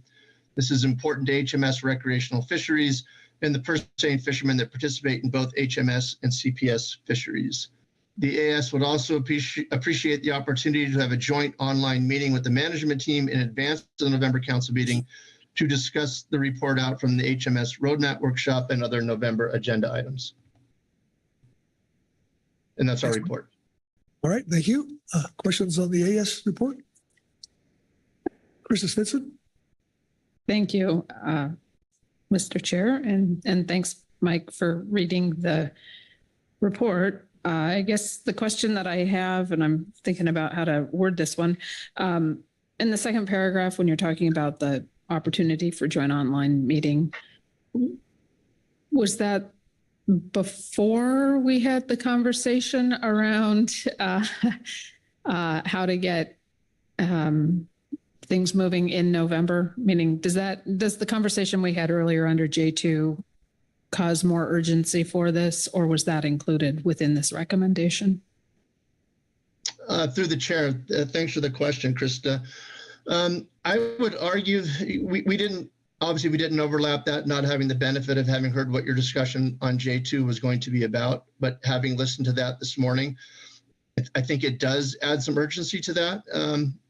Looking at what some of the goals are from the roadmap, and if we can swallow that up and link that up during this proposed pre-November webinar between the AS and the MT, I think that could be helpful as well. Thank you, Krista. Anyone else? All right, thanks, Mike. Thank you. Next up will be Teresa Labriola in the EAS. Teresa? Yeah. Good afternoon, Chair Pettinger. This is Teresa Labriola with the Ecosystem Advisory Subpanel. The Ecosystem Advisory Subpanel discussed the Pacific Fishery Management Council's future agenda planning and related EAS agenda and workload planning items, and has the following comments. The EAS is looking forward to meeting in person in March 2025 and would like to reiterate that we would appreciate meeting for 2 days, as it is not possible to complete our work in a one-day meeting when focusing on the California Current Ecosystem Status Report and Science Review and other ecosystem items. The EAS finds in-person meetings far more effective than virtual meetings to discuss cross-fishery management plan items, which are often complex, and to reach an informed consensus. Thank you. Thank you, Teresa. Questions on the EAS report? All right, nice. Seeing none, thank you, Teresa. Next up will be Dr. Tommy Moore, the EWG report. Tommy. Great, yes, thank you, Mr. Chair. Today I'll be reading from Supplemental EWG Report 1. The EWG discussed the year at a glance and the draft proposed council meeting agenda for November 2024. The scope and the nature of the EWG's involvement in the new Inflation Reduction Act projects is not developed, which inhibits the ability to plan for the coming years. For clarity, the EWG offers the following recommendations on the year at a glance. Number one, which has already been added, was to add a groundfish and salmon risk table update agenda item to the March 2025 meeting. And for number two was to make IRA project update materials that will be discussed in April available to advisory bodies at the March meeting to allow for advisory body input, as the March meeting has a long-standing ecosystem agenda item, the ecosystem status report, and is traditionally when the EWG meets in person. EWG meeting format. The EWG notes that the year at a glance advisory body meeting schedule and format for 2025 shows the EWG to be determined for all meetings. The EWG traditionally meets in person in March for the presentation of the ESR and discussion of current and future fishery ecosystem plan initiatives. The EWG requests to continue this schedule until further clarification on the EWG role in the IRA projects and the associated workload. As the EWG role in the IRA projects becomes more defined, the EWG will be evaluating the need for additional in-person meetings to help facilitate engagement and in-person conversations, if necessary. While this would require additional travel funding, these meetings would be associated with the IRA projects, so the EWG suggests funding EWG travel with those external funds. That concludes my report. All right. Questions for Dr. Moore on the EWG report? Lynn Mattis. Thank you, Chair Pettinger. Tommy, and I didn't hear it, but the EAS requested to meet for 2 days instead of one in March. Would that be the same request from the EWG? I don't see it addressed specifically in your report. Yes, sorry. I believe that would be the case for the EWG as well. Thank you. All right. Other questions for the EWG? Okay, thanks, Tommy. All right, next up would be Abby Moyer and the GMT report. Thank you, Chair and Council members. This is Abby Moyer, here to read the Groundfish Management Team report on future Council meeting agenda and workload planning. So for the November meeting, the Groundfish Management Team agrees with the proposed agenda for November 2024 in attachment K4, attachment 2. Agenda item K4, attachment 2. The year at a glance, the GMT recommends unshading phase 2 stock definitions for the March 2025 meeting and designating this agenda item as scoping instead of PPA, noting that the council adopted a scope yesterday during I-8. The GMT recommends unshading Cordell Bank regulation changes for November 2024 and March 2025. The GMT agrees with removing all groundfish items for April and keeping April groundfish-free meeting. Canary rockfish in agenda item F6A, supplemental GMT report 1 in June 2024. The GMT asked the council to reconvene the ad hoc groundfish allocation committee if the council would like to revisit canary allocations prior to the 2027-28 harvest specifications and management measures process. If the council wishes to have the GAC convened at the March 2025 meeting, which is what the GMT suggested in their report, the council may want to consider when to initiate assembly of the GAC and any other necessary steps needed. And that concludes our report. Thank you, Abby. Questions for the GMT? Lynn Mattis. Thank you, Ms. Moyer. On the Canary Rockfish issue, you point out going through the Groundfish Allocation Committee process. If another process to get at the canary allocation issue was defined or outlined, would the GMT be amenable to that, or do you see the GAC process as the only possible way forward? I believe the GMT would be amenable to that. We recommended that in our report. Just because of the complex nature of this, and it was we all know how the last spec cycle went was very difficult in dealing with the allocation of canaries. So if there's another process, I think the GMT would be amenable to it. Okay, thank you, and appreciate the team trying to look forward on how to deal with this issue. Okay, thank you, Lynn. All right, questions for the GMT? All right, thank you, Abby. Next up will be Susan Chambers and the GAP report. Susan. Great. Good afternoon. Thank you, Mr. Pettinger and council members. My name is Susan Chambers. I'm chair of the GAP, and I will be reading our supplemental GAP report 1 under agenda item K4 into the record. Generally, the Groundfish Advisory Panel is concerned the council's table is filled with side dishes and not seafood. That is, we are turning the crank on routine management issues and items that are required by law or policy directives, and not spending enough time on actually improving and supporting the fisheries or making management more efficient. For example, how can follow-on actions to program reviews, such as the trawl catch share review, be implemented more quickly than they have been implemented in the past? The GAP would like to highlight 3 specific recommendations or items from this meeting that have the potential to benefit fisheries in a positive way. We ask these be considered for the future by whatever mechanism is most expedient.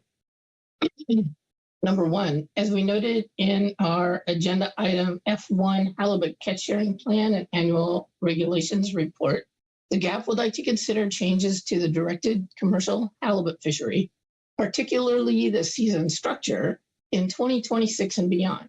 We would like to see this scheduled on the year at a glance. Referencing agenda item H1, Fishery Ecosystem Plan Initiatives 4 report, the GAP proposes a more holistic look at adaptive management, including reviewing the time-varying sigma in its entirety or the ability for green light management when a stock assessment indicates a stock is more robust than previously thought. Number 3, regarding agenda I7 trawl catch share review, the GAP remains concerned that follow-on actions implementation may take years to finish. As part of the review, the GAP suggests clearly planning for quick implementation of follow-on actions. The same may apply to other fisheries, such as the fixed gear program. In short, absent implementation of actions identified to make fisheries more efficient and participation in the council process more enjoyable and meaningful for active fishermen in particular, advisory participants who volunteer their time can get easily dismayed about the state of fisheries management. This only worsens the situation when trying to get public involvement and support. And Mr. Chair, the next 2 items regarding the draft November agenda I see have been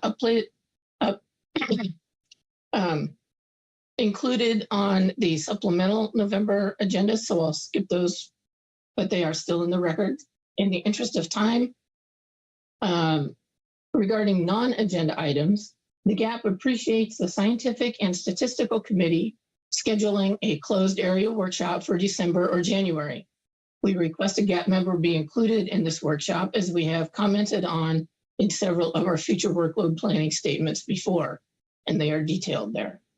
Additionally, we request gap participation in the stock assessment workshops scheduled for 2025. And that concludes our gap statement. I'm happy to take any questions. Thank you, Susan. Questions on the gap report? Okay, seeing none. And next up would be Dr. Scott Appel and the Habitat Committee report. Scott. Thank you, Mr. Chair, members of the council. I will be reading agenda item K4A, Supplemental HC Report 1, Habitat Committee report on future council meeting agenda and workload planning. Very short. The Habitat Committee received an update from Carrie Griffin and Eric Chavez, who is the National Marine Fisheries Service West Coast Region Essential Fish Habitat Coordinator and a member of the Habitat Committee, on the upcoming salmon EFH review, the mandatory contents, the Council Operating Procedure 22 guidance for forming a review team, and a probable call for information. One important consideration is the spatial delineation and resolution of salmon EFH will require substantial technical, regional, and geographical information systems expertise. So planning is going to be needed for that. Salmon EFH scoping and work plan is currently proposed for April 2025 on the year at a glance calendar. The Habitat Committee is supportive of this timeline as we will be meeting in person in April to have that conversation. And that concludes our report. Thank you. All right. Questions for Dr. Appel on the Habitat Committee report? All right. We'll see. Thanks, Scott. Thank you. And next up is Dr. Jason Schaffler with the SSC report. Thank you, Chair Pettinger and members of the council. I will be reading agenda item K4A, Supplemental SSC Report 1, Scientific and Statistical Committee Report on Future Council Meeting Agenda and Workload Planning. The Scientific and Statistical Committee discussed workload planning and has the following updates to its June 2024 statement under this agenda item. The SSC plans to conduct a groundfish methodology review to consider use of the Fourier transform near-infrared spectroscopy method for estimating groundfish ages to be utilized in future stock assessments on October 1 and 2, 2024, with half-day morning meetings in a virtual format. The council adopted two topics. First, derivation of proxy SMSY-SMSP ratio and FMSY value suitable for use for Sacramento River Fall Chinook. And two, Sacramento River Fall Chinook cohort reconstruction and comparison to the Sacramento Index for methodology review at the September 2024 meeting. The SSC Salmon Subcommittee will hold a salmon methodology review with participation from the Salmon Technical Team on October 4th, 2024 in a virtual meeting format. This review date will allow for a completed post-meeting report that meets the November advanced briefing book deadline. The SSC Ecosystem-Based Management Subcommittee plans to hold a virtual meeting November 5th, 2024 to review forage indicators in the California Current Integrated Ecosystem Assessment Team's Ecosystem Status Report as supported by the Council in March 2024. The SSC proposes the Groundfish Subcommittee hold a meeting to discuss and prepare the Accepted Practices Guideline for Groundfish Stock Assessments in 2025 and 2026 document in December 2024 or early 2025 to prepare the final draft document for the council agenda items scheduled for the March 2025. The SSC also previously proposed an additional workshop in 2024 on use of remotely operated vehicle data in stock assessments to facilitate potential inclusion in future groundfish assessments. Based on guidance of ongoing progress on this effort from the California Department of Fish and Wildlife, the SSC recommends the discussion of improvements to the ROV database and data products be incorporated into the Accepted Practices Guideline meeting. Similarly, rather than hold a separate workshop on approaches to deal with large closed areas, the Accepted Practices Guideline meeting could include discussions of an ongoing literature review of methods addressing large area closures within stock assessments. This meeting should also include discussion of additional guidance on the inclusion of risk tables in the 2025 groundfish stock assessment reports. To provide adequate time to address this suite of topics, a two-day in-person hybrid meeting would be preferred. The SSC proposes the Coastal Pelagic Species Subcommittee conduct a review of the new Southwest Fisheries Science Center, Northwest Fisheries Science Center integrated survey in late 2025 in order to identify any issues or any additional analyses to be conducted prior to the use of the results from this survey and CPS stock assessments. And I would just point you to a table on the other page that has these meetings. And with that, that concludes the SSC statement, and I would be happy to answer any questions the council may have. Okay, questions for Dr. Schaffler on the SSC report? John Uberitz. Thanks, Mr. Chair, and thanks to the SSC for the report. Curious in the table, item 3, subcommittee review of forage indicators. Was there a plan to include CPS management team as a representative in that? Thank you for the question, Mr. Uberitz. Yes, the CPS management team and the CPSAS are both encouraged to participate in this meeting. Thank you, John. Further questions for the SSC report? Okay, about seeing it. Thanks, Jason. Very good. Okay, that takes us, special reports, takes us to public comment. I see we have one signed up right now, I believe. And there it is. Yeah. So Jeff Lackey. Jeff, welcome. Thank you. My name is Jeff Lackey. The canary conundrum is that stakeholders mostly tend to believe the widely critical stock is far healthier in the water than it is on paper, potentially due to holes in the data. I recommend adding a component to November and future meeting groundfish NIMS report agenda item, focusing on a summary of planning and activities to provide more robust data to future canary rockfish assessments. It could be just a quick summary pulling together any ongoing and planned efforts, including 7 points that I'll skip over in the interest of time. The concern is that if there is not a deliberate, proactive effort to get more robust data, then we could possibly be in the canary conundrum 3 biennium periods or more. If there is already such an effort going on behind the scenes, then it would benefit GAP members and the council to hear about the summary of activities in a concise manner. And I'll end there in the interest of time, and I'd be happy to take any questions. Hey, Jeff. Questions for Jeff on his testimony? Okay, I'll see Annie. Thanks, Jeff. That concludes public comment. Takes us back to Director Burton, I believe. Yeah, thank you, Mr. Chairman. Let's see, I will try to summarize some of the things that I heard just to help kick off some discussion here. I did hear a couple of times the request to have the EAS and EWG in person during March. I think we're prepared to support that. I also made note of that those meetings being for 2 days. Let's see, I heard a couple of other matters. There was one thing I made note of was the workshop that the SSC had been discussing about spatial management. The focus of that has shifted just due to I think the readiness of that topic. So I think we'd just be looking for confirmation from you that you still want a workshop to proceed, even if its focus has shifted a little bit. So those are a couple of things. And then I would just highlight a couple of other questions I posed to you.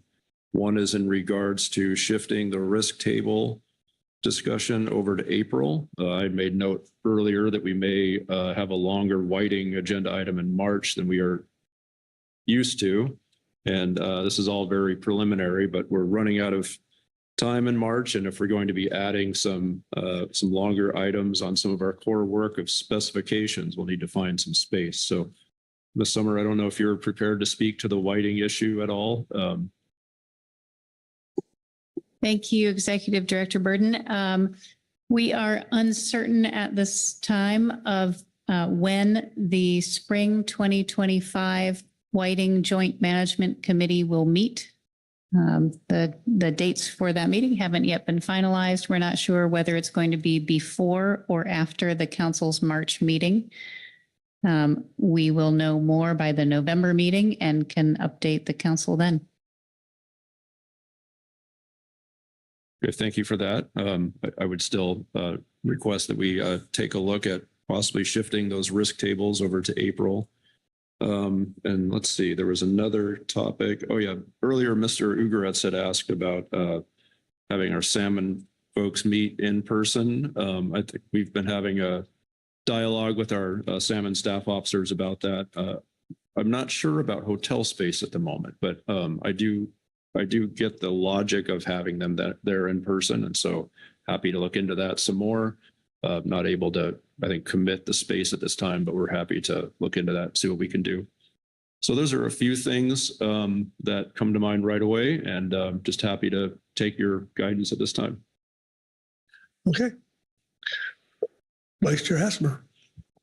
Thank you, Chair Pettinger. Another thing I heard that seemed pretty big to me and was intriguing that both the CPS and HMS advisory subpanels talked about changing that CPS science, what was it called? Science Needs and Priorities in April to a different title, CPS Management Needs agenda item. Sounds very interesting considering what we've been going through. And so I was wondering thoughts on changing the focus of that, what's currently on agenda, so we could come back in November, talk about it, and maybe have an idea to what staff would able to provide in April that would help to initiate that discussion to get us going down that road. So I'd be interested in changing the focus of that April meeting or agenda item. Okay. John Ugaretz. Thanks, Mr. Chair. On that topic, I think before we just jump to changing the name, it would be better to have some more focused discussions while the CPS folks are here.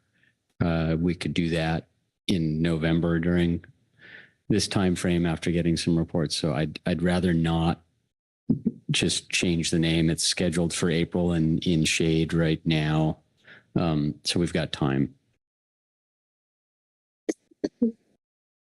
Thank you, John. Heather Hall? Nope. Okay. Lynn Mattis.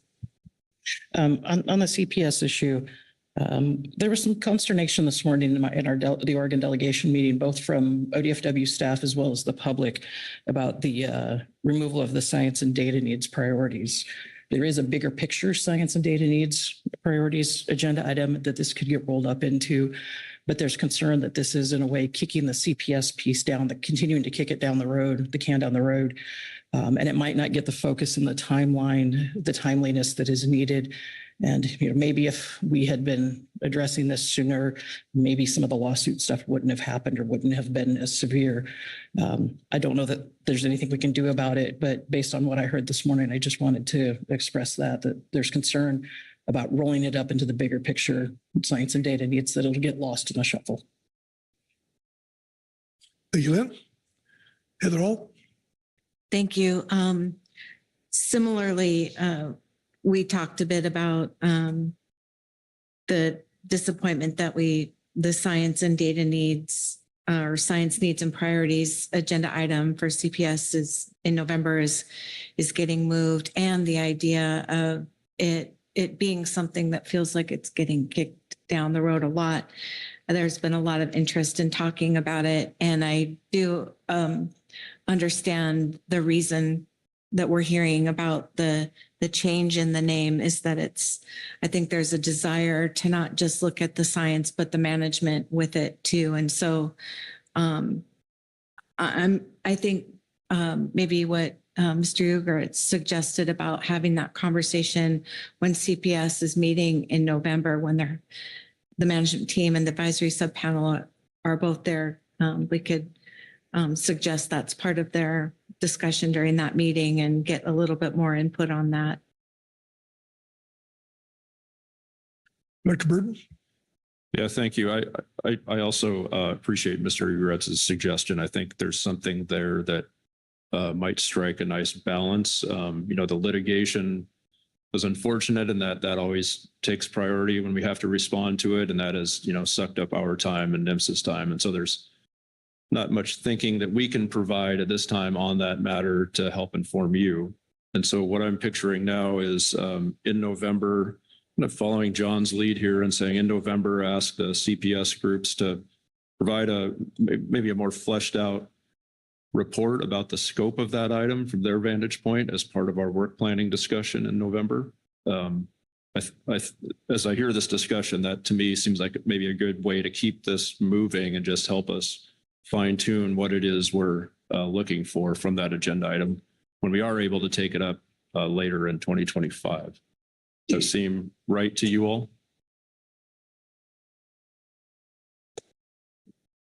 John? Thanks, Mr. Chair, and thanks, Executive Director Burden. I think that's a good plan. Just while we're on CPS, I think we're fine with removing the J3 EFPs that's shaded on the proposed agenda. Okay, thank you. All right. Oh, Mattis? Not on CPS. Are we trying to do this strategically, just look at the year at a glance, or look at November? Or are we just hopscotching around? Dr. Bird? I think you can do either. I think it's most helpful to look at the big picture first and look at the year at a glance, winnow down to details on November. Okay, thank you. Earlier this week, I don't even remember what day it was, we talked about having the EWG come back to us with updates on the risk tables for groundfish and salmon. And they are on March, but a few minutes ago, there was discussion about maybe we need to move those to April. If we've already violated it, that's already violating our commitment to not having groundfish in April. While technically the risk tables are an ecosystem item, they would involve the groundfish management team and the groundfish advisory subpanel. If it's just that one item, they could maybe meet via webinar or ahead of time and participate remotely. But I thought our goal was to give them an entire meeting off. And okay, it's just one item we'd add today. And then in November, we just add one more item, and soon enough, they were moving for the entire week. I'm not disagreeing with moving those to give us more time in March, but I'm just trying to be cognizant of the commitment we all kind of collectively made at the committee of the whole to not have groundfish in April of non-specs years. I don't have a solution, so apologize for kind of complaining without a solution, but I just wanted to mention that I'm worried about creep for April for groundfish. Dr. Bird? Yeah, thank you, Ms. Mattis, for providing some focus to that topic. Like we all have a goal, I believe, of trying to reduce our groundfish workload. It's substantial. We had, I guess we had not interpreted our earlier discussions as them taking an entire meeting off, but not coming to the meeting. And by not coming to the meeting, that would mean that they would necessarily have a lighter workload. And so there were a few things on here like sanctuary matters that they may want to comment on, habitat issue. There's not a whole lot for them, but we did anticipate having a pre-meeting webinar just to organize their thoughts and give them the option to write a statement for the briefing book. And so in that vein is how we thought about, if we did shift the groundfish risk tables to April, we would have a webinar and ask them to review that and provide a statement to you in advance of the briefing book. So if that's not your desire, then I would say, okay, could we still move the salmon risk tables to April? Lynn? I think what you've laid out is probably a workable solution. I just don't, they're meeting anyway, let's add one more thing. Oh, they're meeting anyways, let's just add this one more thing. Just trying to be cognizant, even if they're not meeting in person, March and April are pretty close together and it's a tough workload. Yes, the salmon folks do that, but then they don't necessarily meet all the time. I had some trouble trying to recruit to replace Katie Pearson because of the travel commitment. So just trying to be cognizant of our team and the workload. If we stick to just this one or maybe one other item and maybe a half-day webinar for them, I think that's doable. I'm seeing some others nod their head who have staff on the team, but just trying to be cognizant of what we kind of committed to those folks with earlier in the year. So thank you. Krista Simpson. Thank you, Mr. Chair. I'm just going to weigh in and support Lynn, and I will say my understanding was we were going to try and keep groundfish off completely for April to give people a breather. That doesn't mean we have to do that, but just wanting to put it out there what my understanding was of what we were trying to accomplish in terms of efficiencies and in terms of trying not to burn out the GMT and the GAP and people that are really doing a lot of heavy work. Okay.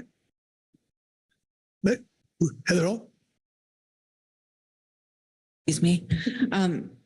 Add to that, I was nodding my head slowly because I really appreciate the need to be very careful about how we do that. And we could have them not at the meeting, but still having to meet all briefing book deadlines and all of that. And so the mission creep or whatever, thinking about how we intend to put the sidebars around on the GMT in April of non-spec shares, I think is good for us to think about. And maybe it works for April 2025 to have them look at the risk tables so it doesn't stall that process. So I understand the trade-offs, but also think maybe as we think about the next time this comes up about being more clear about what we mean by the GMT not meeting. Maggie Zimmer. Thanks, Chair. And thank you to the others who chimed in here. It was our vision also that April would be a groundfish-free meeting, not just from travel, but also from the workload for it. I do understand the points that have been made and that on occasion there will be items that aren't groundfish agenda items, but that the groundfish advisory groups might have some interest in. However, the slippery slope is real. I think that I would support at least shading them for now. Maybe we can revisit the discussion in November of where to put them if that does not interfere too much with council staff planning. And I would also wonder if there's the potential to move them to June. I guess lastly, I had not thought about the idea of splitting the salmon from the groundfish risk tables. My initial reaction is I'm not sure that seems efficient. It might be valuable to consider them holistically, but that's where we are now. Thank you, Maggie. Roy Ridings. Thanks, Mr. Chair. Just an idea, perhaps a potential solution here would be, as Director Burden was talking about potentially moving them to April, my first thought was, okay, well, we have our ecosystem folks who are part of this ongoing discussion, as are the salmon and groundfish folks. They are in March.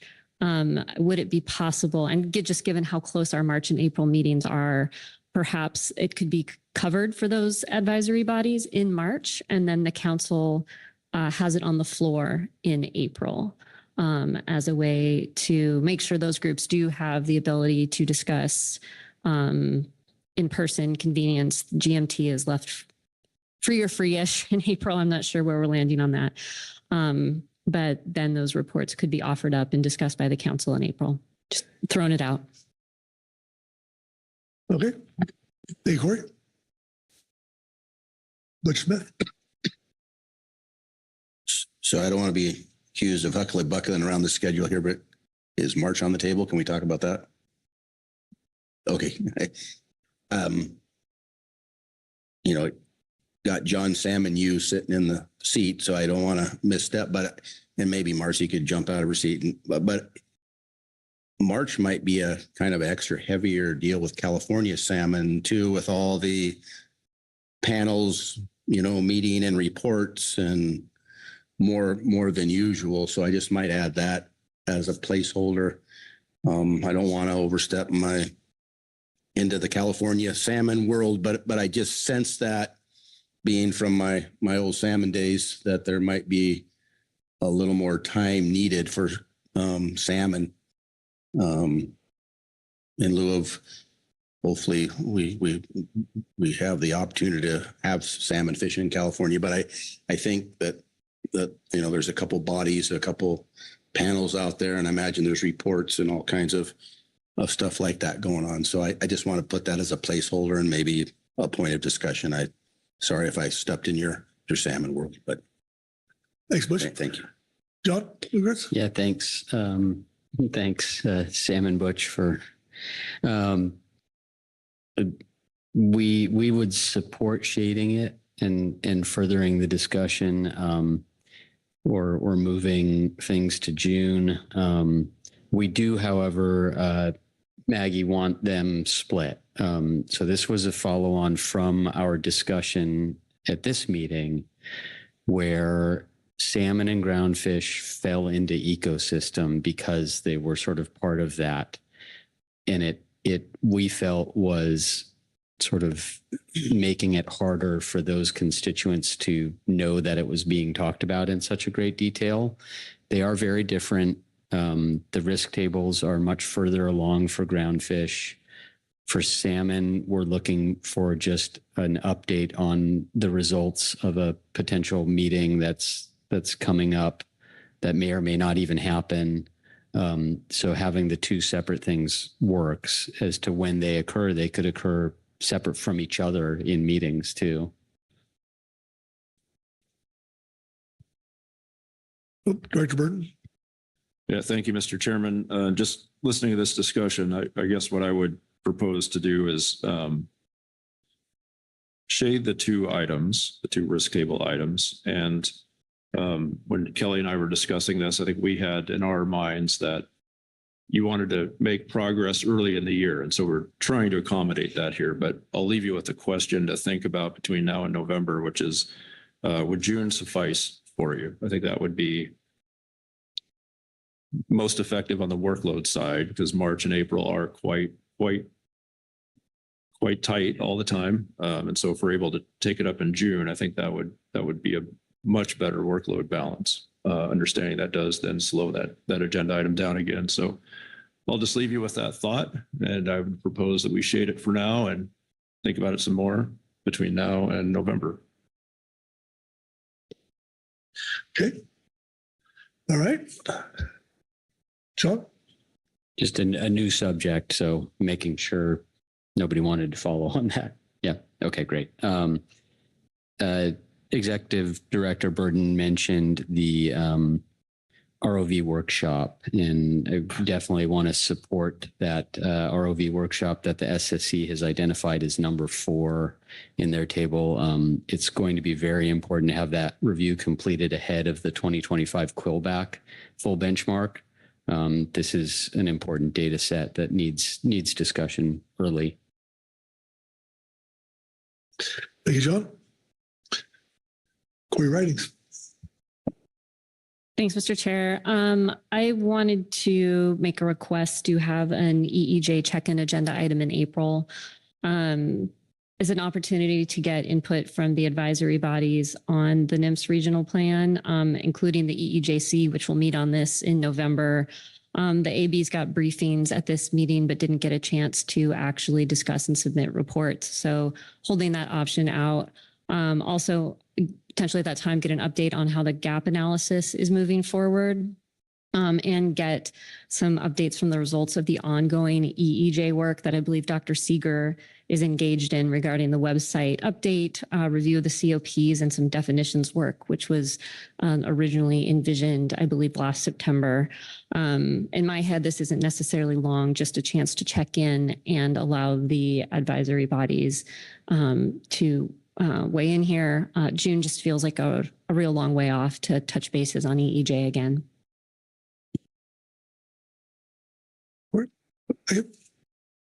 Dr. Bird. Yeah, thanks. Thanks, Mr. Chairman. Thanks for that comment, Corey. And I would just say we're happy to reflect on that request some more. As everyone knows, our newest salmon staff officer has been taking the lead on EEJ, and she will be fully subscribed over the spring. And I would not be able to task her with that. And so we're left with the question of who could do that, if anyone. So we're happy to reflect on that and see what we can accommodate, but it's hard for me to commit to that at this point. Okay. All right. Heather All. Well, thank you for that. I would just bring it back to that same conversation we were having about, I know your interest is getting advisory body comments. If it's in April, it may not, the GMT or the groundfish folks may not be able to provide comment if they're not meeting in April. So just teeing that up as another, something similar to what we were talking about before, is the potential that they wouldn't comment. And I know that would be a prioritization of that work that might negate what you're interested in getting. Yeah.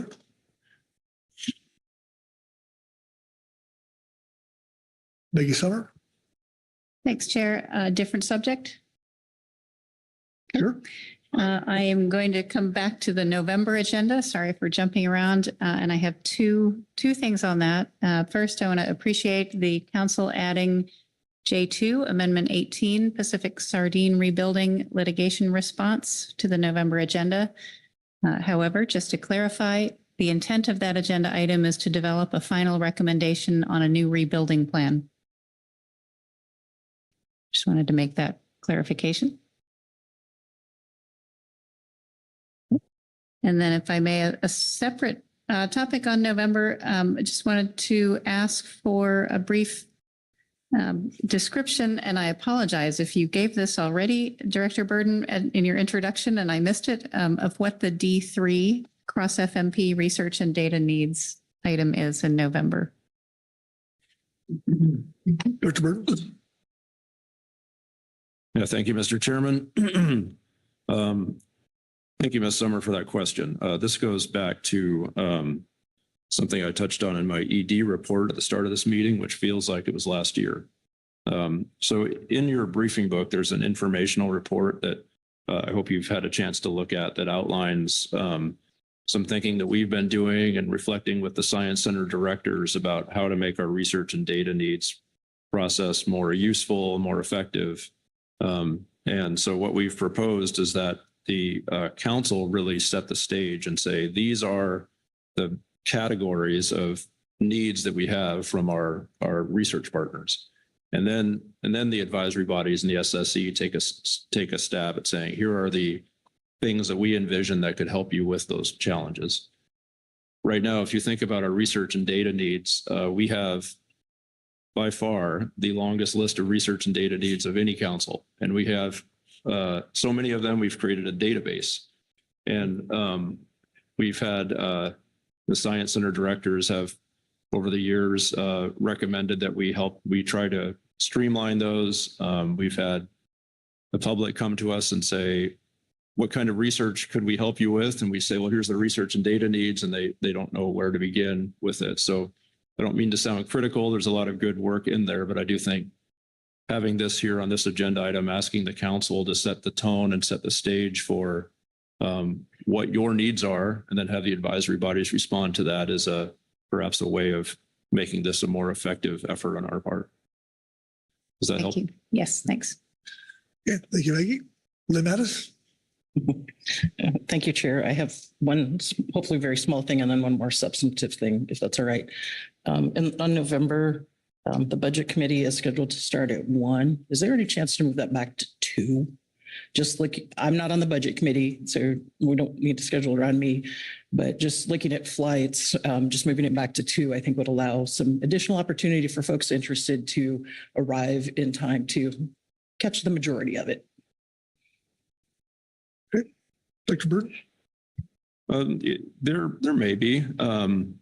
This, of course, gets compressed by the chair's briefing that we do at 4, and November is a fairly large budget meeting.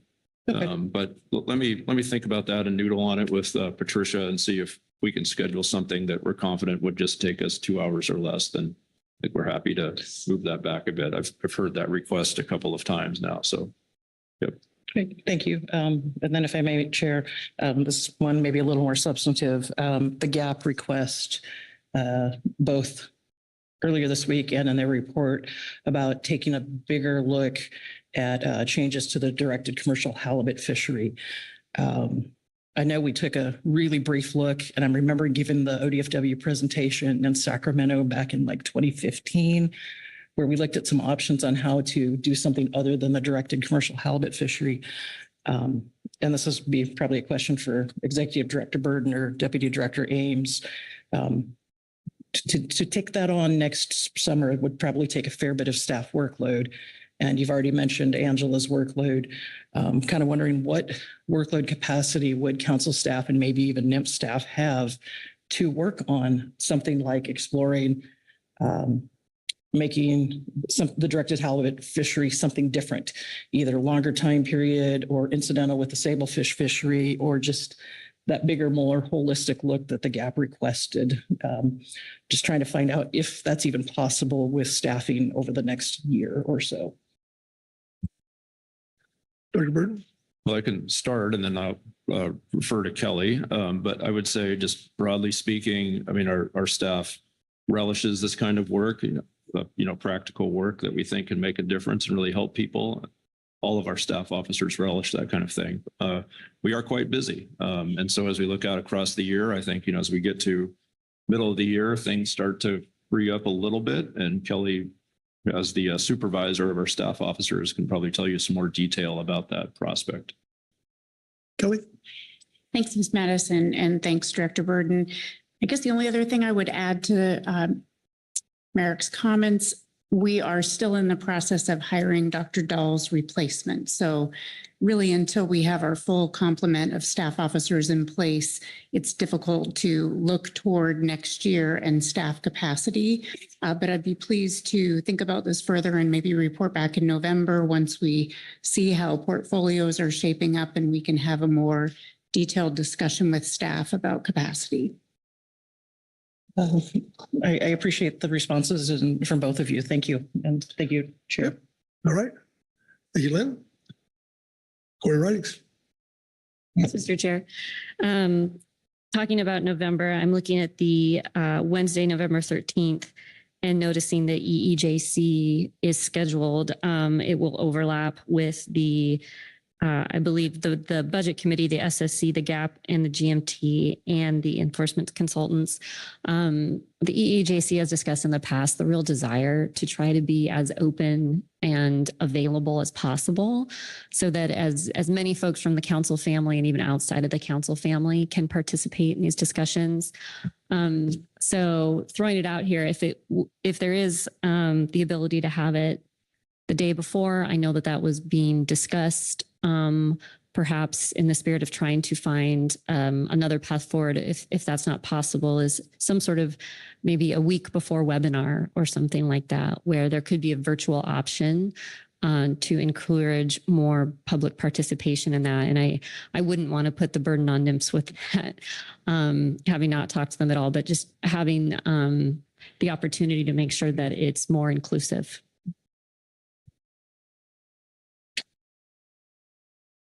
Kelly? Thanks, Chair Pettinger. Yes, we had discussed a potential EEJC meeting on November 12th. However, that would require travel on the Veterans Day holiday the day before. So I think we did our best to find the spot that could maybe work, but certainly shifting to a remote meeting is a possibility. And we could work with the staff officers to ensure that the EEJC remote meeting didn't overlap with other advisory body remote meetings if you want to make sure there's an opportunity for participation. Yeah, I would say let's think about this a little bit more. I was just trying to think on the fly in the service of being creative, and I think I would still want the EEJC to meet in person for that opportunity for those types of discussions. Just also thinking about maybe, like I was saying, maybe a pre-webinar that would allow some question and answer, or a chance to have a pre-discussion, or if NIMS felt like they had something they wanted to share. I think NIMS already did some presentations at this meeting, but just providing that window to make sure that the public had an opportunity to participate in that way. Hey, Corey? Are we? Oh, not yet. Heather Hall. Thank you, Chair. I hope we're getting close. I just wanted to bring up the issue that the GMT brought up in their discussion about canary rockfish in their report on this item and potentially convening the GAC committee. And just going back to the June council meeting when we were talking about this and refreshing everyone's memory too, that we have tasked the GMT to work on this over winter. And I know council staff is already drafting agendas and workload for that November council meeting. And so that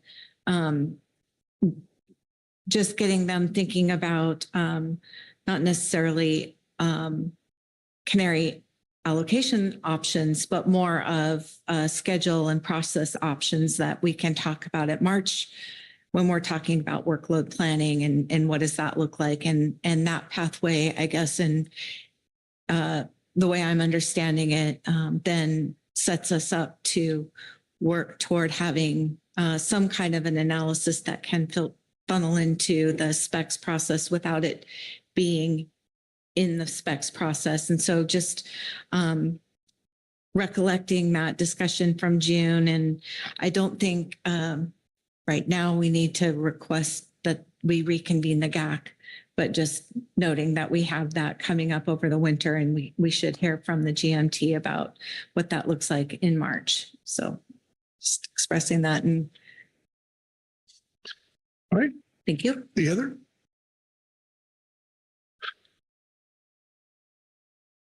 Well, somebody make a decision. John Hookeritz. Thanks. Perhaps a question for Executive Director Burden. We had discussions under highly migratory species this meeting regarding the range of alternatives for bluefin triplets. And I'm just wondering, does that fit under international management or perhaps by specs? Just making sure that's kind of recognized in there in some way. Dr. Bird? Yes, we are. My initial inclination was to place it under specs, but to your point earlier in the day, sometimes NIMS wants it as part of international management. So we'll work with our colleagues in the other office and just figure out where best to place it, but it would be one of those two. Corey? I want to just highlight something that the HMSAS noted about appreciating the opportunity to have a joint online meeting with the in advance of November. So that may already be in the hopper, but just wanted to put that out on the floor and support it. Okay. Are we almost there? Goodness, double checking. All right, I think we're there. Dr. Bird? I appreciate the feedback. So Kelly and I will usually put our heads together while our memory is fresh and revise these, and just appreciate all your input, appreciate the conversation, and appreciate all your good work this week. Okay. With that, we'll close out K4, and there's really only one thing left to do. Mark Relnick. I move that we adjourn the September council meeting. Looking for a second? Corey Ridings, second, but I need to speak to my motion. All righty. Well, all those in favor, signify by saying aye. Aye. Aye. Opposed? No. Abstentions? All right. Motion passed unanimously. Wonderful. And great work, everybody. And not quite 4.5 days, but we're slowly getting there, chipping away. So safe travels. Great seeing everybody. And we'll see you in November.